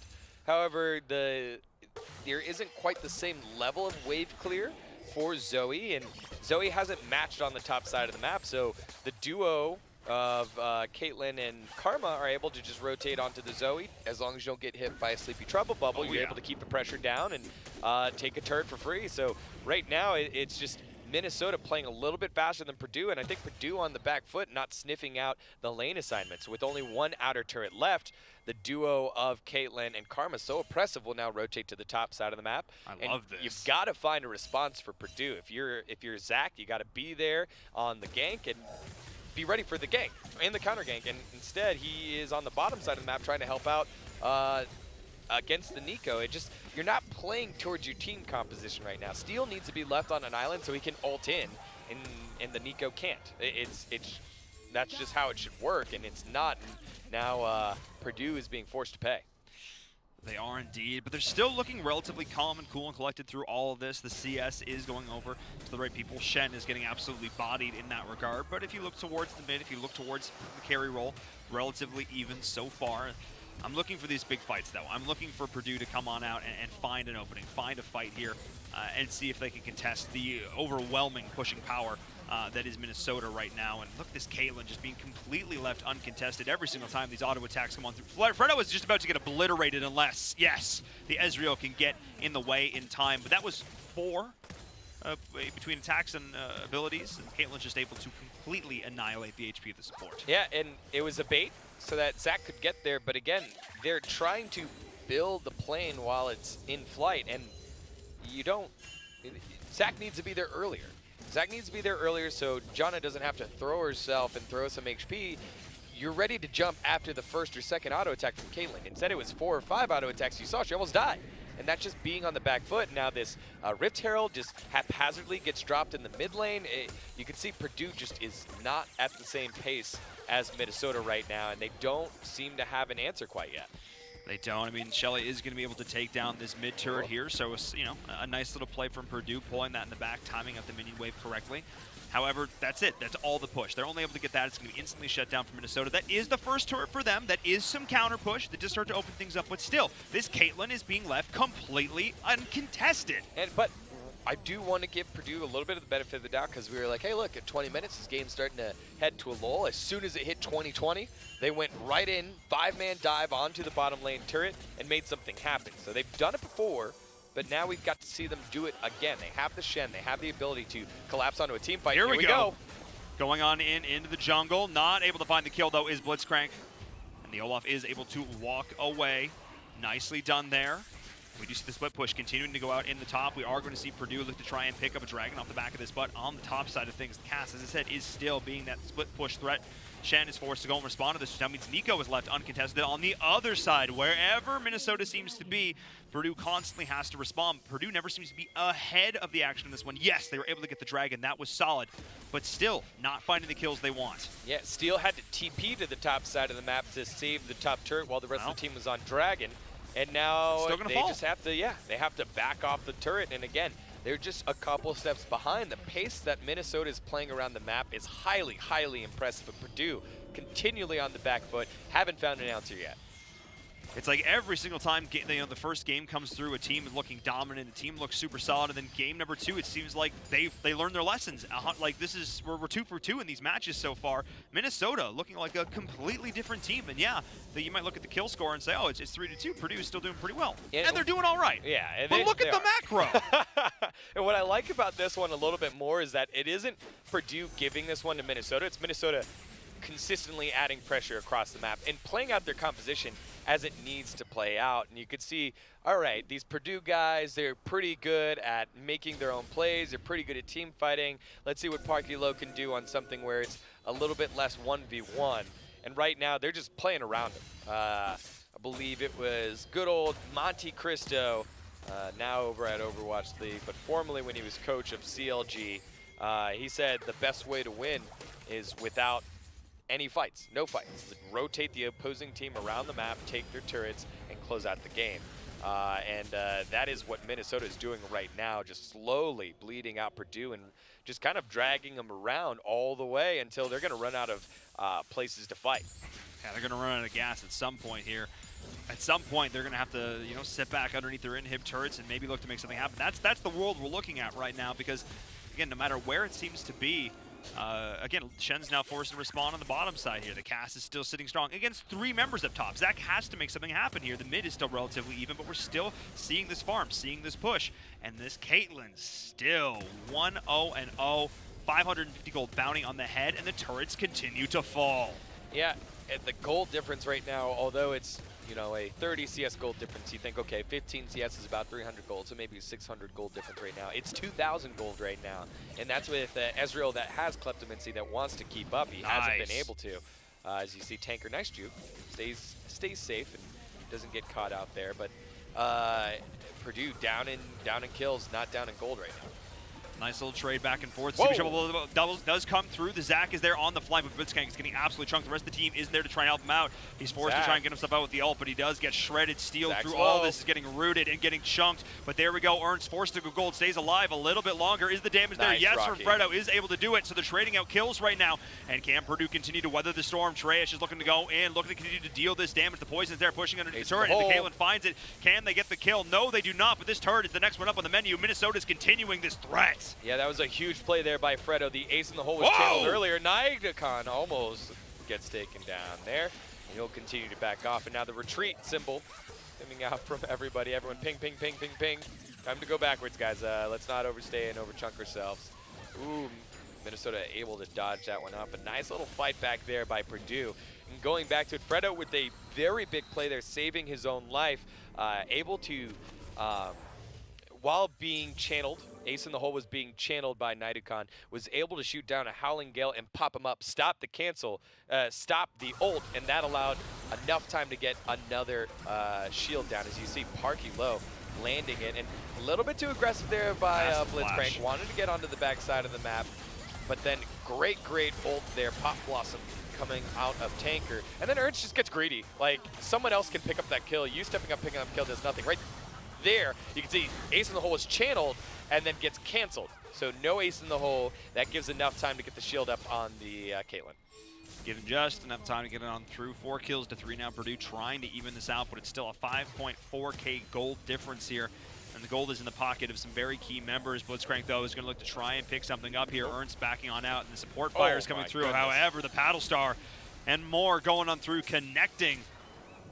Oh, on to Brad Iverson, chunking that HP down and making him say, all right, maybe we got to reconsider our damage right now. Going on in, Pop Blossom is going to be it. Trying to find the stun, is able to find it onto 2. Massive damage. Ezreal getting chunked to start things off. The Unstoppable doesn't even matter as the Bloods bounce. More like let's go on a home as the Caitlyn damage is raining on through. Olaf trying to chase this down. Will he be able to do so? Oh my goodness, great play there by Tanker, using Nico to the fullest extent.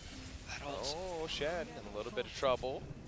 Will be able to walk himself through it, but Nico using the camouflage and switching out who he looked like, the shapeshifter, the shapeshifter, and Rocky T goes in, shifts forward right into it, thinking, I'm about to kill this low health Olaf. Surprise, it's Nico, gets popped blossomed right in the face. Ernst? He's okay. He's okay. He's totally fine. He's Now okay. he's fine. Now he's fine. Now he's 100% fine. Look, man, we've already seen one jungler get killed by minions so far today. Whoa! Whoa! I thought it was 2. That would have been, if that was the snipe and the kill, that might have actually really helped upset this momentum. Yeah, but things do not stay upset. They stay the same. Minnesota continuing to play a little bit faster, but you can see why Purdue is in the position that they are. They are very good at these team fights, and Parky Low, again, has not gotten a kill, but has had some massive paddle stars. Massive paddle stars to set up his teammates. But man, they've got to figure out better engages right now. Blitzcrank needs to stop hitting Ernst. Ernst is the only guy you don't want to hit because his Ragnarok ultimate makes him immune to CC. No disable, no CC. You can hit anybody else. Instead, he hasn't been able to do that. And I love it. Just Tanker consistently on the Nico, using camouflage and confusing everybody. Casters as well. I was going to say probably myself there, too. Yep, that's fine. As we are seeing, there it is. John doing a good little knock-up. Let's bounce, not connecting on anybody. Once again, the Zach not feeling super impactful, but the Ragnarok being pop and going to be able to secure that kill. However, on the flank, Shen and crew maybe going to look to try and go back in. A lot of damage done in response. However, damage has been done.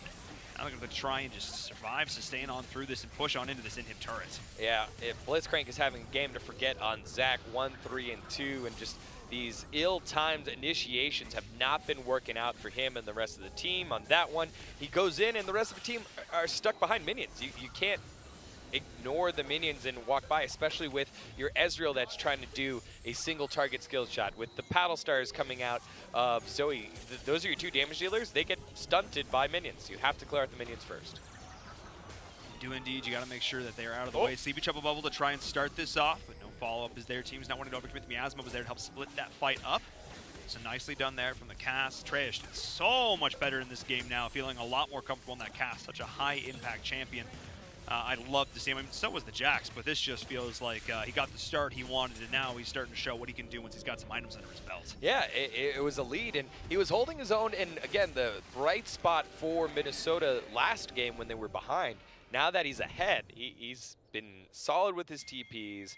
He's a split-pushing monster, and Purdue just haven't been able to set up the perfect TP play to lead to the numbers advantage. They haven't yet. I mean, the TP has kind of been a bit of a non-factor so far. And we are starting to get into this mid-late game now, where obviously the laning phase has, come to a close. We haven't really seen a lot of those big ganks coming up with that. Didn't really result in a whole lot in the early game. Now it's going to come down to the macro. Now it's going to come down how to utilize the macro play if you're Purdue. How do you utilize Stand United? You've got this Shen, you've got the split push potential. How do you use that to put yourself in a 5v4 situation that Minnesota just cannot answer? Yeah, and you can see here they're positioning around Baron. It is a little early. You'll get a check, and now TP into the back of the pit. If you're Minnesota, just back off. And they will back off, but they do catch out Tinker. Steal is there. Shutdown, though, on the Nico. Being picked off throughout the course of that there. Missing that, but that's all right. We do see the fight going to continue right now as Purdue's going to try and come in here on the flank. That's a massive ult to the Petrifying Gaze, instantly shutting this down. Trash, an absolute monster as Rocky trying to do the work, trying to do the damage. The flash coming up from Trash, going to go secure that kill. The double kill now as Ernst is looking to hunt them down right now, is able to do so. Steal is there, but now let's turn this around. Let's take this Baron. Trash, you fiend! Yeah, huge ult there by Trash, getting a multi-man stun using the Petrifying Gaze. Wow! Third time's the charm, Degon. Because that's how many he's stunned in that one. That's exactly it. And so with that huge play there by the cast, and that's going to break this game wide open for the Golden Gophers. Minnesota looking for something for quite some time, and patience pays off. 10-5 your score, and Baron now in the hands of the opposing team. Let's take a look at it one more time. Keep your eyes on the bottom side of the map. You think things are going well here, and I think this is the right call, but just a fantastic play by the Minnesota top laner. Standing in the bush, bam, right there, immediately deleted his Fredo, and then, Rocky's trying to do his best after that, but nothing you can do. It's all about the burst damage up front. We've talked about it over and over and over again, and currently in the game. If you get the jump on the opposing team and you have the damage, you're going to win the fight. That's exactly what happened. When we were looking at this draft, and I said, okay, they've got the initiation, they've got the CB Shovel Bubble, they've got the slingshot from Zach, that's great. The thing that's going to need to be super important is the Petrifying Gaze from Trash to shut down the initiation. What did we just see? A 3-man Petrifying Gaze to shut down the initiation. An instant kill onto Fredo. The China was able to do nothing.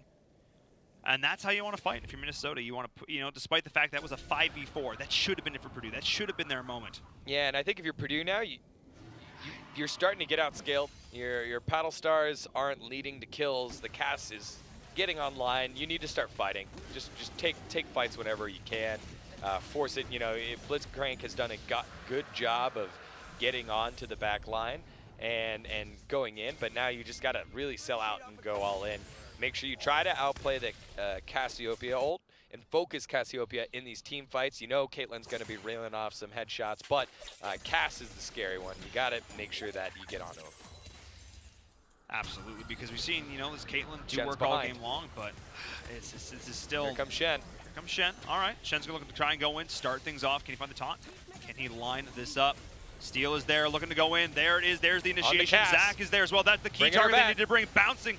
Trying to bring him right on through. However, the Olaf is in the thick of this all. No kills have been garnered on the side. The Pop Blossom is there. The 4-man stun. Absolutely huge. Caitlyn is there with the double kill as well. The Nico on the flank. My flank is better, she says. And that's the inhib turret down. Yeah, that's a team that's a really good initiation for Purdue, but they're too far behind and can't deal with the numbers that Minnesota has. The gold, the items, they're able to sustain through it. And another solid initiation by Trash, this time not getting the initiations to kill, but stop the aggression from Purdue, holding a couple people in place, and it's just a cleanup here. Steele able to pick one up. Ezreal picking up one more. That was a shutdown onto the Caitlyn. That was actually massive. That's a lot of gold going over in Rocky. If he can survive through this, if he can potentially keep this alive, that might be his team holding on a little bit longer. Yeah, turrets are starting to get chunked. The Olaf is on the top side of the map. They will be able to protect the top inhib, so it looked done and dusted. Either way, Minnesota taking a stranglehold with that last big team fight victory. There's a massive amount of gold, though, going over. The Caitlyn still has... Oh, Caitlyn actually survived through all that. I might have missed Cassiopeia. Cassiopeia was the one who ended up going down. Still, solid play from Purdue to hold on through that. However, what looked like the start of a great initiation... Yeah, I was going to say, solid...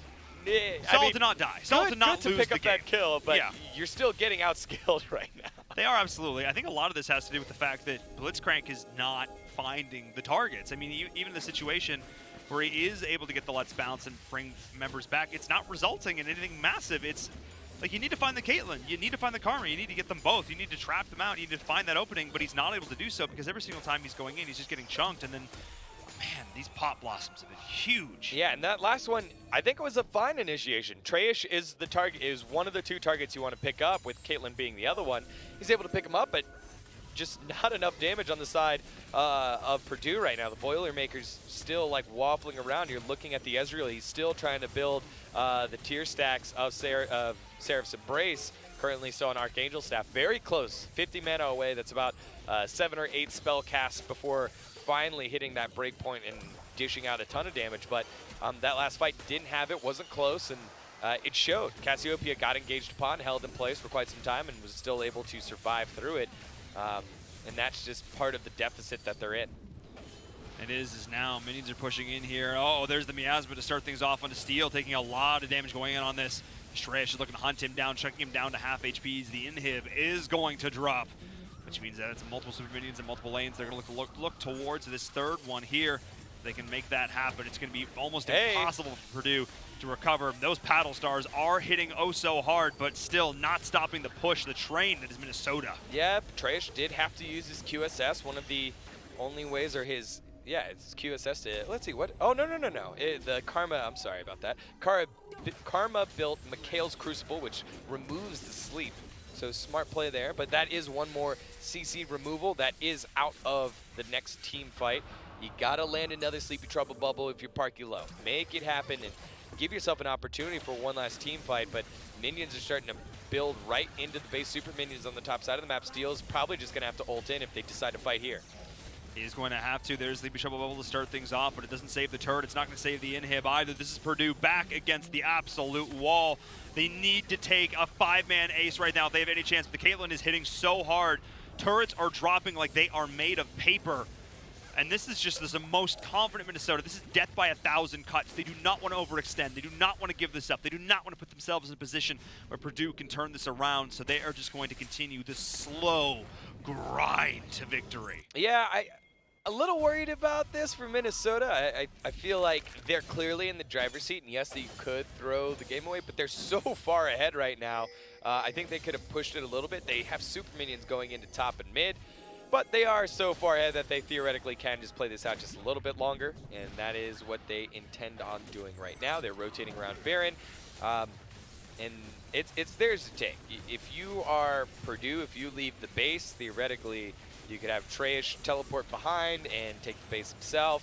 Super minions could theoretically also just take the base. But now, with Baron empowered minions, I think Purdue missed their last window to fight. I think it was around the bottom side of the map. And it's just going to be very difficult for them to find anything, even if they get a team fight win here. This is going to be very tough to recover now that the macro damage has been done. One good team fight for Minnesota, and that's going to be all she wrote of game number 2. They're pushing in minions in multiple lanes, Baron empowered all the way through. They're going to continue on this push right now. Look to start to line things up, and there we go, the initiation. Zach not connecting on to anybody with that Let's Bounce. And in the back, the Pop Blossom is there, continuing the damage, the root, the stun, the follow-up, and that is going to be Minnesota taking them on down, finding members of Purdue, and that is going to be it. GG. Game number 2 is going to go to Minnesota, which takes us to a game number 3. Tough game out of the jungler, Blitzcrank. One to forget. He had much better performance in game 1. He needs to get back to that form if Purdue want to take this home. But what I love about this here, Paul, is the fact that both these teams, 3-1, staking their claim to be the second place team and be right there next to Illinois and worthy of it. They've been able to go back and forth, trading blows, finding the answer to each other's questions. Now, it comes down to that final game. Yeah, this match is truly a litmus test for both squads, testing really their iron, their metal, as it were, to see how well they truly They're bronze. They're silver. No, they're like Grandmaster, man. They're Chill gold. out. That's fine. Anyway, medals. To seeing how good they really are going up against other tough opponents, which now means we get the pleasure of witnessing a game number 3. So don't go anywhere. We'll be back with that in just a minute.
The road to the BTN Championship Tournament continues. We got a pentakill. Don't miss the excitement of BTN League of Legends. Next, live on Caffeine, Twitch, and YouTube. Every team Get out of here! Are you kidding me? has a shot. The 2019 Big Ten Men's Basketball Tournament tips off March 13th, and the first 10 games are only on BTN and the Fox Sports app. August 11th, the BTN Big 10K is back. Run with pride and show off your school spirit at Grant Park in Chicago. Then experience the ultimate post-race fan fest and tailgate party. Register right now at btnbig10k.com.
the home of the Gophers. BTN. Welcome back, everybody, for our final game of the day. Game number 3 between Minnesota and Purdue. Minnesota coming back in a big way in this last matchup off the back of some stellar plays from the top and mid. Of course, the Caitlin pushing power all game long. Degon. Yeah. Well, Cass on the top, the Caitlin in the bottom. They made it all work. Yeah, they definitely did. I think it was a fantastic draft by Minnesota and executed to perfection. I think Purdue got caught sitting on their hands a bit. Zach staying on the top side of the map and was a little too passive. It allowed the scaling team to take the victory here, and I want to see a little bit more proactive play from the team that picks a proactive team composition. How about that? You might find yourself some success there.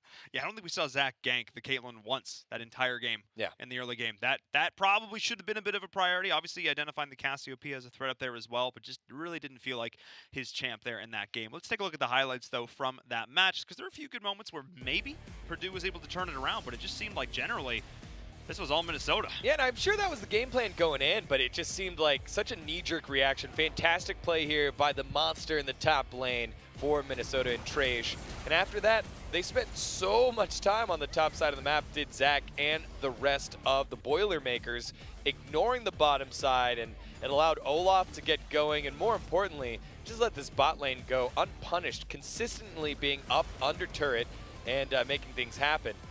Good play by Steele to shut down Ernst under the top lane turret. He had a couple of those question mark plays, but you can see even with the kill lead, they were down in a deficit here, and then massive ult there by Trash. And even at this, they're only down a couple of kills, but they were down 6,000 gold at that point, and it was just turret after turret after turret. You know, we've said it a couple times in different broadcasts, but in this case, you had one team playing chess and one team playing checkers. And the big brains playing chess took this victory here, and that, surprisingly, were the Gophers that are golden from Minnesota. And both of these matches started off with, game number 1 looking very convincing for one team. And I was going, all right, well, I mean, it's probably going to be that team taking it again. They really didn't make a ton of mistakes. They looked pretty solid. And then the next game, we are totally wrong. Every single time this gets flipped on its head. We're now at map number 3, but if history is planning to repeat itself, it does mean that Purdue will be able to pull something out to respond to what Minnesota did in Game 2. Yeah, and I think you have to look to the individual play of players, right? I think we're finding a lot of the bounce backs from teams, mainly because you start with your one champ that you're able to find success on. In this case, it's Parkulo and his Yasuo. It just created so much pressure in the mid lane that it covered up some of the issues that the rest of the team had. And you saw how everyone played around the mid lane, right? Every gank that he had on Yasuo, there was 2 or 3 other teammates that were there. The Shen was ulting in.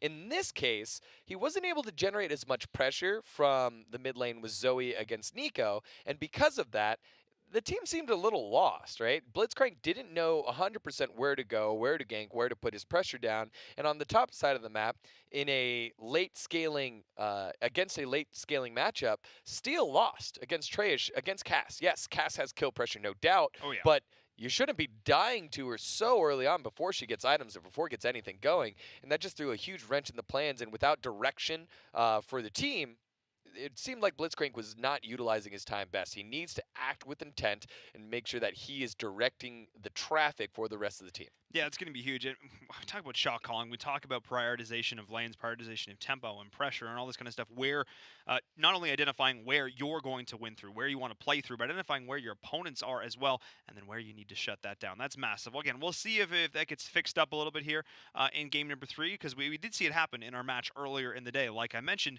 we actually have some highlights from that match because it was a doozy. So let's take a look at those.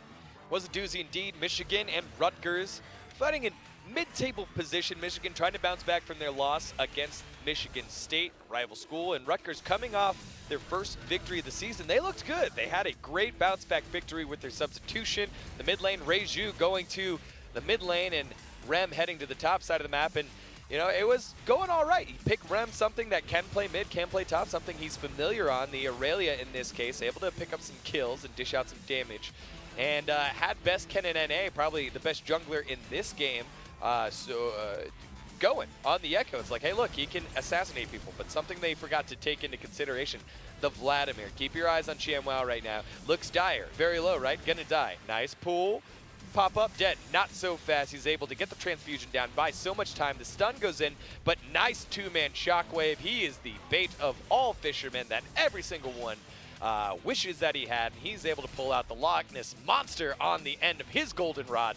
Lots of references and all of those things. Nice. And by all of that time that he bought, the rest of the team was able to come in and clean up. And from there, Miu was able to play a non-hard carry jungler and facilitate well for the rest of his team. Julius playing better than he did in Game 2, finding the answers and removing Reiju from aggressive mid laners. That was something that he talked about in his interview. And by removing him from aggressive mid laners, now all that pressure that Rutgers had created beforehand in Game 2 when they had success wasn't there. I think this is the same situation here with Minnesota and Purdue. Remove the guys off of champions that they can clearly bring pressure on. So I think if you're Purdue, you got to start banning out that top side of the map. Yes, bottom side was able to make some plays with the Caitlyn, but there's ways around that. You can play around that, pick different champs, gracefully lose lane, any of those things. But the top lane, when you're able to create a 1v1 solo kill, shouldn't happen. It should not happen. And Steel was on the same champion. It's not like he's not warmed up. He doesn't know the different engage ranges, or he's changing his play style in terms of the champion play style. He needs to do better or help him out with some bans.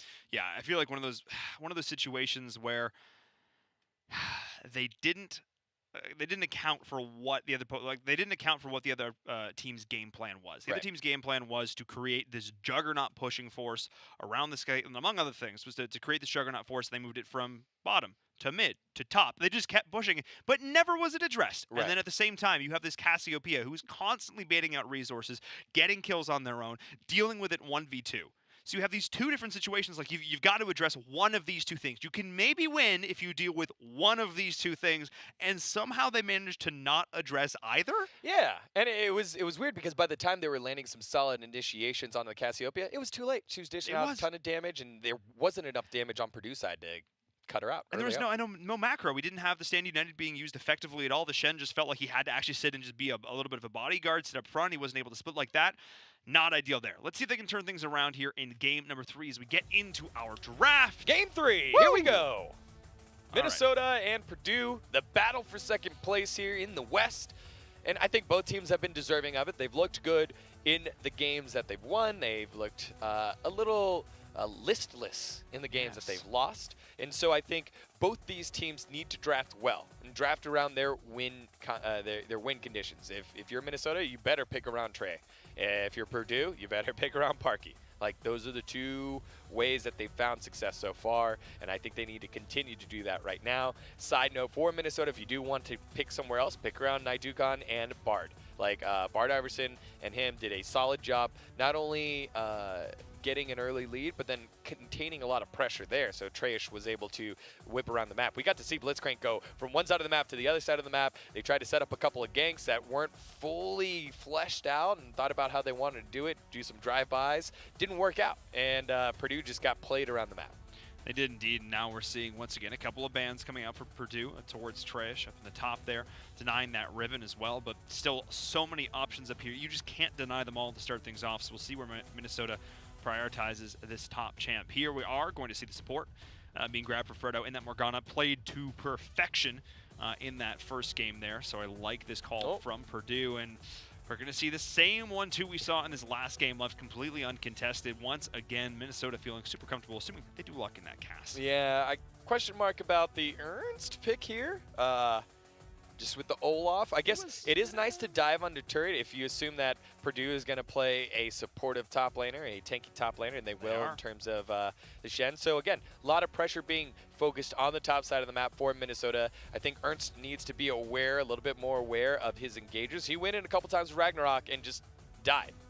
Thankfully, his team carried him from that one. Trayish and Naidukan were able to get big enough leads that wasn't an issue, but that can be exploitable. That Ernst, on a champion that is a little bit more fringe pick, didn't know the limits and the ranges of it, needs to be careful. Going back to Purdue, park you low on a champion that we've seen have major impact here. It's the Rise now on his hands. He's able to get full combos here, dish out a ton of damage, and with the Realm Warp, able to get around the map very quickly. So not only do you have the Shen, but you also have the Rise as a part of that as well. That's going to be a lot of map pressure for Minnesota, and that alleviates a lot of the pressure off of Purdue when it looked like they were getting drug around the map. If they all of a sudden feel like, hey, we're losing tempo, we're getting pulled around, step on in with the Rise, my friend. He'll teleport you right on it. He will indeed, but they need to be proactive. They still need to be the ones going ahead of it. They still need to be the ones setting this. They can't be, trying to teleport in to try and deal with a response. They need to be doing this in a way that they are able to create these openings themselves. And with Talia here as well, they might be able to do so. That's a lot of initiation. However, there is so much damage on the side of Minnesota. They've got the early game. They've got the poke. They've got great late game scaling as well. You've got the Sivir for Purdue, but Minnesota, this is a scary draft. Yeah, Naidukan going with the Draven to close things out, and Tanker will pick up the Zoe instead in this matchup. Talia, second time that we've seen it today. Now in the jungle, will be zipping all the way around the map. Purdue was like, yeah, we didn't like going bot and then going top and then realizing, oh shoot, our whole base is gone. So now they have 1, 2, 3 champions that can zip around the map with their abilities, as well as on the hunt with Sivir to speed boost everyone right on in. Both these teams are going to be explosive here to start out. I would say the only lane that you can kind of like sit on is the top lane, but Draven and Nami, that's a win lane, win game kind of thing. You don't want to fall behind with Olaf, and Zoe wants to get those Sleepy Trouble bubbles to lead to some trouble and some paddle stars to smack them right into the head and get things going. Yeah, we saw some amazing ones in the last game. They didn't result in any kills, though. That was the big difference. We'll see if things can shift this time around, or we'll see if we're back to game number 1 action as we get into our game number 3, the decider match here. As a reminder, both of these teams are, of course, fighting for that illustrious second place. And I say that with no actual irony here. That's actually a big deal for both of these teams. Yeah, again, the big boss of the West. They've proven it over and over again. It is Illinois, the Fighting Illini, sitting on top, having defeated both these teams, but it doesn't make either one of these teams less deserving of the spot and less dangerous as you get closer and closer to the championships. And you get into the bracket and you play your best of 3s and you're able to make adjustments. Any team has the possibility, the chance to beat any other team, and that's what these two teams are fighting for right now. Yes, they are. They're looking to put their stamp on this, as you said, getting towards the second last week of play here going into the playoffs. While every single team does qualify for the playoffs, seeding, of course, is still yet to be decided. Line of scrimmage being set from both sides, and neither one really wants to contest this here. We saw a bit of a party bush going in game number 1. I don't think we're going to see that repeated. Nope, no party bush invade here, so everyone will just play standard. Game 3 of a pivotal week. No one wants to lose it on an invade. No one wants to win it on invade either, I guess you could say as well. That's true. Nobody wants to take the risk. Yeah, so both junglers going to start on the top side of the map on opposite buffs. So blue buff for the Talia, which is what she needs to thread her volleys, thread her rocks right on in. Try another rock. Yeah, I didn't get the part for Talia when I auditioned. However, the... Darn shame. Yeah, and the red buff starting with Olaf. Olaf going to auto-attack things down. Start rocking and rolling in just a little bit. Don't expect to see an early gank by either one of these two. I would say just after a full clear, I think maybe they come on in with items, dish out damage. But again, keep your eye on Talia once they hit level 6. Roaming around the map has to be the name of the game. It's okay, I think, if you trade some chip damage and even a turret to make a dive on the bottom side of the map, a 5-man dive on the bottom side of the map. But Purdue really just never was in the driver's seat in that last game, and they drafted very, very hard to make sure that didn't happen again. Yeah, they did. I mean, they've got so much additional levels of initiation and mobility this time around. I'm looking towards the Talia here to try and set this up. The Talia is able to obviously traverse those distances going in with Wing's Wall. And I'm also looking towards the bindings. Once again, the Morgana play was really, really stellar, really solid. There is, of course, going to be counter initiation potential from that Nami as well. If the tidal wave goes on through, that's going to be tough to deal with. So they're going to have to make sure they don't funnel in together too much, play around these choke points. They want to just take these solid fights where they can spread it out a little bit and get their damage on the right target. I think if you're the side of Minnesota, you want to focus down on the bottom side of the map. Yes, you want Trash to get going, but get your Draven an early kill. Get an early kill and make that bot lane self-sustainable. Make the spell shield that you picked up for Sivir and the black shield that Morgana has useless, right? You can't really spell shield too much from the Draven. The auto attacks just hurt on their own.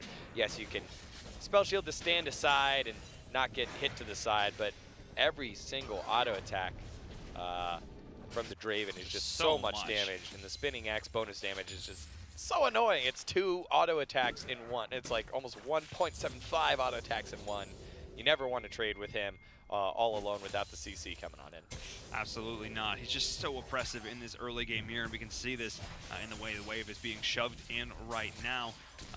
Doubling the CS of the Sivir right now in lane. That is never optimal. Already building up this lead, keeping the pressure as we do see the Nami getting under quite a bit of threat right now. Talia's looking to try and go on. Nice and there's bubble. the stun. That was absolutely massive, keeping us alive. The flash Not done is yet. being burned. Multiple flashes being burned. They really want that kill, and they do succeed in doing it. That's first blood going to the Sivir. Yeah, good play there by Blitzcrank, and it was a lot of fancy feet with no feet, fancy fins, if you will, from Bard Iverson to get out of the initial burst of the damage here.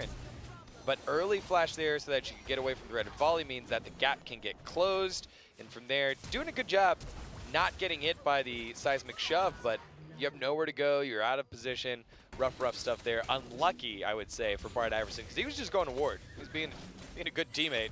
Didn't quite work out for him, and now the Golden Gophers find themselves behind the Boilermakers 1-0 early in this match. But if you are a Minnesota fan, you can take heart and know that it was the support going down and not that key Draven down there. Still looking to cash in those Adoration stacks at some point here if they can find themselves a kill in lane. And speaking of lane, it seems like a lot more comfortable for Parkio in this second or third game, I should say, with that Rise, having a much better time up against the Zoe. Yeah, a little bit easier of a matchup there, as we see on the bottom side of the map. Aggression and whoa, the flash is burned. Nidoken going on in. Remember, no flash by the Sivir. Oh, the bubble does not connect. And so close there for Draven to cash in the stacks of Adoration. Early aggression not going to work out, and Bard Iverson and Nidoken leave empty-handed. Out of there by a pixel. I swear that bubble was going to connect. Just barely able to make it out in time. That was absolutely massive. The committal from Nidoken was there to continue to pressure that down. And now he's so tilted he's missing the CS under. Yeah, he's like, I had that, guys. I had it.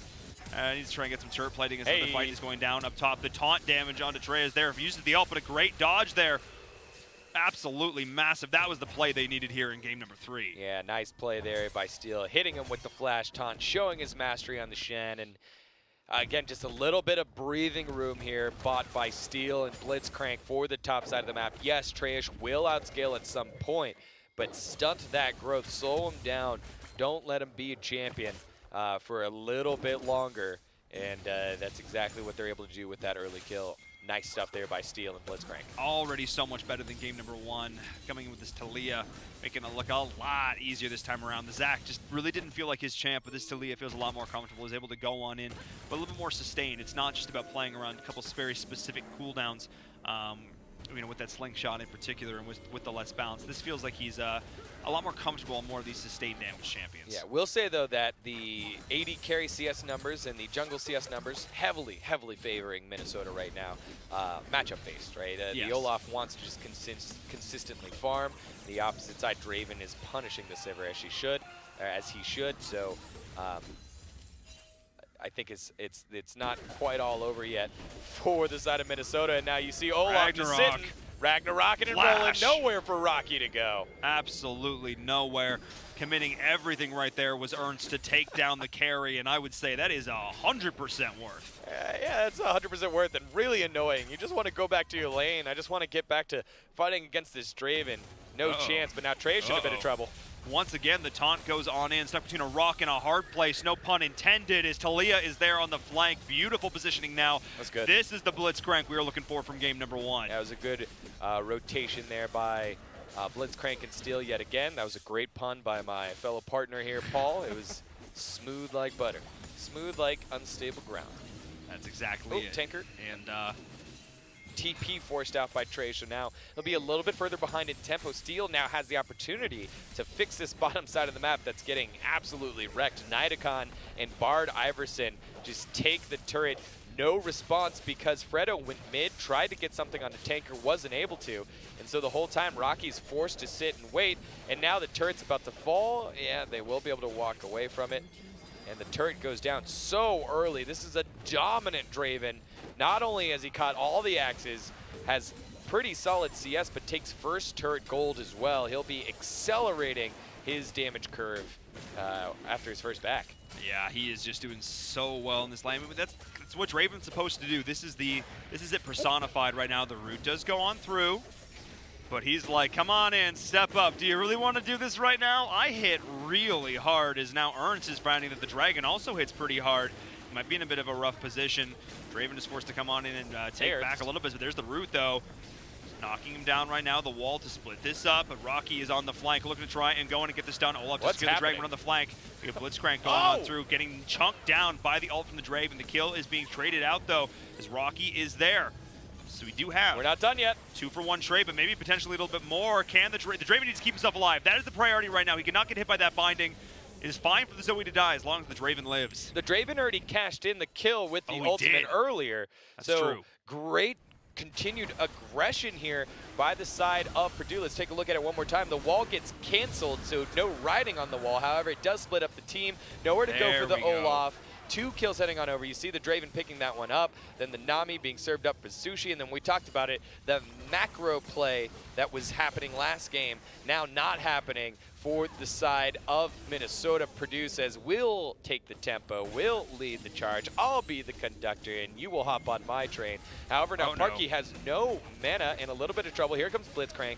Ragnarok will keep everybody safe, and just a ult and Predator burned, nothing gained from it. Ernst, who did secure the Dragon. It was a little bit worth, but the gap lead closes here with a kill lead of 4 now for Purdue. I love that moment. The Olaf just runs into the mid, pops the ult. Yes, yes, yes, let's go, go, go. Sees 2 members. Nope, nope, nope, nope. Instant turns around.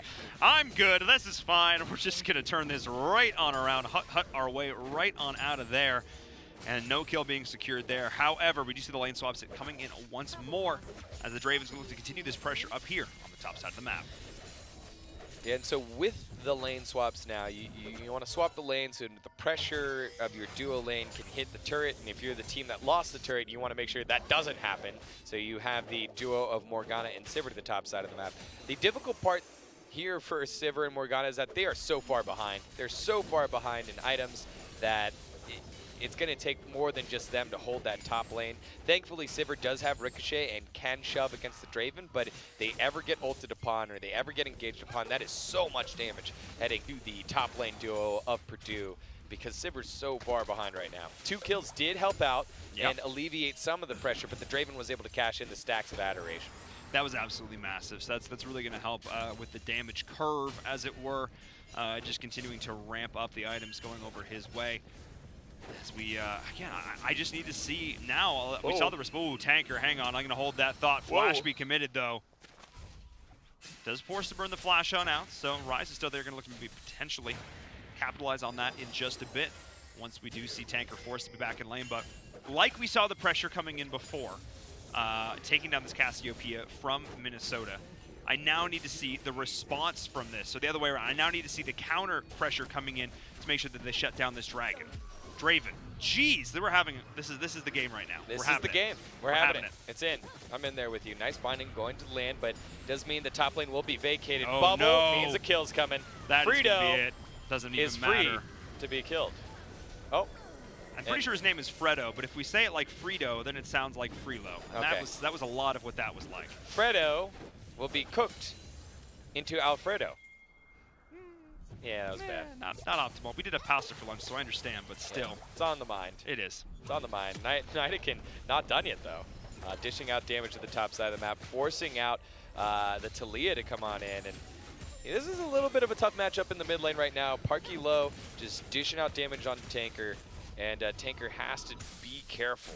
I think it's interesting, will the Rise start split pushing against the Cassiopeia at some point? Because Cass has gotten scale after being shut down a bit earlier and now has the most CS in the game as Nidak and Blitzcrank going back and forth. But watching Parky Low and Tanker go at it, Tanker just has to shoot things from far away. If she ever gets in range of the Rise, Rise will punish, punish, punish. Oh yeah, that's kind of what Rise is all about here. Hey, all right. You have vision of it. Low Rift Herald. It is an awkward 1v3 situation. He will try to steal it. Oh no, Who's going to get this? Ernst is in a lot of trouble right there. There's the taunt, the follow-up. And Park E. Low is on a killing spree. Somebody needs to pick that on up. No, it's protected. Is it picked up? Who's getting it? I don't know who's getting it. No, it was picked up by Ernst, which is why it's being protected right now by everyone on the side of Purdue. So Purdue pick up the kill, but do not get the Rift Herald, and it looks like Ernst won't be reaping the benefits of what he sowed. That is true. So, I mean, he was able to deny that at least, gave up his own life for it, so that's something. However, this Rise is now starting to be scary, and we're feeling like we're back to the moment from game number 1 for Purdue in a lot of these situations where hold that thought as the tidal wave comes on in, interrupts all of the points I was about to make on how if you put this guy on a mid who can carry, he's going to be an absolute monster. Yeah. And he definitely can. I do think it is interesting that he does not have TP, so I think that's one of the things you have to worry about split pushing. And right here, Blitzcrank. Oh man, that is the flash and flash. Totally worth in that situation. Able to go on in and pick up another kill. The Miasma absolutely punishing, not allowing to get out of there. They're just doing so much additional damage. Trayish on this Cassiopeia is absolutely terrifying. Yeah, and they gave it back to him for another game. And it's just difficult to deal with, and you can see him just dishing out a lot of damage on the top side. The turret will be going down in just a second. There it goes. You see Trayish's HP very low, and he might be getting soloed out here by Steel. Nowhere to go, and it's a solo kill by the Shen. Well, I mean, a lot of damage had been done by that turret when he flashed in to secure the kill. So a lot of the work had already been done. He was sitting at half HP, allowing the Shen to go in and clean that up. Not something you see every day, especially given how this lane matchup has gone previously. But you know that's gotta feel good. Yeah, that's gotta feel good and give you some confidence there for the Shen. You're able to pick up some pressure and ping to the Drake. I like this if... Actually, I kind of don't like this because Silver's on the top side of the map. Let's see what happened. And just Trayish, disrespect. Just disrespect. Flash forward. And Steel's like, hey, guys, I have a Tiamat and a Spectre's Cowl. Let's get right on in there. And he's able to take care of business. Ooh, Bard Iverson forced to flash away. But they bought the time to get Olaf back on the map and get the Cassiopeia back on the map. And the Drake needs to get started soon because Cass is on the top side of the map. Now's the time to start it up, bait out a TP, get out, or finish it, get out. But here we go. Purdue will start the Mountain Drake. Pull it out for posterity's sake. I don't know why they're pulling it out. Not sure 100% why. They own the other bringing side this of to the their map. opponents. It's fine. Olaf is going to go in, maybe try and find a sassy snipe on this. Not able to do so. That is going to be Purdue picking up the Dragon. Sleep. Oh, Spell Immune. Nice black shield. Nice. Keeping, I think it was Blitzcrank. Blitzcrank alive. So solid pickup there from Purdue, able to walk away scot-free. Double the kills of their opponents over the gold lead is still going in favor of Minnesota here. You have to look towards the carry. Yes, very much in favor of Minnesota across the board. However, got to give props to Parky Low on that Rise. We do see the initiation coming in from the Talia there as well. Trayish is going to be the target. A lot of damage going on through, and that is Blitzcrank's poisoned. I think he's going to be all right. Yeah. It was close, but that was a huge commitment to the top side of the map. And now Rocky forced to flash away. He does not want to go surfing with the Draven. I mean, that's absolutely terrifying at the best of times. That tidal wave, not really what you want to be surfing on in any optimal moment, let alone with a Draven who's keen and intent on making your day real sad. But we continue to see the pressure coming in from Minnesota. They have the vision, they have the control. They're looking to try and get these additional turrets and open this up even further, because as Purdue walks forward, tries to get these setups, tries to get these picks, continue the farming process, every single time you walk into your jungle, there's a Draven there. That's a great way to make sure you don't get any farm. Yeah, no farm, and that makes it a little bit difficult. But I think the biggest fear right now is that it took 3 members to kill the Cassiopeia, and you saw how much damage she did in that last 1v3, and she's 1-4 right now as Ernst is turning back into Ernst? Question mark? That able Rise to walk flank. away. Came on in, just pinned him in place, did so much additional damage, but the Cassiopeia is split pushing throughout all of this. Whoa! Yeah, that was a little scary. That paddle star damage, though, that's a serious smack going on through. Don't TP on wards. Good general rule.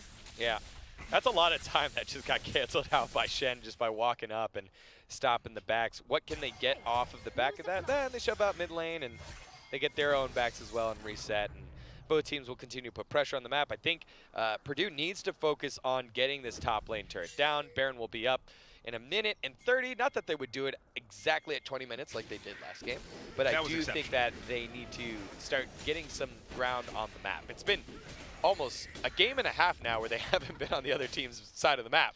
This is true. They got shut down last game, and they're not doing a great job rotating around the map and hitting turrets. It's mainly due to how far behind the Saber fell and wasn't able to play aggressively against the Draven. But you have Blitzcrank, you have champs that can ult around the map, so utilize that. Get around and start taking some turrets so you can start putting some map pressure down. And that's why you see Ryze now on split pushing duty. He might be the only one that can answer the Cassiopeia as the game gets later. He definitely has answer right now because he's 3-0-2, has way more CS, but Cass just in itself, a lot of damage. 2,000 gold up is the Ryze over the Cass. That's a pretty significant...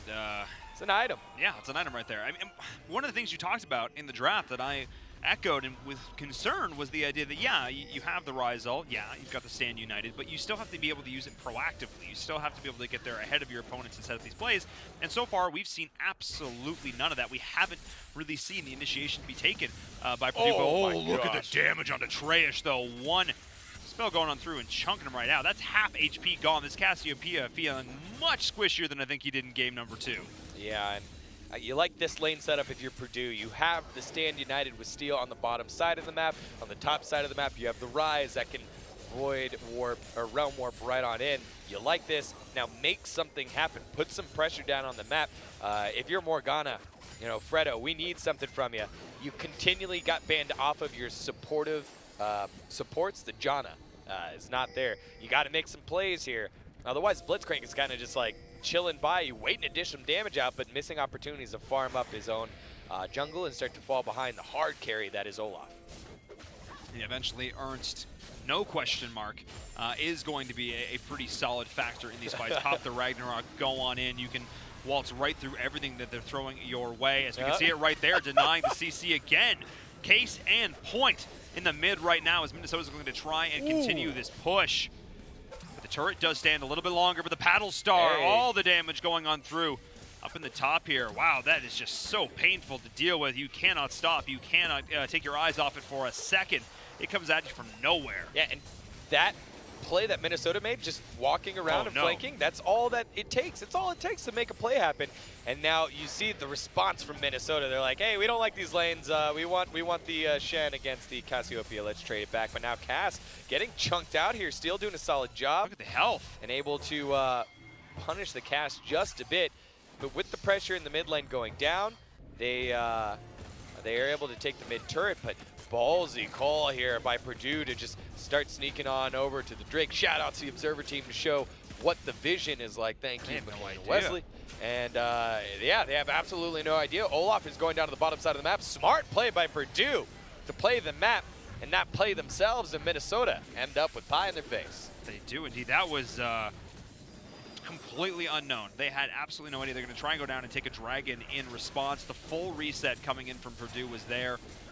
And now they're sitting with Baron. They're sitting comfortable. They're able to back, try and buy and look to continue on this fight. Now it's 2 dragons to 1. Minnesota is there, but it's not a massive lead by any stretch. And now the continual split push they're going to be able to execute with the Ryze, with the Shen, is only going to be further augmented by what this Baron buff is bringing to the table. Purdue, such a heads-up play, identifying the risk and reward, thinking, you know what, we can get this done, and they sure could. Yeah, they definitely did, and the Golden Gophers starting to dig themselves a hole, no pun intended. Absolutely pun intended. Absolutely, you own it, D-Gon. I own it. You wonder, what do Gophers do? They don't build dams. You know, they don't lay on their back and slap their hands together with their cute tail. That's an otter. That's an otter, yeah. They dig holes, and right now that's what they're doing right now. They gotta play a little bit more proactively, and Ernst consistently popping Predator, using Ragnarok, and not getting anything out of it. allows Steele and the rest of his team to rotate around the map and make a call like that. But now that you have some map pressure, you're back to the 1-3-1 split push. It's almost like a 1-1-2-1 because Blitzcrank on the Talia is splitting in between the jungle. I've never seen this before, actually. It's pretty cool. But right here, Steele might be in a lot of trouble. Treyesh and him going back and forth. That's going to be the fight. And Treyesh committing a lot. Now the forward. counter flash going on in. Does Treyesh have it? The taunt, the follow-up. Steele is just too tanky. He is able to get it done.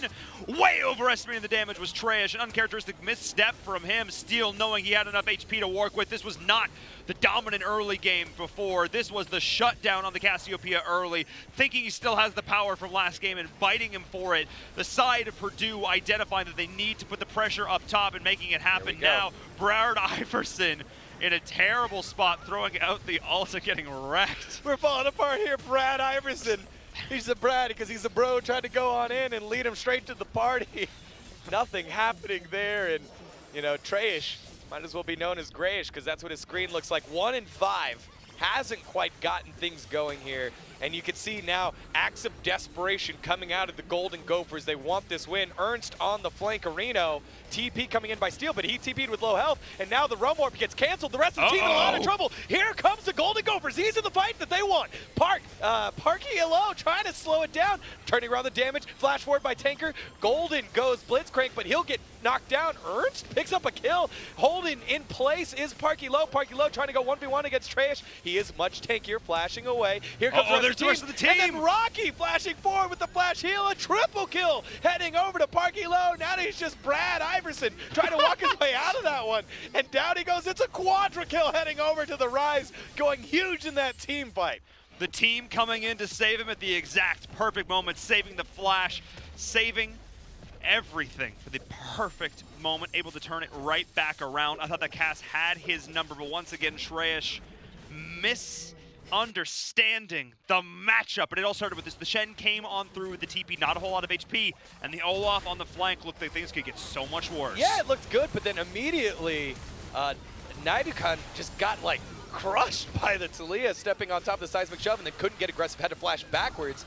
But the rest of the team's like, go, go, go, go forward. Nice Golden, holds things in place for a little while. Same thing here with the Rise to buy a little bit of time, and you're like, hey, where are you flashing to? Oh, flashing to my buddies. And Treyesh, you're 1 in 6. You're not the monster that you were last game, my guy. You're not going to be able to 1v1 the super fed 7-0-2 Rise. And Parky Low finding another champ that he's able to unlock and unwind on, and able to get the Boilermakers chugging along. Everyone along the hype train, choo-choo. Here goes Purdue right on through Indiana into the rest of Minnesota and staking claim to the victory so far. Very close here to finding it. 5,000 gold up, and with Dragon up with a minute left and the Baron buff being up in 130, things are looking good for Purdue. They're going to have some things to take here on the map. I said there were 1 or 2 things that Purdue needed to do in game number 3. They either needed to shut down the top lane or they needed to shut down the bottom lane. Well, Draven ran away with the bottom lane, no question there. However, 2 ganks on the Cassiopeia early, 2 successful rotations from Blitzcrank made all the difference. And you can see Treyesh, his head is still in the last game. He's still playing this cast like he's this fed nightmare, this monster from the realms of Met. Like, he's not that anymore, but he keeps trying to go in like he is. Instead, we once again see the mid laner for Purdue playing on a champion that he can do work with, one that he can style on. Yeah, maybe a little less mechanically flashy than the Yasuo, but still making those plays, still finding the openings, and still having the team going clutch when they need it. Parky Low just able to walk up right there to Naidukan and say, hey, fight me. You won't. And he doesn't. He's like, yeah, my teammates are here. I'll just go back with my buddies. So the Drake is up live. Ocean Drake, not hugely valuable. I would say one of the least valuable Drakes currently in the game. However, Baron is up, and you have Stand United. You don't have ult. Blitzcrank used it in that last team fight to try and box in Naidukan. Was not able to do it. And you have Realm Warp. So you have multiple opportunities to split push, put pressure on the bottom side of the map, and then rotate to Baron and quickly burn it down. However, Purdue recalls early. Minnesota catches that out, so they're going to work their way on up. Early purchase here, let's see, what did he buy? Okay, so completed Seraph's Embrace by Treyesh means he's gonna get online just a little bit, not able to complete his next item, has the Blasting Wand and the Amplifying Tome, but not able to build the Void Staff or whatever he's going to build into it. Landry's Torment also there for Treyesh, so he will be dishing damage, but unfortunately for Nidakin, he hasn't been able to cash up on his stacks. He's on 460 stacks, each one of those worth about 3 gold, so what's that, like 1,300? 1,300 stacks. That's a lot of gold. That's a lot of gold that's waiting. And he would love to have that right now for this next team fight. Unfortunately, does not have it and has to continually just wait. Yeah, all the while, I mean, speaking of waiting, one person that's not waiting right now is the Shen, who's just continuing to push on through Steel, doing so much work. Eventually, Cass is going to respond, but the rest of the team is being held back in the mid. The fight there is going to look to start any second. There's the root going on through Morgana. Might be in a bit of a rough spot. Ernst is looking to go on him with the counter initiation. Instantly deleted the jungle. The tidal wave goes through. But now this is a 4v3 situation. There's the root to follow up there. On the Nami over the Zoe. He's trying to go back in. Can't do the damage. Then so much HP for Purdue here as everyone's coming on through. That was absolutely massive. The damage is here as all 5 members are trucking down the mid. Tanker needs to be cautious. He puts himself a little bit out of line, and they're continuing to pressure on through with this wave, using the Rise ult to make sure this pressure does not stop. Yeah, the Realm Warp's not only for the champions, but for the minions as well. You bring minions onto the turret and speed up the push while the recalls are coming out of both Zoe and Draven, and you push into the rest of the base. No tank front line here for the side of Minnesota, so you're in this awkward position where it's like, okay, we want to go in, we want to engage, but how do we do that? Our Cassiopeia has to deal with the Rise. You have the Nami ultimate, but you can cancel that one out with the Black Shield and also with the Spell Shield. And so Treyesh now on a flanking position, flashing forward, looking for the fight. There's the ult going through Treyesh, can easily delete on the backline. We have the Tommy going through the tidal wave, but it's not going to be enough as we do see the kills going through for Purdue. Nice counter kill as the Olaf is finally starting to find something. Gets the shutdown onto the Rise. However, might be too little too late as we do see the Telia going on through with the Reaver's Wall. Can he make it happen? Not able to find the additional follow-up damage. Blitzcrank might have bit off more than he could chew, but we do see CB Trouble Bubble trying to lock down this additional push. However, Blitzcrank does survive, finds the kill, and these Nexus turrets are under threat. Yeah, Nidakin not able to find the kill, not able to cash in on the Draven stacks. One more, and that's all she wrote. Purdue survived the pressure that Minnesota had. Minnesota gave it their best shot. I think you got to question Ernst there. Yeah, 5-5, but no initiation tool, no tanky front line means it's an easy victory here for Purdue. They worked for it, but they find themselves right there at the top of the leaderboards of the West of the BTN Championship. What a back and forth brawl from both of these schools. Neither one wanted to let this one go, and it showed. What a solid back and forth battle. Those last fights, we had instant deletion on both sides. The carries were starting to hit critical mass, able to dish out that damage, but it was the responses every single time. The Nami would go with the tidal wave, everyone's like, yeah, this is our moment, and then somebody would die instantly. The Black Shields were clutch, getting somebody on through that, able to deal that additional damage, and you had enough threats that it just, it came through. Yeah, and I'm just highly impressed with Steel. Steel goes right back to this matchup that he got bodied on. The Shen versus the Cassiopeia, and going against the best player on Minnesota in Treyesh, was able to find the response and be like, hey, this is actually how it's supposed to play out. Help me with one gank. Make sure I don't fall too far behind, and then I get myself a Tiamat, and then I can fight him. I can split push him and go back and forth. As long as I don't get completely stunned out by the Petrifying Gaze and then get twin fanged over and over again, I can win this one. And he was able to do that over and over again. And because of that, Treyesh just kind of didn't have an answer for it. He thought he had an answer. Repeatedly thought he had the answer, but his brain was stuck in game number 2 in that powerhouse mode. He just didn't have it.